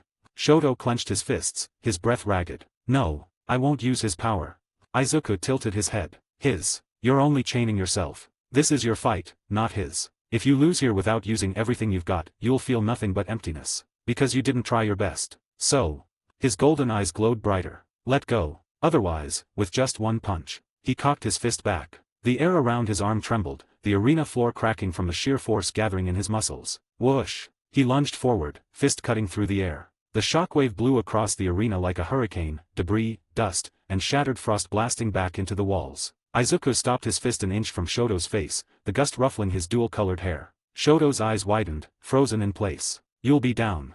Silence. The stadium roared back to life. Izuku relaxed, stepping back to his spot like nothing happened. His uniform still clung wetly to his frame, water dripping to the ground. Shoto stood stiff, still frozen in half, his chest heaving, his pride trembling. This wasn't just a fight, it was a message. To be continued. Chapter 83, Sports Festival. What is this? Midoriya isn't going to finish the fight. Present Mike shouted, nearly tipping forward over the announcer's booth, voice filled with disbelief. In the stands, the entire 1A section leaned forward, eyes glued to the arena. Katsuki scowled, his palms sparking with agitation. TCH, what the hell is Deku doing? He could just knock that half-and-half bastard out and move on so I can crush him. Momo rested her chin on her hand, gaze sharp. No, wait. He's giving him a chance. A chance to fight with his full power. Full power. Kaminari blinked, then turned toward Zero. Hold up, you're telling me Icy Hot hasn't even gone all out yet? Wow. Guess you never had a chance, huh, Zero? Shut up. Zero muttered, bundled up in his blanket, trembling like a chihuahua. He sipped hot tea with chattering teeth. I still can't feel my fingers. The crowd buzzed louder, whispers mixing with excitement. Back on the arena floor, Shoto's breath fogged the air. His body shook as he stared at Izuku, who stood there calmly, golden eyes glowing faintly, as if daring him. I really am holding myself back, Shoto realized, his fists clenching tight enough to draw blood. All this time, I've been chained by his shadow. Suddenly, the ice creeping up his right arm cracked. CRRRSHHHHH. Chunks shattered off his shoulder, hissing into vapor. Steam poured as fire flickered weakly at first, then roared to life. His left side ignited in bright, blazing flames, heat warping the air itself. The audience erupted in deafening cheers, the temperature in the stadium spiking instantly. Okay. Shoto shouted, voice carrying across the arena as his flames burned higher, mixing with the frost still clinging to his body. I'll beat you, using my power. The flames spread wider, engulfing his half-and-half body in brilliant orange. He stood there, reborn, a perfect balance of fire and ice. Izuku smirked, but inside his stomach turned. God, I love shounen, but moments like these, they always make me cringe a little, he thought, trying not to roll his eyes. Still, his smirk remained as he clenched his fists, energy humming around him. That's more like it. The stadium shook with noise as Shoto finally let loose. Frost spread wildly across the ground, while blazing fire licked up the walls of the arena, the two forces colliding in a storm of steam. On one side of his body, white mist curled from jagged shards of ice that erupted with every step. On the other, flames roared so hot they bent the air itself, waves of heat pressing against the crowd even from a distance. His figure was split perfectly down the middle, half a glacier, half an inferno. Now this is Shoto at full power. Present Mike bellowed, his voice cracking with excitement. Ladies and gentlemen, brace yourselves. The air grew heavy. Each breath felt thick, the mix of freezing cold and suffocating heat battling for dominance. Students in the stands leaned forward with wide eyes, unable to look away. Izuku stood calmly in the center, his gym uniform still damp from the melted ice, steam curling faintly off his shoulders. His golden eyes glowed faintly, not with tension, but anticipation. He cracked his neck once and smirked. Took you long enough. Shoto's glare sharpened, his voice steady. I don't need your approval. I'll prove it with my power. Boom. He launched forward, the ground beneath him freezing solid in an instant before cracking apart under the sudden burst of fire from his heel. His movements blurred, a streak of fire and frost tearing toward Izuku. Izuku didn't flinch. The air around him rippled as he exhaled slowly, lowering into stance. Shoto's fist, half encased in jagged ice, half wreathed in fire, swung with a force that cracked the air like thunder. Izuku raised his hand. Bam! Their clash erupted, fist against palm. A shockwave exploded outward, shattering the nearest ice formations and scattering burning embers like shooting stars. The sound echoed like a cannon blast, rattling the stadium walls. Whoa! Present Mike screamed over the roar. Did you see that? That's not just a clash, that's a natural disaster in human form. The crowd's cheers turned into an ear-splitting roar as steam swallowed the entire arena. Fire hissed against the melting ice, water pouring down cracks in the ground, the battlefield itself warping under their sheer output. Through the haze, Izuku's silhouette didn't budge an inch. He met Shoto's full-force strike with one hand, his smirk still there. Better, he said evenly, pushing Shoto back a step. Now, let's really fight. The mist from fire meeting ice swirled across the arena, curling like a storm cloud. The ground beneath their feet was split between frozen spikes and scorched stone, a perfect reflection of Shoto's duality. He charged. A jagged wave of ice ripped forward, spikes as tall as walls aiming to trap Izuku in a frozen tomb. Izuku didn't flinch. He sprinted straight into it. Boom! His fist shattered the first spike. Then another. Then another. Each punch broke through like paper walls until he burst free of the ice storm, closing in fast. Shoto's left side blazed to life. With a roar, he swung wide, unleashing a fiery torrent point blank. The flames roared, heat blasting across the stadium, forcing the front rows of the crowd to shield their faces. Izuku blurred. He slipped under the fire arc, pivoting low, and snapped a kick into Shoto's shin. Crack. The blow forced Shoto off balance, but the half-and-half boy countered, twisting his upper body and slamming his ice-covered elbow down like a hammer. Izuku caught it with one hand. The shockwave cracked the stone beneath them. Then he smiled. Too slow. Before Shoto could react, Izuku spun, dragging him forward, and slammed his knee into Shoto's gut. The sound echoed like a gunshot. Shoto gasped, ice shattering off his body as his concentration broke. The crowd erupted. This is insane. Present Mike screamed, his voice cracking. Midoriya's fighting like a seasoned pro, and Todoroki's power can't pin him down. But Shoto wasn't finished. His flames erupted violently, forcing Izuku back. He staggered onto his ice, skating with furious speed, hurling massive glaciers and fireballs in quick succession. The arena became a war zone. Explosions of fire melted rising towers of ice, water hissing into steam, filling the stage with smoke. Through it all, Izuku moved. Dodging, weaving, striking only when needed, each blow clean, efficient, leaving Shoto gasping harder with every exchange. Finally, Shoto poured everything into one last desperate attack. His left side erupted in a colossal flame burst, his right arm forming a mountain of jagged ice. This is my full power.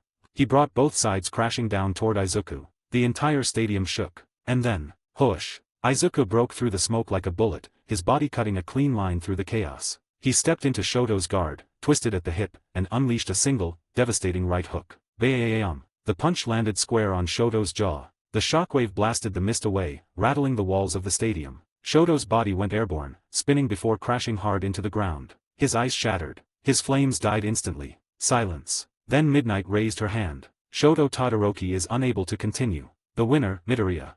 The crowd exploded in cheers so loud the stadium trembled. Izuku exhaled slowly, lowering his fist. No smugness, no gloating, just calm control. He turned and walked back toward the tunnel, the chants of his name echoing behind him. Shoto, lying on the ground, touched his bruised jaw and clenched his teeth. He had gone all out, and still lost. But deep inside, he felt something else stirring. Admiration. I at least tried, he thought. As Izuku walked back he smiled. I really enjoyed that fight. Can't wait to see how strong he'll grow, he thought. To be continued. Chapter 84, Sports Festival, Finale Superscript 1. Many matches later, the stadium roared louder than it had all day. The seats vibrated under the force of thousands stomping their feet, the chants of BAKUGO and MIDORIYA colliding in the air like rival war drums. It was now time for the final match of this year's UA Sports Festival. The last two standing, Izuku Midoriya and Katsuki Bakugo. After dismantling Todoroki with calm efficiency, Izuku had strolled through the rest of his opponents as though they were little more than practice dummies.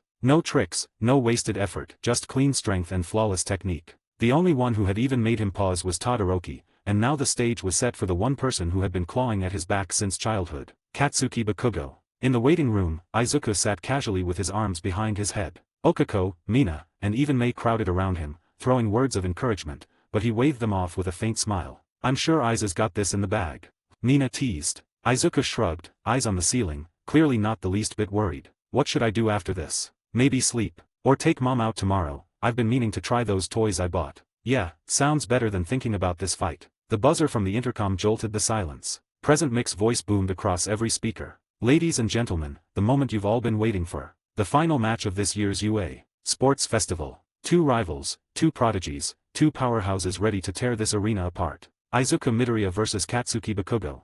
The crowd erupted. Flags bearing their names waved in the stands, cameras zoomed in, and every news outlet around the country cut to the live feed. Inside the VIP lounge, Japan's top heroes leaned forward in their seats. "Midoriya again," Aizawa muttered, eyes narrowing. "He hasn't even broken a sweat. This will be interesting."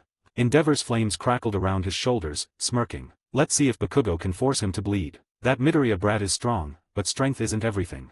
All Might, in his slim form, said nothing. His eyes, however, were fixed squarely on Izuku's name on the board. "I wonder if he can inherit One for All," he thought. Back down on the arena floor, the gates opened. From one side, Katsuki marched out, explosions sparking in his palms with each step. His expression was pure rage carved into stone. The crowd cheered wildly, but he ignored it, eyes locked forward. From the other side, Izuku strolled in with the same calm casualness he'd carried all day. His UA gym uniform clung to his frame, faint scuffs from earlier fights still visible. He raised a single hand to the crowd, eliciting another round of screams before lowering it and rolling his shoulders. Present Mike nearly leapt out of the booth. From the left side, the unstoppable blast cannon of Class 1A, Katsuki Iein Bakugo. And from the right side, the boy who's turned this festival upside down, the walking enigma, the powerhouse with a smile, Izuku Midoriya. The stadium trembled under the sheer noise of it all. Midnight raised her hand, ready to signal the start. Katsuki leaned forward, snarling, explosions hissing louder. "DEKU. I don't care what kind of freak power you've got, I'm ending this here and now."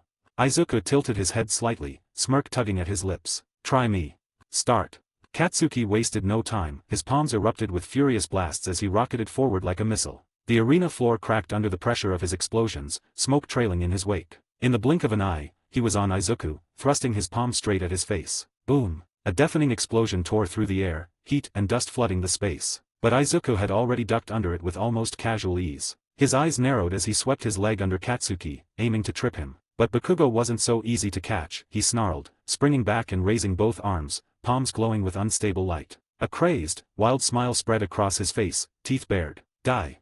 At point-blank range, the detonation lit up the entire stadium. Boom! Chunks of arena floor disintegrated into rubble where Izuku once stood. The shockwave rattled the stands, forcing spectators to shield their faces from the rush of smoke and fire. "He's gone," someone shouted. But in the next instant, Izuku reappeared through the haze, his figure untouched, his speed too sharp for the eye to follow. Before Katsuki could react, Izuku slammed a side kick directly into his hip. Bam! The impact sent Katsuki flying across the arena, his body spinning. But he wasn't about to lose so easily. He ignited another blast behind him, halting his momentum midair and forcing himself upright. He landed right at the edge of the ring, boots skidding against the stone, the drop only a hair's breadth away. Katsuki gets his footing, millimeters from the edge. He's still very much in this. Present Mike roared, voice echoing with excitement. The crowd's cheers rattled the stadium, half screaming for Bakugo, half for Izuku. Katsuki's glare sharpened, rage boiling in his crimson eyes. "You better take this seriously, Deku," he roared, launching himself forward again, explosions booming rhythmically with every step. Boom, boom, boom. Each blast propelled him faster, his body like a living rocket. At the last second, he redirected his explosion downward, spinning in midair. His leg came crashing down like an axe aimed straight for Izuku's skull. Izuku raised his arms and blocked it effortlessly, the force of the impact kicking up a shockwave that rattled the ground. With one push, he shoved Katsuki back. Bakugo landed on his feet, immediately throwing a fist forward. Another fiery explosion flared as his punch rocketed toward Izuku's face. Izuku tilted his head just enough to dodge, then countered with a swift uppercut. The blow barely grazed Katsuki's chin, but before Izuku could follow up, boom! Katsuki blasted himself backward, using the recoil to escape while hurling another explosion directly at Izuku. This time, the flames swallowed him whole. The arena erupted in cheers and gasps as smoke cloaked the battlefield. But when it cleared, Izuku stood tall, not a single scratch on his skin. His uniform was scorched and torn, steam rising off him, but his expression remained calm. Almost bored. Gasps rippled through the crowd. No way. That was a direct hit. He's fine. Up in the VIP lounge, heroes leaned forward in their seats, eyes narrowing in curiosity. This wasn't just durability. There was something unnatural about how untouchable the boy seemed. Izuku sighed, brushing a bit of soot from his sleeve, his emerald eyes glowing faintly under the stadium lights. This is getting boring, he thought, flexing his fingers. A faint grin tugged at his lips as he looked at Bakugo's wild, panting form. But I'll drag it out a little longer. Time to humiliate him. To be continued. Chapter 85, Sports Festival, Finale. Bakugo charged first, palms igniting violently. Boom. The initial blast tore through the arena floor, sending rocks and debris into the air. Izuku rolled low, letting the shockwave pass over him, dust cloud curling around his frame. Bakugo swung with a spinning kick, igniting the ground beneath him to stabilize. Izuku ducked under the leg, rolling behind him, then delivered a rapid palm strike to Bakugo's back, sending him stumbling forward. Crash. Bakugo recovered midair, blasting the ground to launch himself backward, but Izuku was already anticipating it. He sidestepped, catching the next incoming palm and redirecting the energy into the empty arena floor. Boom, boom. The explosions were deafening, shaking the stadium, but Izuku's movements were smooth as water, every dodge flowing into a strike, every strike into another. Bakugo lunged with a furious combination, a punch, an elbow strike, and a downward kick. Izuku ducked, twisted, and delivered a spinning elbow to Bakugo's midsection, followed instantly by a low sweep kick that knocked the explosive prodigy off balance. Boom. The ground erupted beneath Bakugo as he tried to stabilize with another palm blast. Izuku jumped high, somersaulting through the smoke, landing gracefully behind him. A rapid succession of jabs connected to Bakugo's sides and shoulders, each strike precise, each movement calculated. Crack. Boom. Bakugo turned, trying to counter with an aerial explosion, but Izuku had already anticipated it. He slid low across the arena floor, catching Bakugo's ankle mid-spin and flipping him over in a textbook throw. Boom. Crash. The audience gasped, the dust clearing to reveal Bakugo scrambling to his feet. His eyes were wild, explosions sparking uncontrollably from his palms. Izuku, however, stood calm, hands in pockets for a fraction of a second before exploding into motion. He ducked a wrist blast, rolled through an explosion with impeccable timing, and delivered a sharp knee to Bakugo's chest, then spun low, his foot connecting with Bakugo's shin. Crunch. Bakugo lashed out with a quick elbow, but Izuku caught it, twisting it behind him, forcing Bakugo to use a palm explosion to break free. Izuku leapt back as the explosion ripped through the arena. Rocks and dirt flew everywhere. Boom, boom, boom. In the aftermath, Izuku sprinted forward, each step measured. He ducked under a midair kick, avoided a forward explosion, and landed a flurry of rapid strikes to Bakugo's chest, ribs, and jaw. Each punch staggered Bakugo, each kick tested his balance. Bakugo tried another palm explosion to create distance, but Izuku was already there, sidestepping the blast and delivering an uppercut that sent Bakugo spinning back midair. Boom. The arena shook from the repeated detonations, smoke curling around Izuku like a cloak, but he remained untouchable. He danced around Bakugo, each movement smooth and fluid, landing strike after strike while dodging with near-perfect anticipation. Bakugo tried to regain control, using midair spins and blasts to overwhelm Izuku, but every attack was countered with precision blocks, parries, and well-timed evasions. The crowd watched in awe, every explosion punctuating Izuku's flawless hand-to-hand domination. Finally, after a long sequence of throws, dodges, blocks, and rapid-fire strikes, Izuku saw his opening. Bakugo had overextended after attempting a palm explosion combo, leaving his chest exposed. Izuku crouched, coiled like a spring, and in a single, fluid motion surged forward. His fist, moving faster than the eye could track, connected squarely with Bakugo's chest. Boom. The sheer force of the punch, combined with the lingering shockwave from Bakugo's last palm, sent him flying across the arena. He slammed into the ground hard, dust and debris erupting in every direction. The smoke cleared. Bakugo lay there, chest heaving, eyes wide in disbelief. Izuku, standing tall, breathing evenly, hands behind his back, gave a small, calm smile. Not a scratch on him. Midnight announced, Izuku Midoriya wins. The crowd erupted in cheers, the VIP stands buzzing with astonishment. Heroes, students, and spectators alike were stunned by the display. Izuku extended a hand, offering Bakugo a chance to rise. Good fight, he said calmly. Bakugo, chest heaving, took the hand, glaring but silently acknowledging defeat. His explosion sputtered harmlessly as he muttered, next time. Soon after the winners were announced, medals were draped over their shoulders. The gleaming gold reflected the stadium lights, catching the attention of everyone nearby. This reminds me of that Hey UA meme back on TikTok, Izuku thought with a small smirk. Man, the MHA fans really ran this GOAT series through the mud with their BS. Some of them till this day think Izuku is gay. Freakin' retards. He chuckled quietly to himself, shaking his head at the absurdity of internet culture. Around him, the other students were still buzzing, their chatter filling the now quieter classroom. Despite the thrill of the festival, Izuku felt a calm satisfaction rather than excitement, like he'd simply done what was necessary and moved on. As if on cue, Aizawa entered the room, his eyes scanning the class as usual. "Alright," he said in his monotone, flipping through his notes, "we'll give you 2 days off to decide which agency you'll be joining. So, see you all later."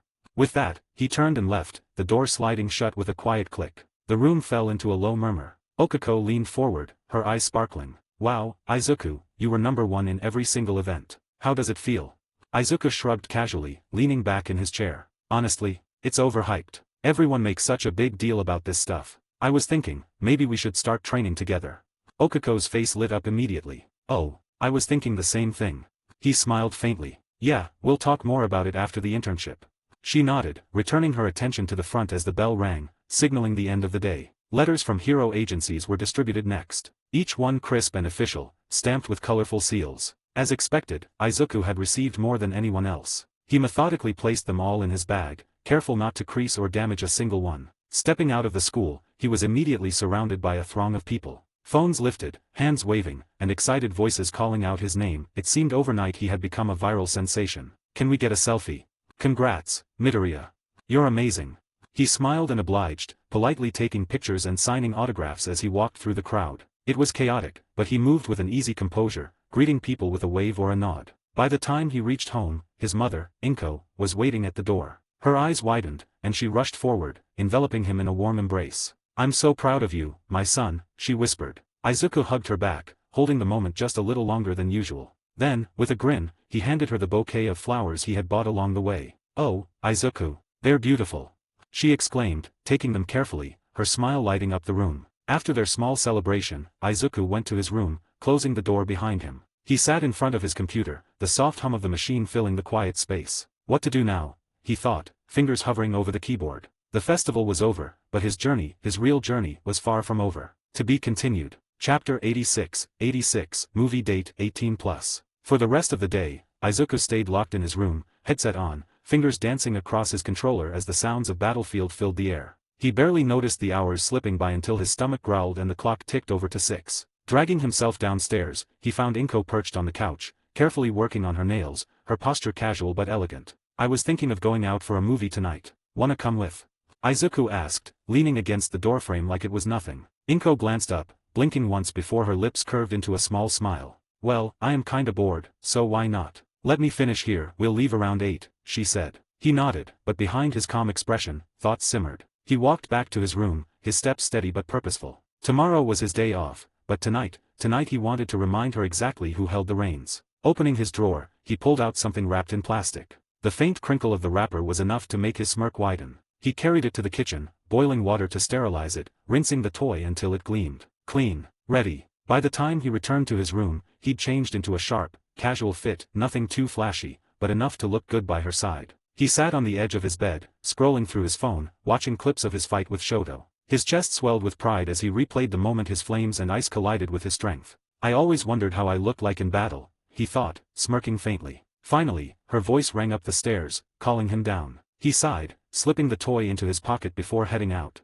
And there she was. Inko stood at the bottom of the stairs, dressed in a tight black dress that hugged her body in all the right places, her curves outlined perfectly under the soft living room light. Black pumps clicked against the floor as she shifted, adjusting a strand of hair behind her ear. For a split second, Izuku almost forgot to breathe. "Wow," he muttered, before catching himself and letting the smirk return. "Well, it doesn't matter. Let's go." But before that, he reached into his pocket and pulled out the pink, bean-shaped instrument. The moment it caught the light, her eyes widened. Her cheeks flushed instantly. "You wouldn't," she said, her voice somewhere between warning and playful. "I would," Izuku shot back, his tone steady, eyes locked on hers. She exhaled through her nose, shaking her head, but her lips tugged upward despite herself. That little smile told him everything. She wasn't going to resist. She reached out, snatching the toy from his hand with a half-smirk of her own. "I'll find you in the car," she said, her voice laced with amusement as she turned going upstairs. Izuku chuckled, tucking his hands in his pockets as he followed her with his eyes. His mind was already racing, imagining her sitting beside him in the car, the dress clinging to her skin,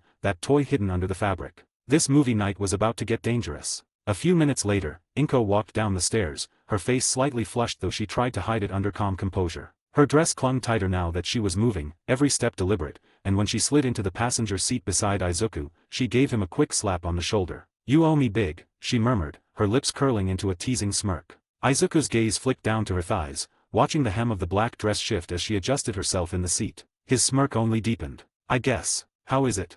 he asked, his tone low, his eyes lingering a little too long. Inko crossed her legs, shifting again before exhaling through her nose. "Well, it's not the first. So, not much. But," she leaned back, her voice softening, "it's the first time I've worn it outside the house."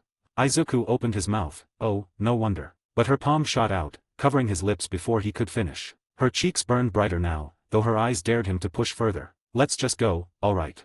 she whispered. He chuckled against her palm, eyes gleaming, before nodding. She withdrew her hand and sat back, pretending to be composed. He started the engine, rolled open the gate, and the car slid smoothly out into the night. "Why did you choose the Benz?" she asked after a moment, shifting again in her seat, her tone casual but her thighs pressing together in a subtle squeeze. Izuku grinned, eyes never leaving the road. "I wanted to be close to you, is all." Her blush spread deeper across her face as she turned toward the window, hiding the way her lips curved into a smile. "Oh, well, okay." The city lights soon swallowed them, neon and billboards glowing against the night sky. They parked outside the theater, the bright marquee flashing the names of blockbuster films. The moment they stepped out, Izuku casually reached for her hand, fingers weaving through hers. Inko's eyes darted around nervously, but she didn't pull away. Inside, the smell of butter and salt hit them, warm and nostalgic. They bought 2 tickets and a bucket of popcorn before finding their seats. "It's been a while since we've been to the theater," she said, her voice carrying a soft, almost wistful edge as she looked around. "Yeah, it has. I always liked coming here, you know," Izuku replied, settling into his seat beside her, his tone almost too casual, like he wasn't hiding something devious. "Really? Should have brought you here more often," she teased gently, her eyes flicking to his face. But then her gaze dropped, subtle, quick, down to his right hand. She could see the faint bulge of the remote in his pocket, his thumb resting against it like it was the trigger to her sanity. Every second he didn't press it was torture. She crossed her legs again, shifting uncomfortably, her body hyper-aware of the toy still inside her cave. Izuku noticed the way she squirmed and smirked to himself, leaning back, completely relaxed. He wasn't rushing this. No, he was playing the long game. A game that would drive her insane before the night was over. They found their seats near the middle of the theater, the lights dimming as trailers began to roll. Inko sat with the popcorn balanced on her lap, shifting slightly as she adjusted her dress. Her heart was already racing. Izuku leaned back casually, one hand resting inside his pocket where the remote waited. He didn't even look at her, his eyes stayed on the screen. That calm, unreadable expression of his made her nerves spike even more. When, she thought, when is he going to do it? Well, she crossed her legs, then uncrossed them, trying to relax. The theater was filling with soft chatter and the occasional laugh from other moviegoers. To anyone else, she looked perfectly composed, just another woman out to enjoy a night at the movies. But inside, her chest was tight, her palms slightly damp against the popcorn bucket. Every second of waiting only wound her tighter. And then, bzzzt. The vibration hit her without warning, a sharp pulse deep inside her. She froze, her eyes widening as heat rushed to her cheeks. The popcorn nearly spilled from her lap. Her hand shot to Izuku's arm, gripping it instinctively. He didn't move, didn't react, he just kept his eyes on the screen, a faint smirk tugging at his lips. She sucked in a breath, holding it. He really did it. Right here. The vibration cut off just as suddenly as it started. Her body ached at the absence, her thighs pressing tightly together. She leaned closer to him, whispering harshly, "Izuku." He tilted his head toward her, feigning innocence. You." She bit her lip, realizing she couldn't actually say it out loud, not here, not surrounded by people. She glanced around the couple next to them were sharing popcorn, completely oblivious. Izuku just raised an eyebrow, like he didn't understand what she meant. And then, bzzzt, bzzzt. This time it lingered, longer, stronger. Her breath hitched audibly, and she had to cover her mouth with one hand, pretending to cough. Her back arched slightly against the seat, her toes curling in her heels. Her body betrayed her, every nerve on fire, her thighs trembling as she clenched them tighter. She shifted in her seat, trying to find some way to hide the way her body was reacting, but it only made her more obvious to herself. Izuku casually reached into the popcorn bucket, popping a kernel into his mouth as if nothing was happening. His thumb flicked again, cutting the vibration mid-pulse. Her jaw clenched, her body twitching at the loss. She turned her head, glaring at him with a flushed face. He only smirked, leaned slightly closer, and whispered so low only she could hear. "Eat your popcorn. Movie's starting."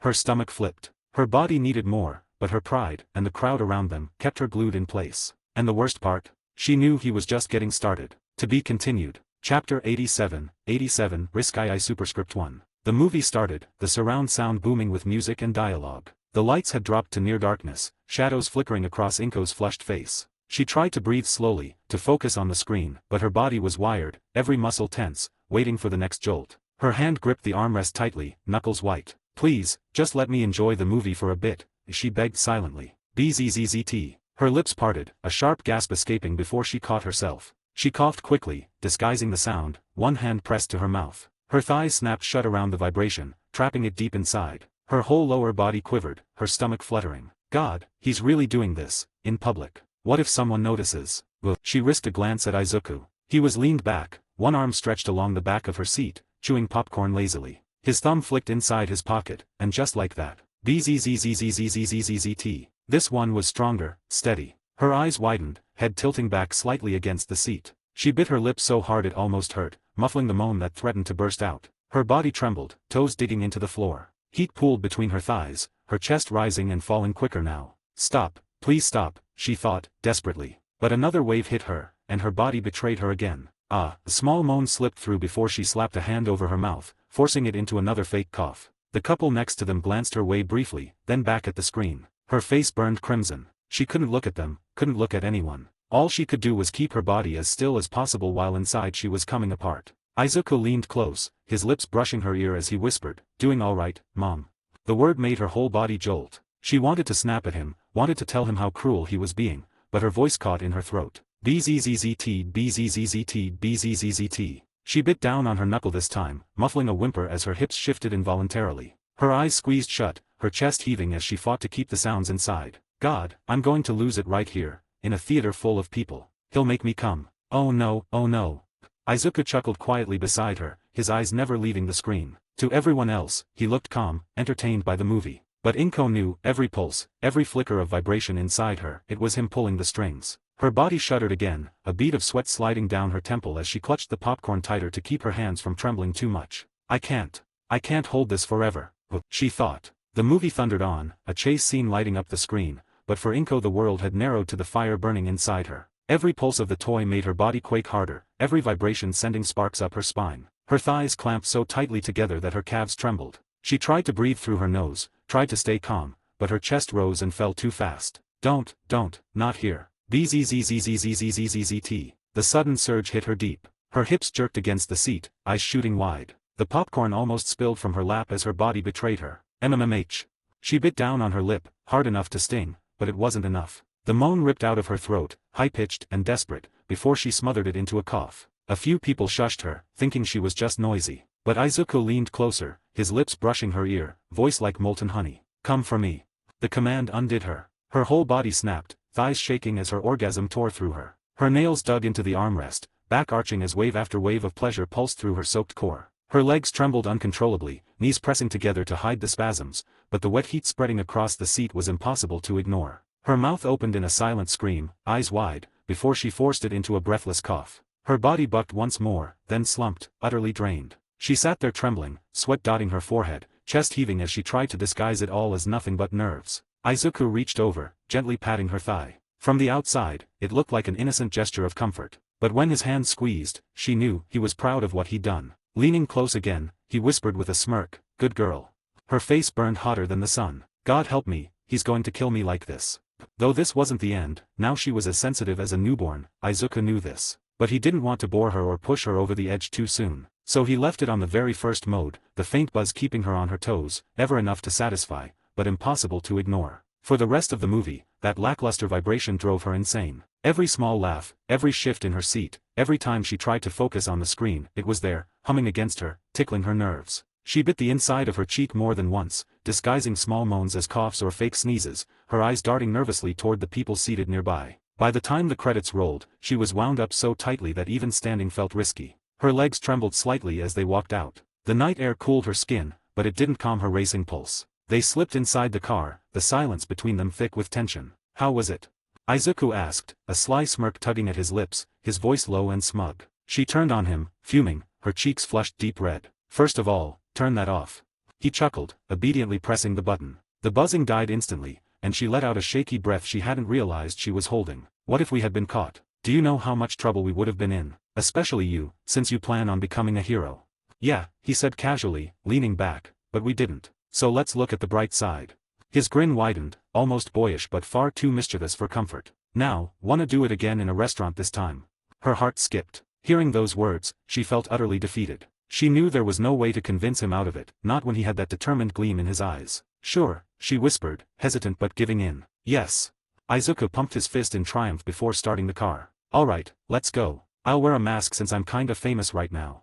As the engine hummed to life and the streetlights slid past them, she realized their hands were still intertwined. His palm was warm against hers, steady and grounding. Despite her frustration, it comforted her in a way she couldn't explain. I can never stay mad at him, she thought, sneaking a sideways glance at his focused profile. To be continued. Chapter 88, May Hatsum. A/N, kinda wanted to just have them bang, but we'll do that during the next arc since why not. A few days passed in a blur of recovery days and agency letters. By the time Class 1A was back in the classroom, the buzz of the sports festival had begun to settle, but the energy around Izuku hadn't. Students still whispered about him whenever he walked by, and even some teachers shot him curious glances. Izuku leaned back in his chair, the glow from his HUD flickering faintly before his eyes as he summoned his system screen. 32%. Abilities. Flight. Super strength. Super speed. Invulnerability. Heat breath. Freeze breath. Lasers. Plus $100,000. Things are going well, he thought, scanning the display. I even got some money out of it. I'll probably just throw it into a charity, genuinely have no use for it. Or, he paused, a faint smile tugging at the corner of his lips, I could fund Hatsum. She's a pretty great investment. But, as if summoned by the thought itself, a familiar voice chirped right beside him. I didn't think I could ever shock you, May said with a teasing smile, leaning on his desk. Guess you were in your head too much. Izuku blinked, actually startled. He rarely got surprised by anyone these days, and yet here she was. Well, that happens, I guess, he replied, a small chuckle escaping him. May giggled and dropped her bag onto the seat next to his. Hi, by the way. Wow, who would have thought I'd end up friends with you? Life sure does have its surprises. Izuku tilted his head toward her. It does. You should show me your stuff sometime. I'm really interested in seeing what you do. May blinked at him, her pink goggles slipping down slightly as a blush crept across her cheeks. Really? Take me on a date first though, she said with a smirk. I don't think it's right for you to see my babies before that. He laughed at the playful jab. True. We should organize that then. Give me your number. Without missing a beat, she reached into her jacket and pulled out a glossy business card, the edges lined with tiny gears and circuit patterns. Izuku chuckled at the sight of it. Of course you'd have a business card. You and I are gonna be pretty great friends, he said, tucking the card into his pocket. I can tell, she replied with a grin that promised more surprises. Across the room, a few classmates exchanged glances at the scene. It was rare to see Midoriya so relaxed. Talking to May almost looked normal for someone who'd just turned the entire sports festival upside down. It was break time at UA, and most of the class had scattered to the cafeteria or found their own spots to relax. Izuku, however, was sitting quietly by the window in his class since he wanted to avoid the attention, when suddenly May Hatsum popped her head into the room. There you are, she said with her usual grin. Come on, you're coming with me. Before he could answer, she grabbed his wrist and tugged him down the hallway. Izuku barely managed to keep up, his classmates exchanging curious looks as the two disappeared around the corner. She led him straight to the development studio. The moment the doors opened, Izuku was hit with the sharp smell of oil, the faint buzz of machinery, and the sight of gadgets scattered across every surface. Welcome to my world. May said proudly, sweeping her arms toward the chaos of half-finished inventions. Izuku blinked, taking it all in. This is your idea of a date? He asked, half amused. May adjusted her goggles and smirked. What? I told you I wouldn't let you see my babies until after a date. Consider this your VIP tour. Izuku chuckled as he stepped further inside, eyes drawn to the organized madness of the lab. Despite the clutter, he could tell every piece had a purpose. Wow. He muttered. May grinned wider, obviously pleased by his reaction. Not bad, huh? Without warning, she rushed over to a workbench and pulled out a palm-sized device. Okay, first demo. You've got insane raw power, but what about precision? Imagine channeling it into something like this. She mimed attaching the gadget to his arm, a focus lens that could cut through steel without blowing up half a city block. Izuku looked at her, surprised. You actually designed something with me in mind. Of course. May answered instantly. You're like a living stress test. If I can make gear that even you can use, I'm set for life. My name in lights, my baby's in every hero catalog. That's the dream. Izuku scratched the back of his neck, laughing softly. You're the first person who's treated me like a project instead of a headline. That made May pause for just a second, before quickly shoving a pair of reinforced gloves into his hands. Don't get mushy on me, put these on. He slid them over his fists, surprised by how light they felt. What do they do? Punch that dummy. She pointed toward a steel mannequin in the corner. Izuku frowned but obeyed, throwing a sharp jab. The gloves lit up on impact, dispersing the shockwave so the dummy only rattled instead of crumpling into scrap. His eyes widened. They stabilized the impact. May's smile widened into something proud. Exactly. They regulate your force output. Think of them as training wheels for gods. Now you won't accidentally vaporize your sparring partner. Izuku looked from the gloves to her, impressed. You might actually save me from breaking some bones one day. May's cheeks flushed faintly beneath her goggles, though her smirk didn't fade. Then I guess you owe me another date. Izuku laughed softly, setting the gloves aside. Deal. After the tour of her chaotic lab, May pulled out a small, neatly packed lunch. Don't tell anyone, but this is my guilty pleasure, she said, spreading out the containers. Crime documentaries and bento boxes. Perfect combo. Izuku chuckled as he sat down next to her on a cleared bench amid scattered gadgets and half-finished inventions. They ate quietly at first, each bite a rhythm, until May's eyes lit up as the opening sequence of her favorite documentary started playing on a small, mounted tablet. See, this part is the best, look at the technique they use to track the criminal's movements, she whispered, pointing at the screen. Her enthusiasm was infectious, and even Izuku found himself leaning closer, intrigued by her commentary. They shared the lunch, trading bites and comments, May occasionally nudging him when something particularly shocking happened on the screen. Izuku laughed softly, shaking his head at her excitement, but he couldn't hide the grin spreading across his face. There was a comfortable ease in just sitting here with her, no hero duties, no festival chaos, just watching, eating, and talking. Time slipped by unnoticed, the world outside her lab temporarily fading away. But then, the sharp ring of the school bell echoed through the room, breaking the moment. Well, Izuku said, standing and brushing off his uniform. That's the end of our little break, unfortunately. But if you want, after school we can go out and just hang. No lab, no gadgets, just chill. May looked up at him, her smile radiant and warm. I would love to. I'll see you then, champ. Cool, Izuku added with a grin. Also, cut down on the spices next time. I don't get heartburn, but I feel like I should be right now, he teased lightly as he turned to leave. May laughed, the sound echoing softly off the lab walls. You're as cool as I thought you'd be, she murmured to herself, watching him go. Crash. Her laughter froze midair as a box toppled off a nearby shelf, spilling its contents onto the floor. Ah! She yelped, leaping back in shock. Then she remembered, her shelves had been overloaded, and the wood wasn't sturdy. Fuck. She cursed under her breath, already kneeling to pick up the scattered parts. Yet, even amid the chaos, her cheeks flushed slightly, a small, amused smile tugging at her lips. Somehow, she didn't mind the mess, it was just another part of her world, and she couldn't wait to share more of it with him later. To be continued. Chapter 89, Sentinel. Later that day, Midnight and Aizawa entered the classroom together, carrying a stack of forms. Midnight's energetic stride contrasted heavily with Aizawa's sluggish shuffle, but both stood at the front with authority. Listen up, class, Aizawa said in his usual monotone. Today's exercise is one of the more important ones. You'll be working on your hero aliases. The names you choose here might just stick for the rest of your careers. The moment he said that, the entire room erupted with chatter. Finally. Mina squealed, bouncing in her chair. I've been waiting for this. Kirishima added, his grin wide. Time to show the world the greatness of me.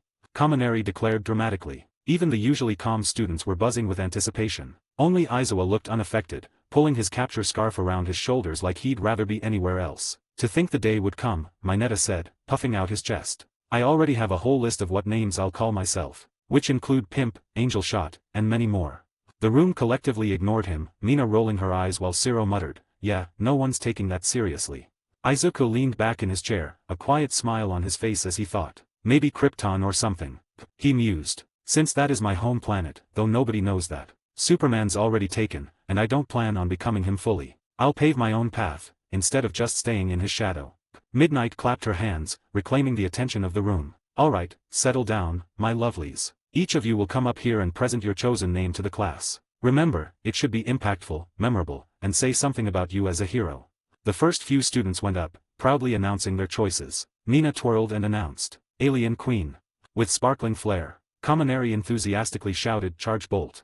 Before striking a dramatic pose, earning laughter. Kirishima slammed his fist into his palm and declared Red Riot, his voice full of conviction. Izuku watched each of them, taking mental notes, his hand resting casually on his chin. He wasn't nervous, just thoughtful. Midoriya, you'll be up soon, Midnight said, glancing at her list. So I hope you've got something good in mind. After all, with your sports festival performance, the whole country's waiting to hear what kind of name you choose.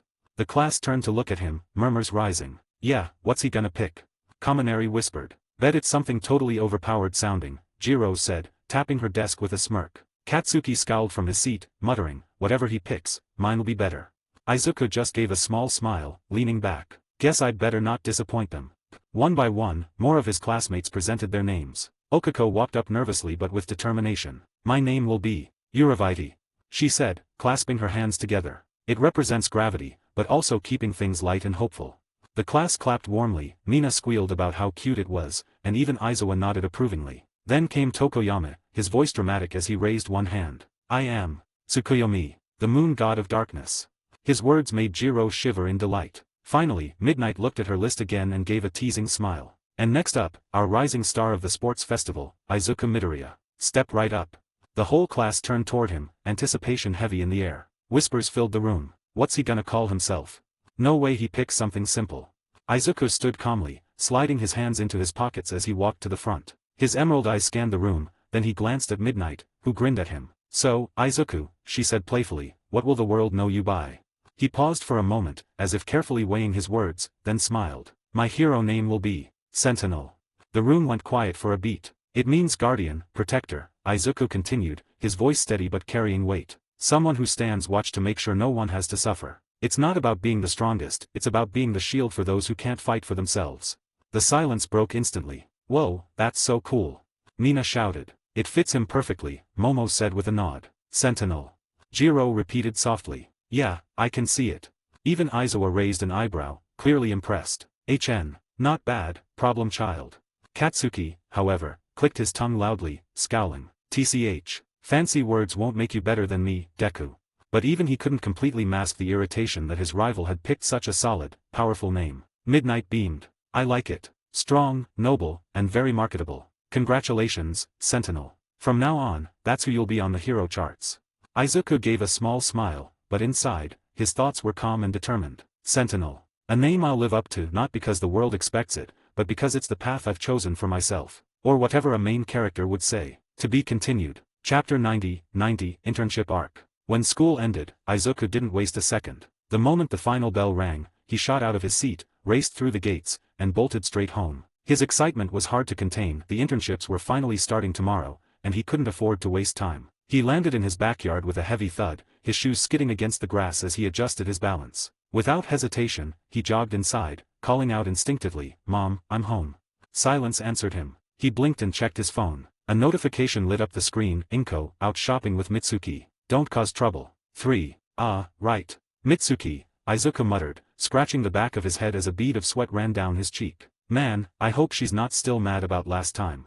He grimaced at the memory. Mitsuki Bakugo's temper wasn't something anyone forgot easily. Shaking it off, he ran upstairs, 2 steps at a time, and swung open his bedroom door. His eyes immediately landed on his suitcase, waiting for him. He set to work, carefully folding his uniforms, workout clothes, and even stuffing a few notebooks inside. He wasn't about to go unprepared. Izuku's choice for his internship had been obvious, Mirko, the rabbit hero. Not only was she one of the fiercest pro-heroes around, but her patrol area was dangerously close to where Stain was known to make his move. To Izuku, this was the perfect opportunity. Stain. He whispered, pausing with a shirt in his hands. He could already picture the hero killer's crazed eyes and blood-soaked blades. He's not invincible. Just years of battle experience and a twisted conviction driving him forward. That won't be enough to stop me. Still, facing someone like him might teach me something. He smirked faintly and tossed the shirt into his bag. Within minutes, he finished packing, zipped everything up, and dropped onto his bed. His phone was already in his hands as he opened a game, thumbs tapping away. But even as he played, his mind wandered. Training camp. Shigariki and his crew attacking. That wild, knife-obsessed girl, Toga. Then, all for one. His chest tightened, not from fear, but from anticipation. The road ahead was crammed with obstacles, each one bigger than the last, but Izuku wasn't planning on stopping. For now, though, his focus was set. The Mirko internship. She'll probably be fun, he muttered with a tired grin. Heard she spars like crazy and doesn't go easy on anyone. Fits me perfectly.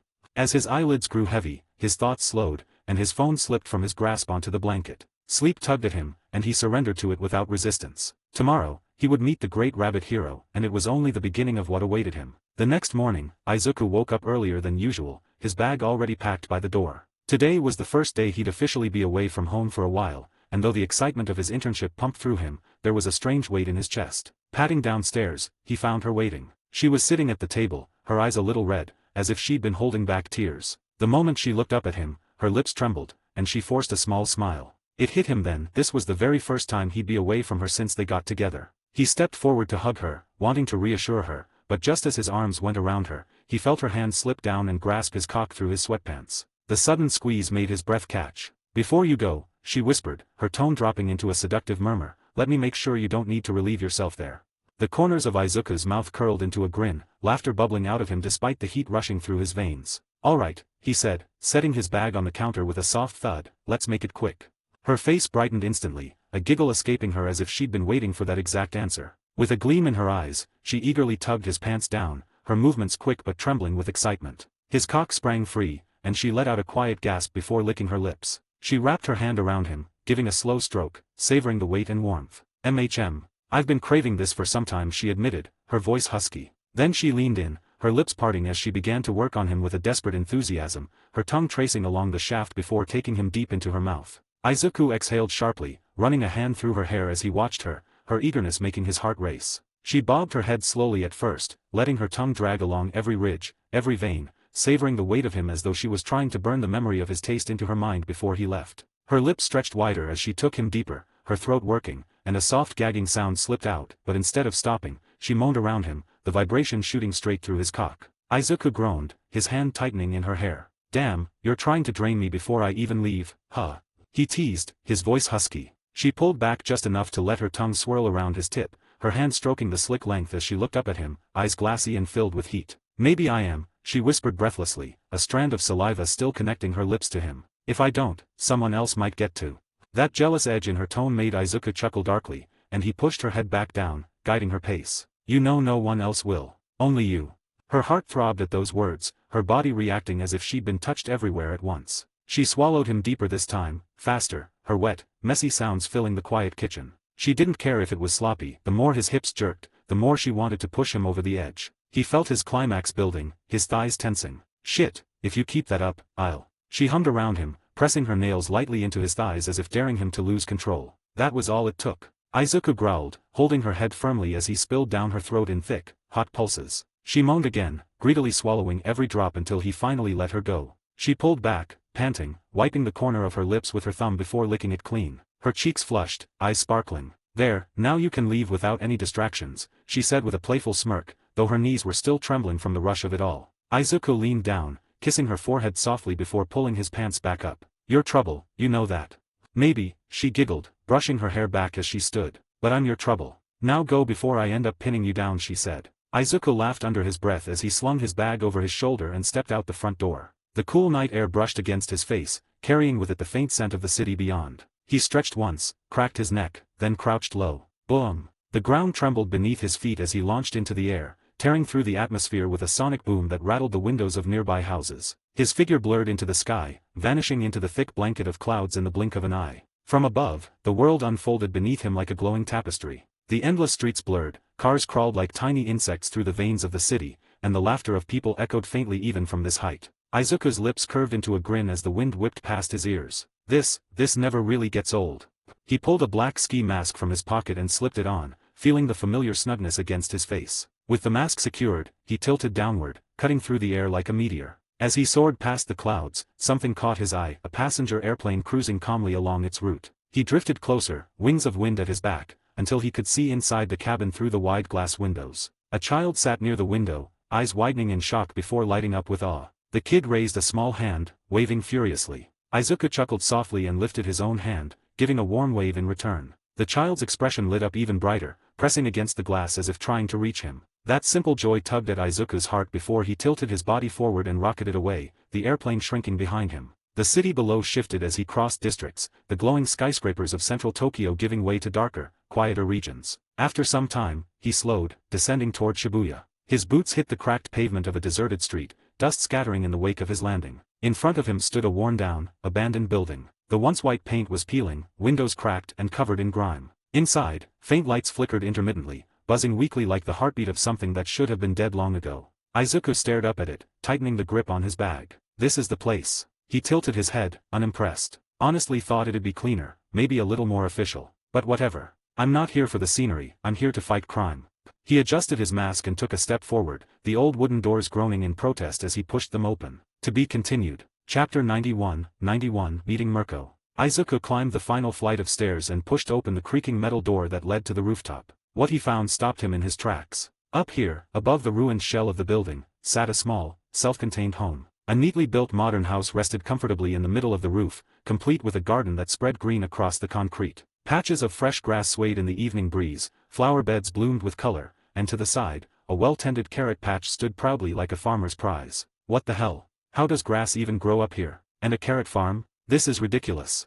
Izuku thought, blinking in disbelief as he walked toward the front doors. But before he could reach them, thwump, a blur of motion came from his left. Pure instinct screamed at him to dodge, but he didn't move. Instead, he caught a flash of tan thighs and toned calves before a pair of strong legs clamped around his head. In one clean, acrobatic twist, Mirko's lower body locked onto him, her thighs tightening like iron bars as she flipped him to the ground. Izuku crashed onto his back, the impact cracking the concrete beneath him. His vision was suddenly filled with her, the weight of her hips pressing against his chest, her legs snug around his head, and her smirking face glaring down at him with wild excitement. I dodge attacks, not opportunities, Izuku thought dryly, deciding to just roll with it. Mirko leaned closer, her grin sharp and wolfish. I thought you'd be tougher, kid. From what I saw at the festival, you looked like a damn beast, but maybe TV really does make people bigger than they are. Her crimson eyes glittered with challenge. Or, maybe you're just holding back. Izuku smiled through the situation, unbothered. Guess we'll never know. That only made her grin wider. With a laugh, she unhooked her legs and sprang up, offering him a hand. Izuku accepted, rising to his full height, his tall frame towering over her. Not bad, she admitted, brushing off her shorts. You've got guts. I like that. Anyway, name's Mirko, but since you're under my roof, you'll call me Rumi. Don't make me repeat myself. Cool. I'm Izuku.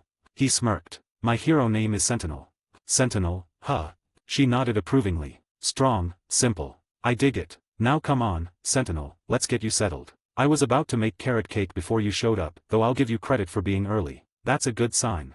She turned on her heel, her snow-white hair bouncing behind her as she led him to the front door. Izuku followed, stepping into the surprisingly warm interior. Inside, the house carried a cozy, modern design. Wooden floors glowed with polish, a faint citrus scent hung in the air, and small touches of personality were scattered everywhere, framed photos, training gear tucked into corners, and rabbit-themed decor that added charm without going overboard. Unlike most pro-hero spaces, this house had a soul it felt lived in. Cool place, Izuku remarked, genuinely impressed. Thanks. Don't get too comfortable though, there's only one bedroom. Which means you're crashing on the couch. Don't whine, it's actually pretty comfortable. I end up napping there half the time. She gestured to the living room. Drop your stuff on the table for now. Izuku obeyed, setting down his bag. The tour started, short and brisk. Rumi showed him the essentials, her bedroom, much more feminine and girly than he expected, with fluffy pillows and posters she clearly didn't want pointed out, the bathroom, the sleek kitchen, the rooftop garden, and finally, a training room below the house. The training area was chaos incarnate, broken sandbags lay in heaps, dented dummies stood like soldiers beaten half to death, and scorch marks covered the walls. It reeked of sweat and stubbornness. This is where we'll spar, Rumi said proudly, placing her hands on her hips. I'm not a teacher type, hell, I suck at it, but I'll give you everything I've got. Daytime is training, nighttime we hit patrol. You'll earn your keep fast, trust me.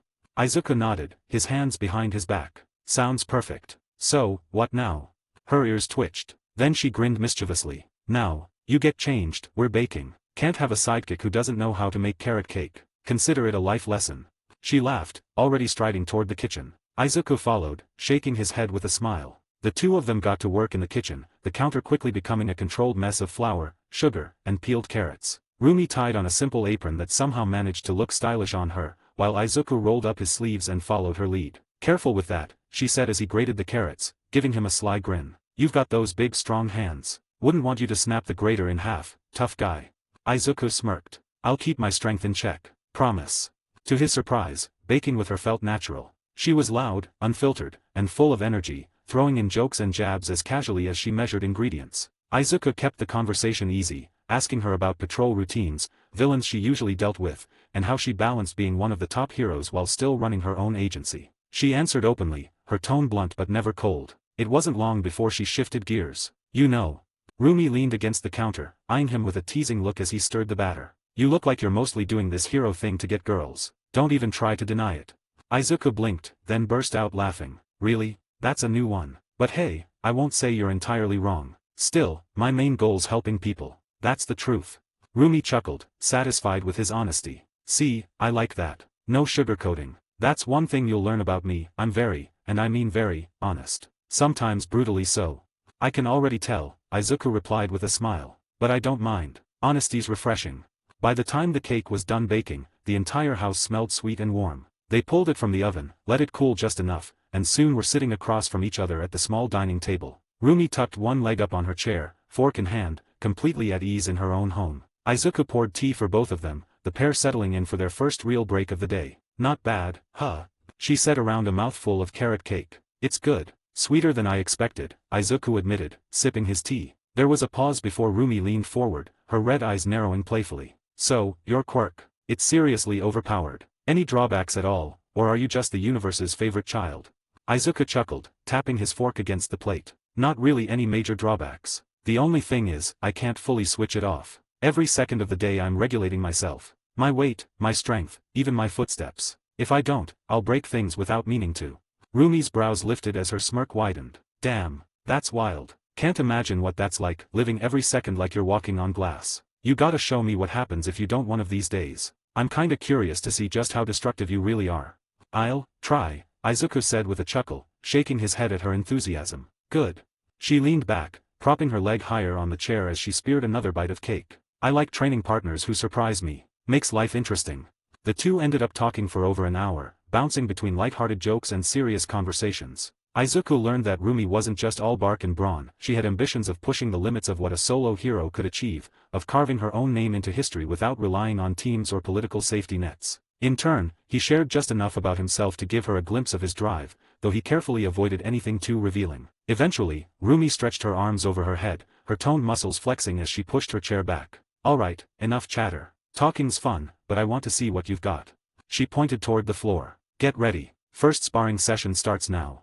Izuku nodded without hesitation, slipping his chair back neatly before excusing himself to change. A few minutes later, they both stepped down into the training room below. She hopped lightly into the center, rolling her shoulders as her crimson eyes locked onto him. Even without activating her quirk, there was a predatory sharpness in her stance, like a wild animal just barely restrained. Alright, let's get started, Rumi said, her voice low but full of excitement. She sank down into her fighting posture, legs bent, ready to spring at any moment. Don't hold back, okay? Because I definitely won't. Izuku tilted his head slightly, calm and collected. If I feel threatened, I will. That answer only made her smirk widen into something feral. A laugh bubbled from her chest as she flexed her calves, energy practically radiating off her. Haha, you're one funny kid, she said, eyes narrowing. But I like that. Makes breaking you in all the more fun. Rumi crouched lower, her muscles coiling like springs, and for the first time since he'd arrived, Izuku realized something important. She wasn't underestimating him at all. She was preparing to hunt him. To be continued. Chapter 92, Hero Stuff. The tension in the room was electric. Neither moved at first. Rumi crouched low like a predator, Izuku upright and relaxed, hands loosely raised. Then, without warning, she launched forward. Boom. Her foot slammed against the floor, propelling her body like a cannonball. Izuku barely shifted his head to the side as her leg cut through the air where his face had been. Whoosh. Fast, Izuku muttered, his eyes tracking her every movement. Rumi landed in a crouch, spinning with another kick aimed at his ribs. He caught her shin with one hand, the impact rattling the room with a sharp thud. Not bad, Rumi grinned, pushing off her planted leg and flipping backwards to free herself. She landed on her hands, cartwheeled out, and then sprang forward again, her heel slicing the air. Swish. Izuku tilted his torso, letting the strike brush past him, his cape-like gym shirt flaring from the force. He stepped in close, throwing a sharp jab toward her stomach. Bap. Rumi twisted her body just in time, his fist grazing her side before she grabbed his arm, using his momentum to flip herself upward. Her thighs clamped around his neck mid-motion, trying to drag him down with a scissor lock. Izuku chuckled. Again with this. He dropped low and rolled with the motion, loosening her grip before she could secure it. Rumi landed smoothly, clicking her tongue. TCH. Sharp reflexes. Without giving her a moment, Izuku lunged forward. His fists came in a blur, controlled but relentless. Bam. Bap. Whish. Each strike forced Rumi back, her arms raised in defense as she blocked and parried, her feet barely touching the ground before she was airborne again. She twisted mid-air, using a rabbit-like burst of strength to drive both feet down toward him. Crack. Izuku crossed his arms just in time, sliding back across the mat from the sheer force. Dust scattered from the floor. Nice kick, he admitted, shaking off the sting. I've got plenty more, Rumi replied with a feral grin, dashing forward again. This time, she went low, aiming a sweeping kick at his ankles. Izuku hopped over it, twisting his body midair. Rumi anticipated it, blasting upward with a knee strike. Thump. Her knee collided with Izuku's forearm as he blocked, the shock vibrating through his bones. He countered instantly, spinning behind her and landing a clean body shot to her back. Bam! Rumi stumbled forward a step but spun with it, her heel lashing out. Izuku ducked beneath it, pivoting on his heel, and rose with an uppercut. Wham! Rumi barely crossed her arms in front of her face, the punch lifting her off her feet and sending her skidding back across the floor. She landed on her knees, panting, her smile never faltering. "You're enjoying this way too much," Izuku said, shaking his head with a smirk. "Damn right I am." She barked out, crouching low again. "You're the first kid I've met who doesn't crumble the second I get serious." Izuku flexed his knuckles, his stance calm but his eyes sharp. "And you're the first pro who's making me actually think about my movements. Guess we're even." Rumi's grin widened, her ears twitching. "Then stop holding back, Izuku. I want to see just how far that strength goes." She darted forward again, faster this time, her movements less predictable, leaping off walls, flipping midair, chaining combos with animalistic ferocity. Izuku kept up step for step, his fists and feet striking with precise rhythm. Bap, whish, crack, boom. Each clash echoed through the training room like thunder. Finally, after one brutal exchange, Izuku stepped into her guard and unleashed a clean, heavy right hook. Boom. The blow didn't connect with her face, it stopped a hair's breadth away, the force blasting the air hard enough to whip Rumi's hair back. She froze, eyes wide, staring at the fist inches from her cheek. Izuku pulled back slowly. "If I hadn't stopped, you'd be on the floor." Rumi blinked, then burst out laughing, her chest heaving from exertion. "Ha, you cocky little bastard. Alright, I'll give it to you. You're the real deal." Izuku smiled faintly, lowering his guard. "You're not too bad yourself."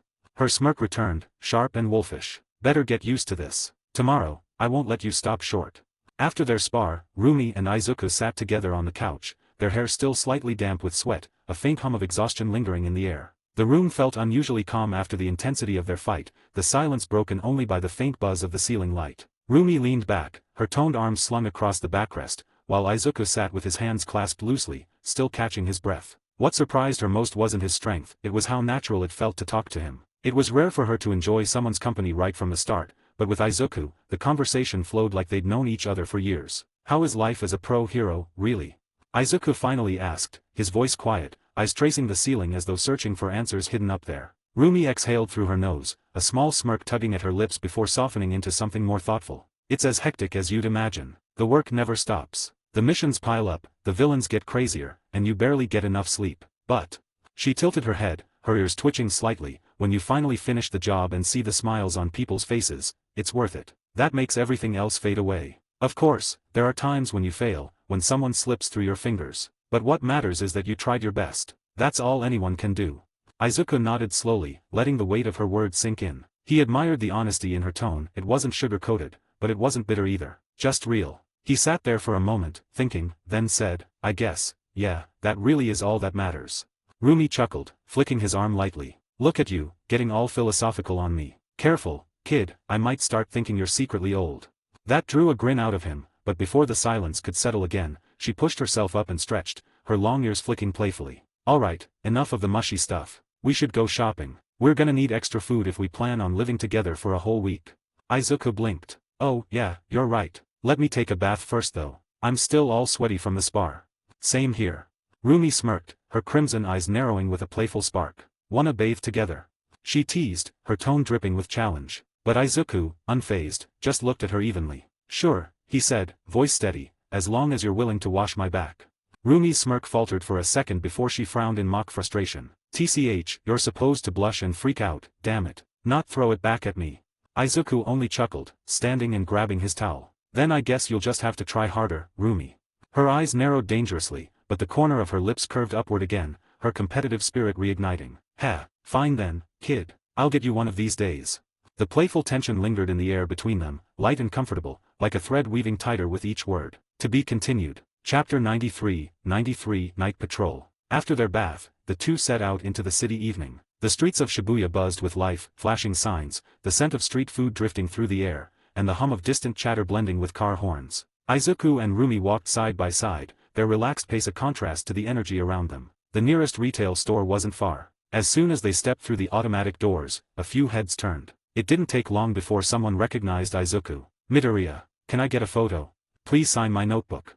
Within minutes, they were surrounded by excited fans, kids in hero shirts, adults holding out phones, and even an elderly woman who simply wanted to shake his hand. Izuku handled it all with a humble smile, taking pictures and signing autographs without complaint. Rumi watched from the side, arms crossed and a teasing grin spreading across her face. Well, well, she said as they finally started walking again, looks like you're a little celebrity.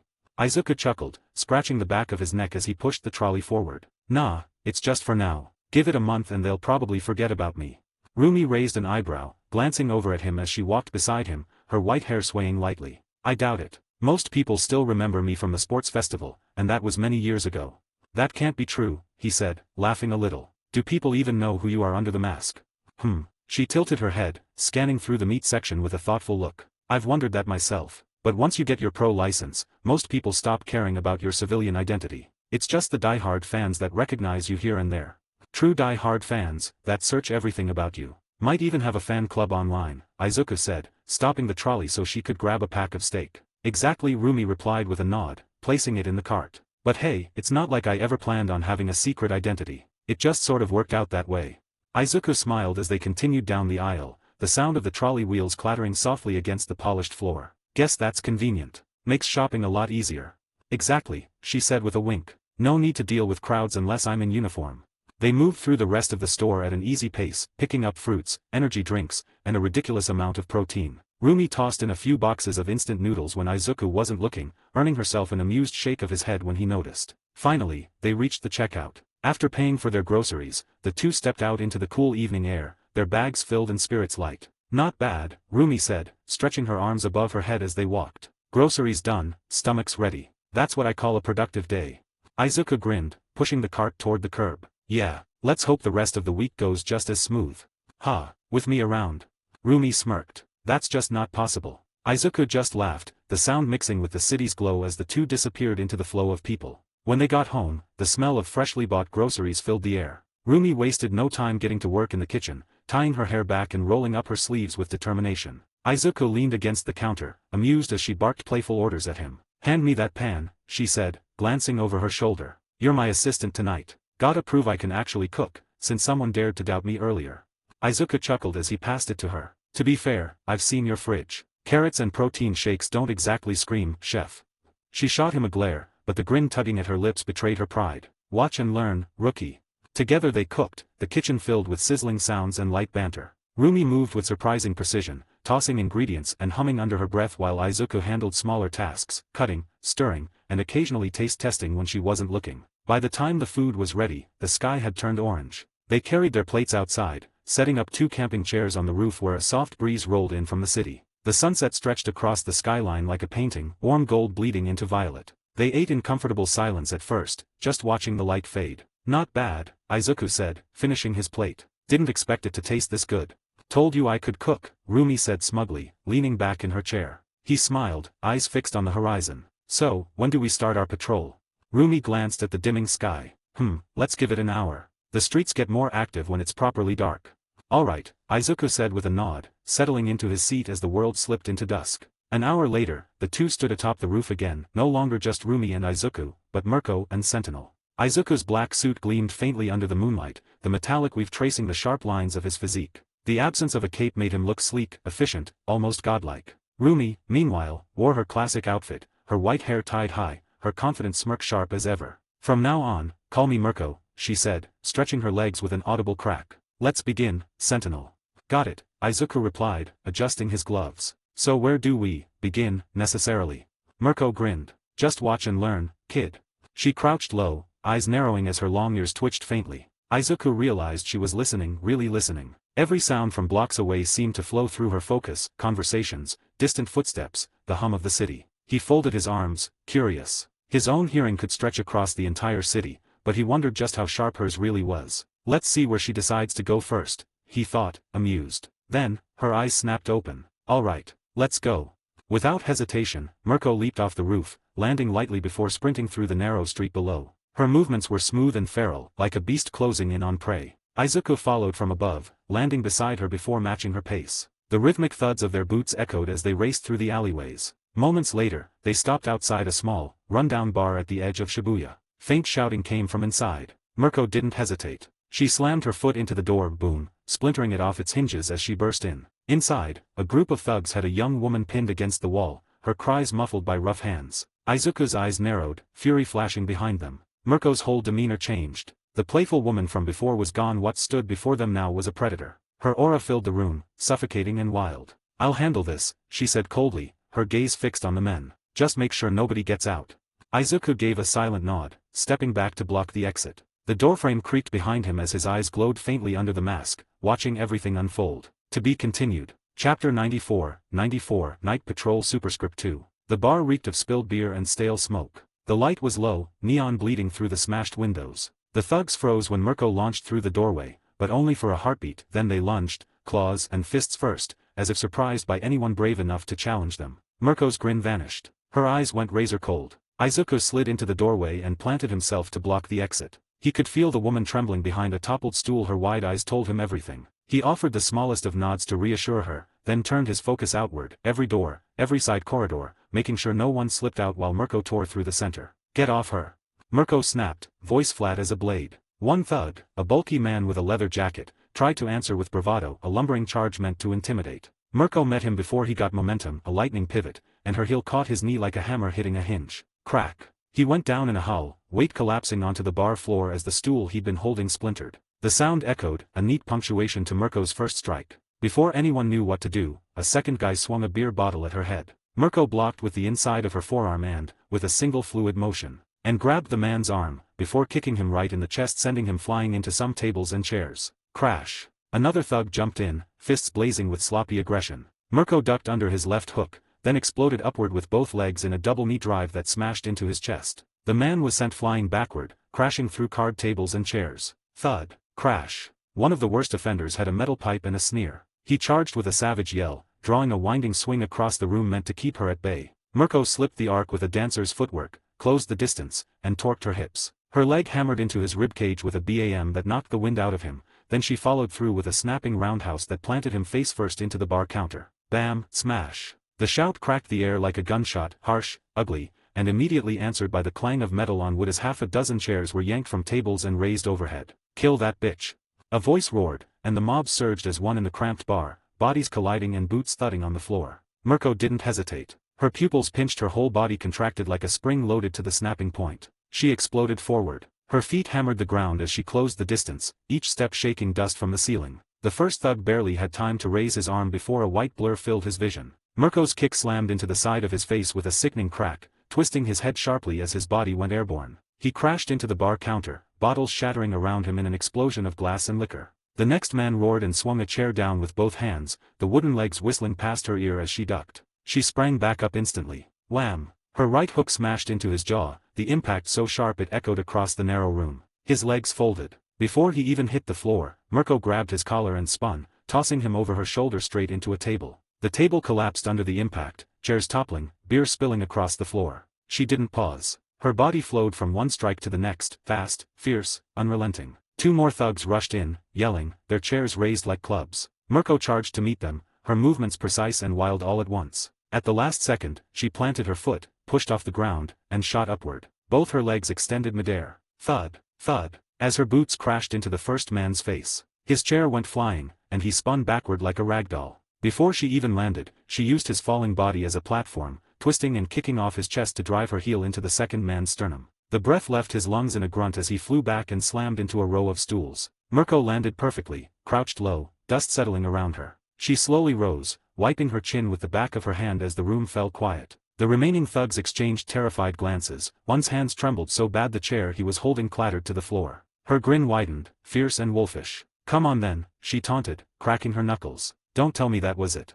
The sound of groans and broken furniture filled the silence. She didn't stop until the last man hit the floor. One after another, they went down beneath a flurry of precise, devastating strikes, every kick, every elbow, every knee thrown with purpose. By the time the final thud collapsed against a cracked wall, the bar looked like a war zone, broken furniture, spilled drinks, and groaning bodies everywhere. Mirko straightened up, brushing dust from her thigh with a calm exhale. Her chest rose and fell steadily, like she'd just finished a workout, not dismantled half a dozen men. "Idiots," she muttered under her breath before turning to the terrified woman huddled near the counter. Her entire tone changed in an instant. The fierce gleam in her eyes softened. She crouched next to the woman, speaking gently, a reassuring hand resting on her shoulder. "Hey, you're safe now. It's over, okay? You did great staying calm." The woman nodded shakily, tears spilling as relief finally hit her. Izuku was already on the phone, his voice composed as he reported the situation to the authorities. A few minutes later, flashing blue and red lights filled the narrow street outside. Police poured in, cuffing the battered men and taking statements. When it was over, Mirko and Izuku quietly slipped away, leaving the scene in capable hands. "You did well," Izuku said as they walked down the block. The night air carried faint sirens behind them. Mirko stretched her neck with a small grin. "Thanks. I'm just glad we got there before anything worse happened." Her expression hardened slightly, a rare flicker of anger in her tone. "People like that, they're not real men. They only feel strong in packs. Alone, they're nothing but cowards." Izuku nodded, his hands tucked in his pockets. "True. Let's hope they don't see daylight again." Mirko smirked faintly. "Yeah, let's hope." Her rabbit ears twitched suddenly, and she tilted her head, listening. "Wait. I hear something up ahead. Trouble again." Izuku's eyes lit up. "Lead the way." Without another word, they sprinted off, darting through the streets like shadows cutting through the moonlight. Hours later, the city had quieted. Izuku and Mirko sat side by side on the edge of a tall building, the glow of the skyline stretching endlessly before them. Below, the lights shimmered like a sea of stars. The night breeze brushed against their faces as they sat in comfortable silence, legs dangling over the edge. "We did a great job tonight," Izuku said finally, breaking the silence with a small, tired smile. Mirko leaned back on her hands, gazing at the view. "We really did. Honestly, you surprised me out there. You're sharp, fast, aware, controlled. Where'd you learn to fight like that?" Izuku chuckled softly. "Nowhere special. I just watched a lot of videos online, and practiced. Every day." She blinked, impressed. "Seriously, that's it?" He nodded, smiling. She laughed in disbelief. "Damn, that's even more impressive when you think about how much you're holding back. You move like someone who's trained for years." Izuku laughed lightly, rubbing the back of his neck. "Yeah, I guess so." "What?" she said, raising an eyebrow. "Not used to being complimented." "It's not that," he replied, turning to her with a grin. "It's just, hearing it from the Mirko hits different." Mirko smirked, amused. "Wow, so I've got a fanboy for an intern, huh? Not that I mind, it's kinda cute." They both burst into laughter, the sound carrying into the night air. For a moment, the world below faded away. It was just them, two heroes, tired but proud, sharing quiet laughter above a city that still needed saving. To be continued. Chapter 95, WhatsApp Man. The following day, Izuku and Rumi continued their intense routine, training at dawn, patrols by noon, and more patrols deep into the night. Together, they caught purse snatchers, stopped 2 robberies in progress, and even talked down a man standing on a rooftop ledge. By the time the city lights began to glow against the violet dusk, both of them were exhausted. Now, the two sat side by side on an old swing set in a quiet park. The metal chains creaked softly as they swayed, the cool evening breeze brushing against their sweat-dampened faces. The faint scent of rain hung in the air, mixing with the aroma of their takeaway coffee. The world around them had finally gone still, a rare moment of peace. It was honestly way livelier than usual today. "Wonder why," Rumi muttered, leaning back slightly on the swing. Her white hair, tied messily behind her, fluttered with the wind. "It's been months since I've had to deal with this many things in one day." "Probably a villain group operating somewhere in the city," Izuku said, his tone calm but thoughtful. He took a sip of his coffee, eyes scanning the skyline where a few red warning lights blinked on distant rooftops. "We'll have to stay vigilant. Guess no good night's rest today." "Yeah, but there are heroes in charge of stuff after hours," Rumi replied, stretching her legs and yawning. "I'm not one of them, but if you want, we can stay a little longer. Make sure everything's great." She downed the last of her coffee in one gulp, then tossed the empty cup toward a trash bin a few meters away. It landed perfectly with a soft clunk. "I don't mind," Izuku said, his voice steady. He crumpled his empty cup and flicked it, the paper arcing cleanly across the entire park before dropping straight into a bin on the opposite side. "Show off," she said with a grin, her ruby eyes narrowing in mock irritation. "You did it for..." Crash. A thunderous impact echoed through the night, cutting him off mid-sentence. The ground beneath their feet trembled, scattering a flock of birds from the nearby trees. Streetlights flickered. Izuku and Rumi instantly rose from their swings, their instincts kicking in. Rumi's sharp gaze darted toward the source, a few blocks away, where smoke began to rise above the rooftops. "South District," Izuku said, already cracking his knuckles. Mirko grinned, her crimson eyes gleaming with excitement as the ground beneath them vibrated from another distant crash. "Guess our break's over. Let's go," she said, voice brimming with adrenaline. Before Izuku could even respond, she was already sprinting down the dimly lit park path, her powerful legs kicking up dust as she bolted ahead like a cannonball. Izuku smiled faintly and rose into the air, his feet leaving the ground in a soft hum of energy. Within seconds, he was soaring above her, wind rushing past his face. "You can fly," Rumi shouted, tilting her head up in surprise, still keeping pace with a grin. "Oh yeah, I thought you knew," Izuku replied with a teasing grin. Before she could say another word, he swooped down, scooping her effortlessly into his arms. Her eyes widened as the sudden burst of acceleration lifted them both high into the night sky. "Hey, you could have warned me," she shouted, gripping tightly around his neck as the wind whipped through her hair. "Where's the fun in that?" he said with a smirk, shifting his trajectory toward the smoke-filled intersection. The city lights blurred below as they streaked through the air. Within seconds, they arrived above the scene. A huge beer truck overturned across the busy main road, its metallic frame crushed against a lamppost. Broken bottles and golden liquid spilled everywhere, the strong stench of alcohol filling the air. A group of masked criminals were busily looting crates of beer and snacks, laughing as they loaded them into stolen vans. Izuku sighed. Couldn't they have just robbed a tavern or something? He muttered as he gently dropped Rumi to the ground. She landed in a smooth roll, the asphalt cracking under her feet, and immediately dashed forward like a blur. Izuku touched down beside her, his boots hitting the pavement with a heavy thud. "All right guys, fun's over," Izuku called out, his tone calm but commanding. The group of thieves froze for a moment, then turned to face him and instantly burst out laughing. "Who even are you, broccoli head?" One yelled. "Yeah, you probably got a green thumb or something." Another added, snickering. "Yeah, what up man?" A third chimed in, howling at his own joke. Rumi didn't even wait. "No time for reasoning," she said flatly, and then vanished. Her kick came like a bullet. One criminal went flying into a pile of crates with a crunch, bottles shattering everywhere. The others barely had time to react before she slammed into them, fists and legs moving in a brutal rhythm. "Damn, what's up man?" Izuku thought dryly, glancing at the one who said it. His eyes glowed faintly. "ZZZZT." A sharp burst of lasers shot out, striking the guy's feet. "AAHH."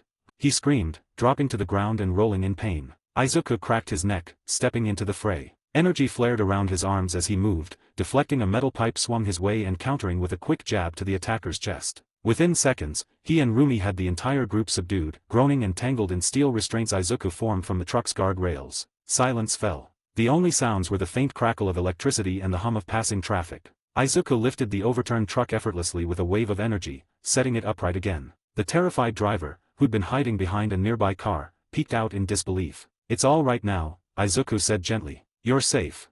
Rumi walked over, stretching her arms and brushing dust off her outfit. She glanced at the pile of unconscious criminals, then at Izuku, a teasing smirk playing on her lips. "Looks like one of those insults hurt you," she said, elbowing his shoulder as she leaned against him. "Hurt me? Nah, I'm immune to insults," Izuku replied, scoffing as if unbothered, though the faint twitch at the corner of his eye betrayed him. Rumi chuckled, her laughter soft but genuine. "If you say so. Come on, let's go home," she said, hopping effortlessly into his arms. Izuku shook his head, a smile tugging at his lips. "You really like this Princess Carrie thing, huh?"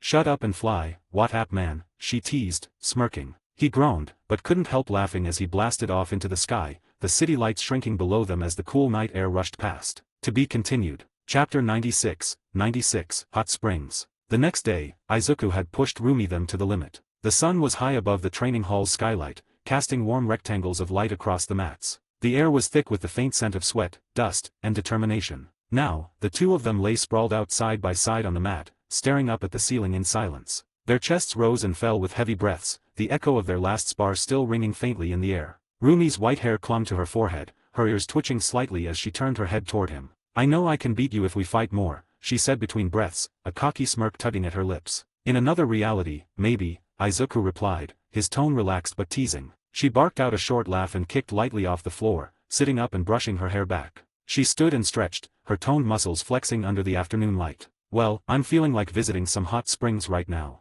What do you think?" she asked, turning to him with that same mischievous grin she always wore before suggesting something impulsive. "Sure," Izuku said, rising smoothly. He floated a few inches off the mat, flipped midair, and landed perfectly on his feet, the move effortless, casual, and annoyingly graceful. Rumi blinked, tilting her head slightly before letting out a low whistle. "I understand why your whole school loves you," she said, smirking as she walked past him. "You're just effortlessly cool." Izuku scratched the back of his neck, trying to hide the faint smile tugging at his lips. "Thanks, I guess." She laughed, grabbing her towel and tossing him his own. "Come on, cool guy. Let's see if you can handle a proper soak after all that training." As they walked toward the exit, sunlight poured through the wide doorway, casting long shadows of the two heroes across the gym floor, a rare calm settling between them after another day of relentless work. A few minutes later, they were on their way to a hot springs bath not far from their flat. The steam rising from the water outside hinted at the warmth that awaited. Izuku went and got changed, stepping out in nothing but his underwear, a towel loosely wrapped around his hips, the cloth clinging slightly from residual moisture. Rumi appeared a moment later, her entire body wrapped in a single towel. Underneath, she was completely bare, the boldness of it making Izuku's pulse pick up instantly. The towel couldn't hide the smooth curves of her body, and the confident way she held herself only amplified the effect. "See you in a few minutes," Izuku said, reaching for the mail section. But she stopped him, her fingers latching onto his hand. "Nope, I'm not sitting there alone with my thoughts. Come here," she said, tugging him close. She signaled to the staff, shutting down the mixed bath for their privacy, a mischievous glint in her eyes. Without a second thought, she peeled off her towel, and Izuku caught the full view in an instant. His breath hitched slightly, though he tried to remain composed.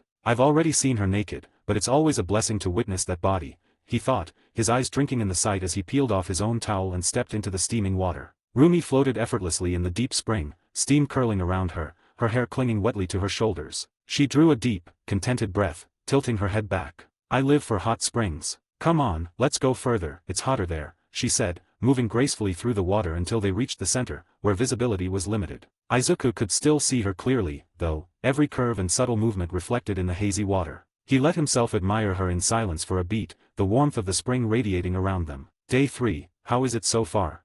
she asked, her voice soft, a small smile playing on her lips. "Fun. I'm learning a lot of stuff as well. So I'd say I got the best out of all the options I had," he replied, eyes never leaving hers. "Great. I've never taken anyone in before, but I'd say for my first time, you're already the best of any I'll take in," she admitted, a faint blush rising to her cheeks. "That's nice to hear," he said, a small, genuine smile tugging at his lips. Minutes later, they stepped out of the hot springs, feeling the lingering warmth of the water on their skin. Izuku quickly took a cold shower to cool down, the sharp water making him shiver slightly before he got dressed, starting with clean, dry underwear. The simple act of putting on fresh clothes felt surprisingly satisfying after the relaxing soak. By the time they returned home, the late afternoon sun was spilling through the windows. They had a quick meal, something light, just to keep their energy up, before getting ready for a night of crime fighting. This rhythm continued for the next couple of days. Early mornings filled with training, afternoons with minor patrols, and nights with occasional calls to action. On the 6th day, Izuku woke up on the couch, his body stiff but comfortable,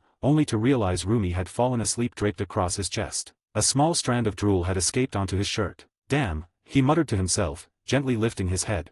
"Guess watching Madam Web was a bad idea, didn't even make it a minute before I passed out." And she just followed right after. But Rumi stirred suddenly, springing awake and immediately sitting up on his lap. Her wide eyes scanned the room as she realized the situation and then froze. For some reason, her chest was bare, her soft, round nipples catching the morning light. Her gaze dropped to Izuku, who had instinctively looked, and then shot up at him in panic as she realized he was shirtless too. Her cheeks flamed crimson as she scrambled to cover herself. "Don't write about this in your report," she hissed, hurriedly sliding off his lap and darting toward her room. Izuku leaned back on the couch, a smirk tugging at his lips. "Well, I'll try," he teased lightly, watching her storm off with a mix of amusement and disbelief. He shook his head and got to his feet, stretching. "That's a cool way to wake up," he thought, rubbing the back of his neck and stepping over the blanket she'd left behind. He paused, mentally checking the day's agenda. Stain and the Noma are attacking Hosu City today. Yeah, that's the big one. I gotta be ready. With a final glance toward Rumi's closed door, Izuku squared his shoulders. "Alright, let's get ready," he said to himself. A few minutes later, Izuku was sitting at the dinner table, a steaming bowl of oatmeal in front of him. The early morning sunlight filtered through the window, casting warm stripes across the wooden floor. He blew on the oatmeal lightly before taking a careful bite, lost in the quiet comfort of the small kitchen. Rumi stepped out of her room, stretching lightly. The moment she saw him, her eyes flicked up and she caught him blushing faintly, a brief flush creeping across his cheeks. She raised an eyebrow, a small smirk tugging at her lips, and walked toward the table, sitting down across from him. "You made any for me?" she asked, tilting her head, curiosity sparkling in her gaze. "Of course," Izuku replied, pointing toward the pot on the stove. "Check the pot. You could have dished some out for me," she said, leaning slightly forward. "Then again, I know you're just avoiding the dishes." "That is correct," Izuku said, raising a hand in mock triumph as he took another bite. "You do know we have a dishwasher," Rumi added, narrowing her eyes teasingly. "Yeah, I'm looking at her," Izuku replied, his grin widening as he chuckled. Rumi frowned, clearly unimpressed with his joke. "I could report you for that, you know." "I'm kidding," Izuku said, holding back laughter, though his shoulders shook slightly with suppressed amusement. "Also, forget what you saw," she added abruptly, pointing a finger at him. "What did I see?" he asked, voice dripping with teasing curiosity. "You know very well," she said, her smirk returning as she stood, grabbed the pot, and plopped herself down on the other side of the table, starting to serve herself directly from it. Izuku blinked in mock surprise, watching her dig in, the smell of the oatmeal warming the room even further. He couldn't help but smile. Mornings like this, playful and simple, were rare, and somehow, they made everything feel lighter. To be continued. Chapter 97, 97, Stain Superscript 1. At exactly 2000 hours, the moon hung low over the skyline of Hosu City, bathing the streets in a pale silver glow. High above the rooftops, Izuku hovered silently in the air, his cape fluttering behind him in the cool night breeze. The city below pulsed with faint life, neon signs flickering, car lights tracing ribbons of movement through the streets, but up here, all was quiet. His sharp green eyes scanned every alley, every rooftop, waiting. He had left Rumi back at home, where she'd fallen fast asleep halfway through a movie. She had insisted tonight would be their break. No training, no fighting, no trouble, she'd said, and within minutes, she was out cold on the couch. Izuku had smiled, covered her with a blanket, and slipped out the window without a sound. Now, the stillness of the city pressed against him. I wonder when they'll come, he thought, his gaze narrowing as he drifted above the rooftops. Lita's probably somewhere here already, lurking and waiting for Stain. But I'm not here for him. I just want to fight the Noma. The air around him shimmered faintly with the energy radiating from his body. Clad in his black Superman suit, the fabric hugging his frame like liquid metal, every muscle looked carved from stone, his very presence exuding a quiet, godlike pressure that seemed to ripple through the air itself. Even the wind hesitated around him. Minutes passed. Then half an hour. How long do I have to wait? He thought, his patience wearing thin as his aura flickered, distorting the air like heat. Then, suddenly, a shimmer of darkness rippled across the rooftop of a nearby building. A black, misty portal opened out of nowhere, twisting space itself as two figures stepped through. One wore a ragged red scarf that trailed behind him like blood, hero killer Stain. His wild eyes glowed faintly in the moonlight. Beside him stood the disheveled, pale figure with cracked lips and a lazy stance, Shigariki Tamura, his fingers twitching restlessly at his side. Izuku's lips curled into a smirk. Finally. He didn't waste another second. In a blur of motion, he shot downward like a meteor, stopping just above the rooftop, the shockwave of his landing scattering loose gravel. Dust swirled around him as he hovered at eye level with the two villains. What do we have here? Izuku said, his tone calm but heavy with power. Hero killer Stain and chapped lips guy from before. This is an unusual duo. The night wind howled past, carrying the faint hum of tension as the three of them locked eyes, predator, and the one who refused to be prey. Stain smirked beneath his tattered scarf, his voice low and gravelly. Well, if it isn't the star of UA, he said, a twisted grin spreading across his scarred face. His eyes gleamed with a predatory sharpness, the kind of look that came from years of conviction and bloodshed. The media's favorite prodigy. Tell me, boy, are you here to play hero tonight? Izuku didn't flinch. The faint hum of power rippled through the air around him, distorting the smoke rising from a nearby vent. I'm not here for you, he said flatly. You're just a bonus. Shigariki scoffed, cracking his neck as he stepped forward, hands in his pockets. TCH. Bonus, huh? You talk like you're above us, kid. I remember you. UA's little golden boy. His lips twitched with irritation. Kurojiri said a lot about your potential. Guess I'll see what all the hype's about. Please, Izuku replied calmly, his eyes narrowing. You couldn't even handle All Might on your best day. You think you're ready for me? Shigariki's eye twitched at the mention of All Might. His fingers began to twitch violently, scraping against his palm as a faint, dusty aura of decay shimmered around his hand. Watch your mouth, he hissed. Stain's chuckle cut through the growing tension. He's right, though, the hero killer said, drawing one of his jagged blades and pointing it at Izuku. You're no villain, Shigariki. You're a leech who thrives on chaos. At least I stand for something.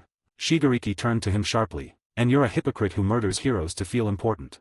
Better than sitting in a bar whining about society, Stain shot back, his voice edged with venom. The tension between them flared like lightning, and Izuku floated slightly higher, his cape rippling behind him as he looked between the two. You both talk too much, he said quietly. Both villains turned their attention back to him, their combined killing intent filling the rooftop. Fine, Stain said, crouching low, the edge of his blade gleaming in the moonlight. Let's see what kind of hero you really are.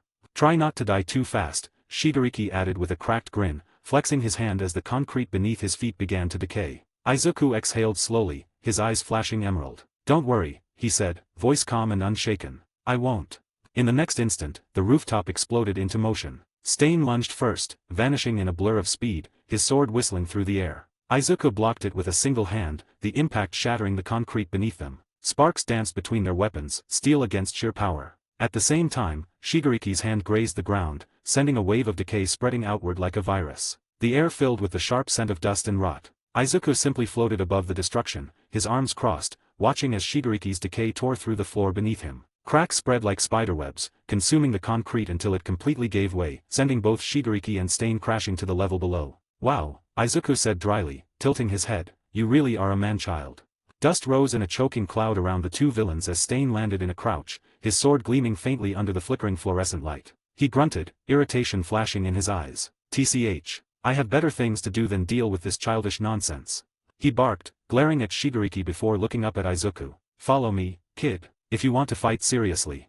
Without hesitation, Stain sprinted toward the shattered window and leaped through it, glass shards scattering like raindrops as he vanished into the night. The moment he disappeared, a deep, warping hum filled the air. Behind Shigaraki, a black mist coalesced into a human shape, Kurogiri. His single yellow eye glowed dimly as three massive Noma stepped through the portal, their growls echoing through the half-collapsed building. Shigaraki's lips curled into a twisted grin. Run rampant, he ordered, his voice dripping with excitement. Hosu City will be leveled when I'm done with it. Leave this kid to me. With a wave of his hand, Kurogiri obeyed. The Noma vanished through separate warps, their roars fading into the distance, one landing near the train station, another in the market district, and the third above the rooftops. Izuku's expression hardened. The air around him rippled faintly, his aura tightening like a storm about to break. You really are his apprentice, he said quietly, his tone carrying a chill that made even Shigaraki's grin falter. Before either villain could respond, Izuku shot upward, breaking the sound barrier with a thunderous boom. The shockwave tore through the crumbling structure, scattering debris and forcing Shigaraki to cover his face as his coat whipped violently in the wind. Shigaraki lowered his hand slowly, watching the dark silhouette disappear into the clouds. His fingers twitched. How does he know? He muttered, eyes narrowing behind his hand. To be continued. Hi guys. I made a paid service in Telegram where you will find a great collection of fanfiction audiobooks organized and regularly updated. What you get? An unlimited access to the full audiobook library. New fanfiction audiobooks added regularly. You can play audios directly from Telegram anytime. Joining our service is available through a monthly subscription of $5. You can pay using PayPal or Ko-fi. So what are you waiting for? Send me a message on Telegram or Discord. I will provide the payment details. After the payment is confirmed, you will receive access to the private Telegram channel containing all audiobooks. If you enjoy fanfiction and prefer listening instead of reading, this library is made for you. Message me anytime to join.